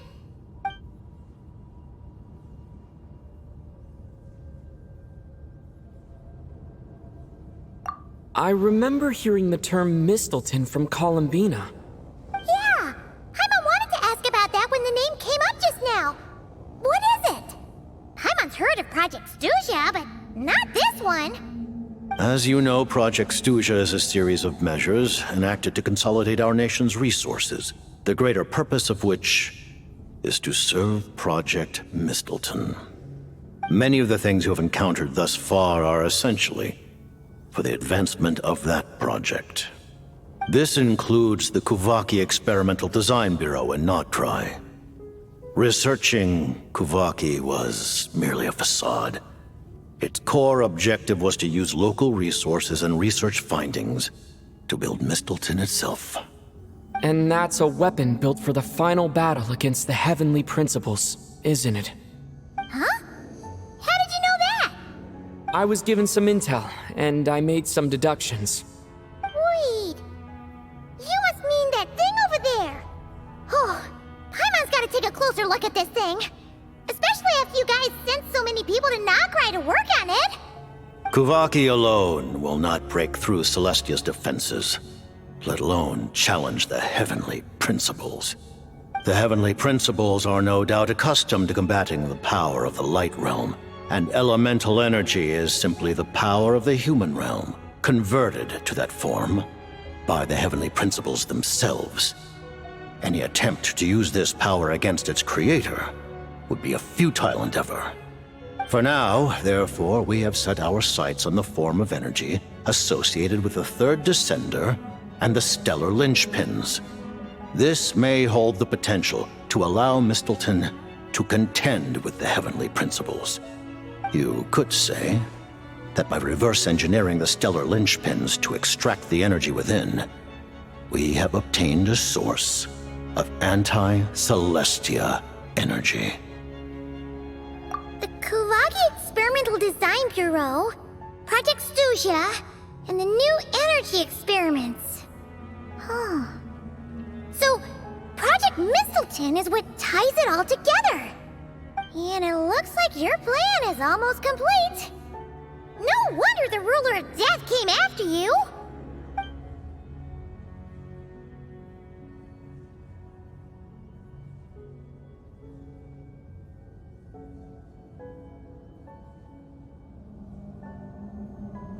Her Majesty the Tsaritsa has embarked upon an expedition to vanquish a monster. Were it not for this, I imagine she would have been delighted to grant you an audience. Seems like the powers that be in Snezhnaya don't intend to hold my past conflicts with the fatui against me. The Harbingers have been granted significant autonomy in retrieving the Gnosis. But by the same token, they do not completely represent Snezhnaya's official stance. You read my mind. Speaking of the Gnosis, Paimon's been dying to ask this question since forever. Why exactly does the Tsaritsa want to collect them? Is it something to do with the fight against the heavenly principles? The Gnosis will undoubtedly serve as a key bargaining chip when she confronts the heavenly principles. Beyond that, you had best ask the Tsaritsa herself. I am not sure if this information is mine to disclose. What do you mean, not sure? Don't you make the rules? You're the highest-ranking Harbinger! Ugh, never mind. Taking on the heavenly principles is something most people wouldn't even entertain in their wildest fantasies. Why is the Tsaritsa so fixated on this? In Teyvat today, civilization is nothing but an illusion. Something whose very existence can be negated at any moment. Our civilization may very well be destroyed in the struggle, but as things stand, the heavenly principles could choose to negate our existence on a passing whim. And we must not sit back and accept that fate. Only by changing the state of affairs, only by overthrowing the heavenly principles, can our civilization truly be said to have taken root. Otherwise, the fate of the people of Conria and Hyperborea is a cycle doomed to repeat itself. Accepting potential destruction in return for getting to control your own fate. Furthermore, perhaps this is still somewhat difficult for you to understand. Are you aware that all the rules of this world are made up of curses? Huh? All of them? Paimon knows about the curse of death you mentioned, and the curse of immortality that you and Dainsleif have. Then the birth of the Hilly-Churls, the rules of Natlan's Ode of Resurrection. Those are curses too? Farina's long life seems to stem from a curse placed on her by Focalor as well. Yes. Even a god's love for humanity is a curse the heavenly principles inflicted upon the gods. What? The Tsaritsa has always had ample reason to hate the heavenly principles. If she can seize their authority, she will reconstruct the entire world, and when that time comes, humanity will be completely liberated from curses and lies. Look forward to it. It will be a world beyond your imagination. Though the ordinary people of Snezhnaya may not understand these details, in this frigid land locked in a ceaseless struggle against the environment, in this nation to which the gods have never shown favor, we all believe that standing in solidarity with the Tsaritsa in our shared struggle will surely usher in a new and better world.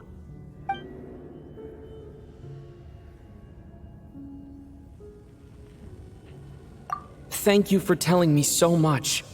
I'm a bit surprised, honestly. I didn't expect you to be quite so transparent with me. Given the circumstances, the Fatui need not hide anything from our allies. Allies? To advance Project Mistleton, we must first resolve our issue with the ruler of death. And if I presume correctly, you have no intention of letting her actions go unpunished either, do you? That's right. Ever since she said she intends to reclaim Paimon when we next meet, I figured reconciliation was out of the question. Against an opponent of this caliber, deliberating over our allegiances would waste time we do not have. We must join forces unreservedly with whomever we can, if we are to stand anything like a fighting chance. You're going to challenge the ruler of death? Just for Paimon? But Paimon's only... Thank you! Oh, thank you! Oh, gee! Now Paimon doesn't even know what to say! Anyway, Paimon's super touched! The Tsaritsa will return in triumph in short order, and the Fatui shall hold internal discussions regarding the enemy. The time for us to meet again will come very soon. Got it. Thanks for your help with Paimon. I'll be sure to look after her for you. There was just one other thing. Well, it's just a request, really. Paimon really wants to see what this Mistleton thingy you're gonna use against the Heavenly Principles looks like. Of course, Paimon knows it's top secret and stuff, but she just had to ask. It's okay if the answer's no. Certainly you may. Oh, for real? Actually, maybe it's best not to. What if her Nova suddenly pops up again? She might take this chance to... While the technology is not yet fully developed, it has nevertheless reached the stage where Celestia's creations are unable to damage it. In that regard, you may rest assured. Oh. Wow. No wonder Paimon felt so out of sorts recently, even though it was super far away. Alright then! Paimon's ready to take a sneaky peek at this top secret super weapon!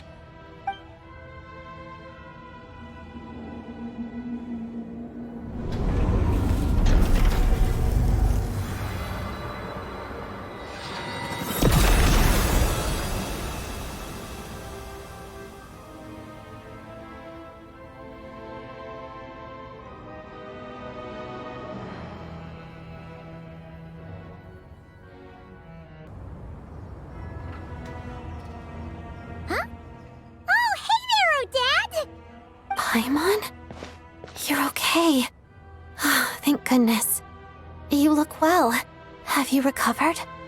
Long story short, yep, Paimon's all better. What are you doing here? Were you waiting for us? That's right. When I woke up, I wanted to go in after you, but the guards had woken up as well. It would have been tough to take them on alone, and there was no easy way to sneak past them. So I returned the way I came and waited for you here. It was thanks to you that my soul found its way back to my body so quickly. Thank you. Huh. That actually worked? Nice.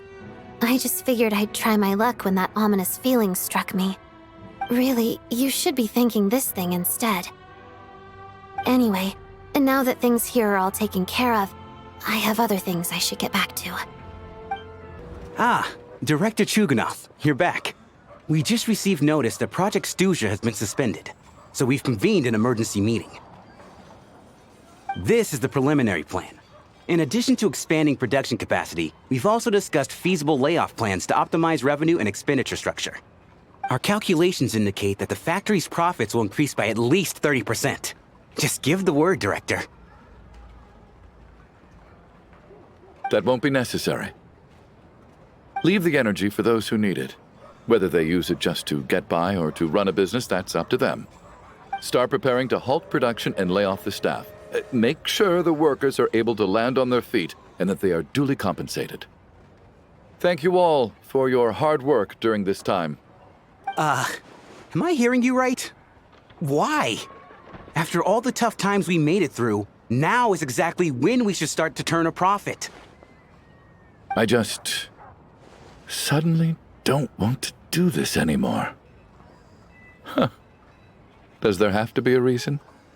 Iskra, it's time to rest. Dear esteemed members of the Rokat, given the effects of Lelek's radical actions upon our organization's reputation and social stability, a decision has been made to permanently withdraw this codename from use. Considering that Lelik did what they did for the benefit of the people, the Rokot has nevertheless negotiated with the authorities, ultimately securing a waiver for all penalties due to them. Lelik will be suspended for a period of time. Depending on their future performance, they may be allowed to adopt a new codename and continue acting as part of the Rokot. The purpose of this notice is to remind everyone once again that motives and methods are equally important when one operates in the shadows. Even with Project Stooge's suspension and our interim operational victory, we must guard against complacency and rashness and work to consolidate the progress we have made so far. We act only for the greater glory and solidarity of our nation. May the aurora shine ever on, and the tundra always stand firm. We act only for the greater glory and solidarity of our nation. May the aurora shine ever on, and the tundra always stand firm.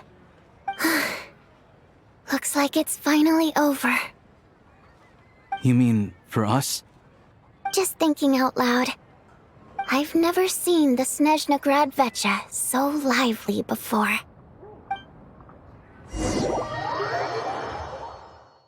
I never once thought I'd come here. But I understand everything now, Rosaline.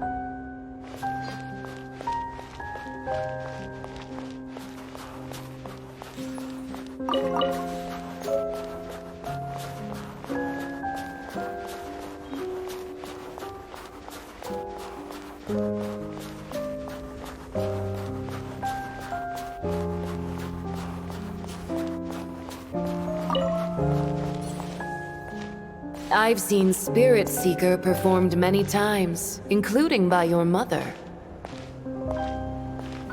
Why do you bring that up all of a sudden? Even though the choreography is always identical, every dancer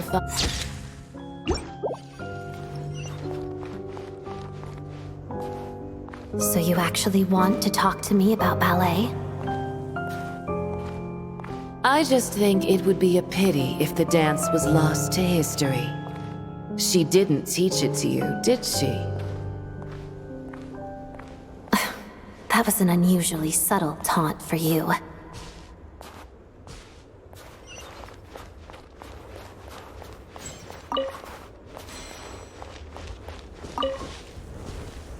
We embraced one another on the snow-swept plains, melting the ruthlessness of time.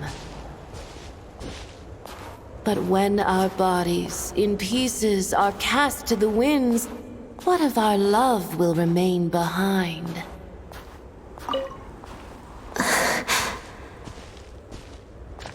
Don't tell me you can't sing. Shush.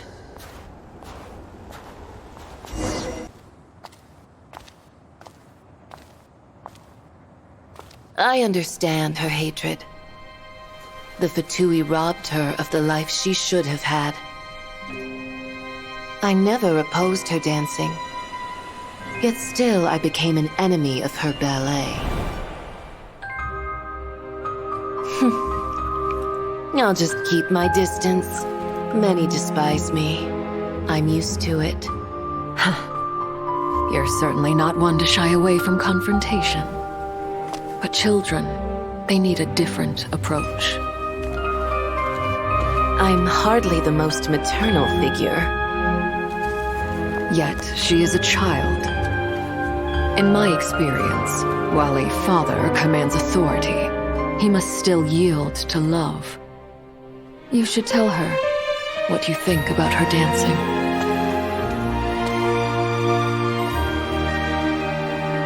Odette will soon take the stage at the Koralyevsky Theater. This could be your chance. Geonosis secured. It went smoothly. I'll be there.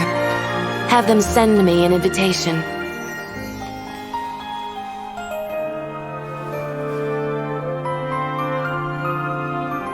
Sadly, things didn't work out. Her final words are inside that block of ice. This? Aren't these for monitoring her subordinates? Not yours. This one isn't her witch's flame, but my two worlds' flames. The two worlds' flames can burn away memories. It was my parting gift to Rosaline.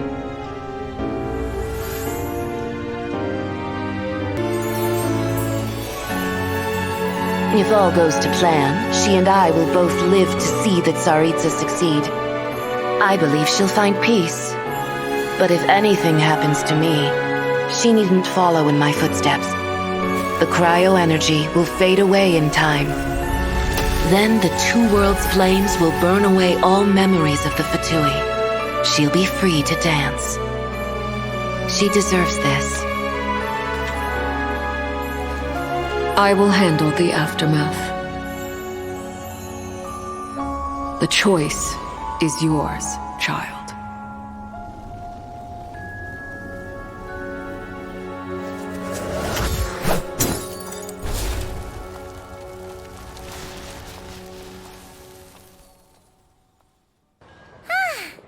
Fresh air at last!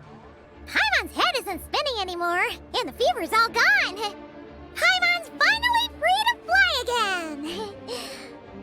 Oh, it's nice to finally know where Paimon came from, too. It did make Paimon a little nervous at first, but it's such a relief now. Like, who cares if Paimon's a creation of Celestia? She's probably not anyone that important. Probably just the fairy of food and fun or something. And like you said, this doesn't have to change anything between us. You're not gonna just... Hey! Hurry up! Why are you walking so slowly? You've spent the last few days lying in bed and stuffing your face. I didn't think you'd be able to fly this fast. Says who? Paimon's as agile as ever. They don't call her White Floaty for nothing. Paimon originally wanted to check out the bookstores in Snezhnaya, but she's more in the mood for flying around right now, so let's save that for later. Wait, they've got light novels from Yai Publishing House here too. Huh? And this is Paimon's favorite mystery story from Fontaine. Wow, they got a sequel. The local Snezhnaya books look pretty interesting too, but also kind of heavy. Not the easiest things to look around. I thought you were in the mood for flying around. Paimon can read while she flies. Hey, look at these two domes. Which do you like better?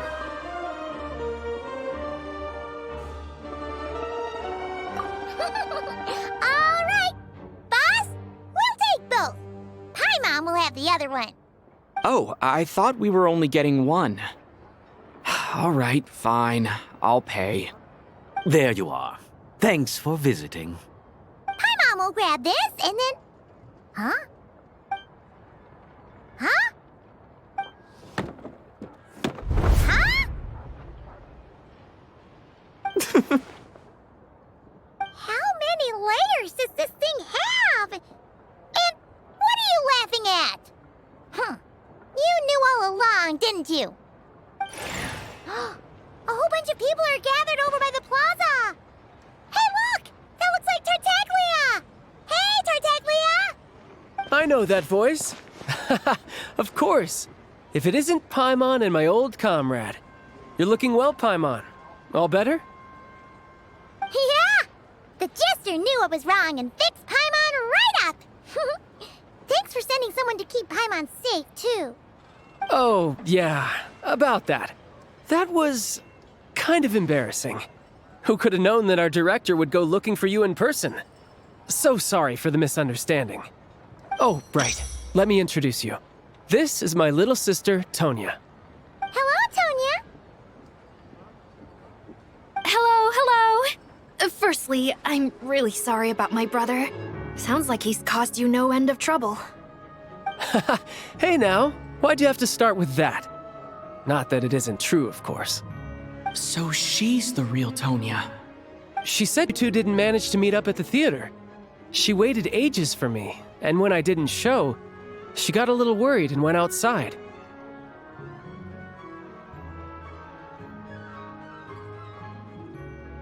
I know, right?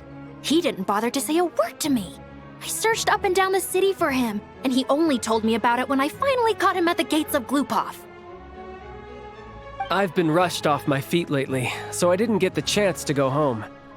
I just figured the Traveler would fill you in when he got there.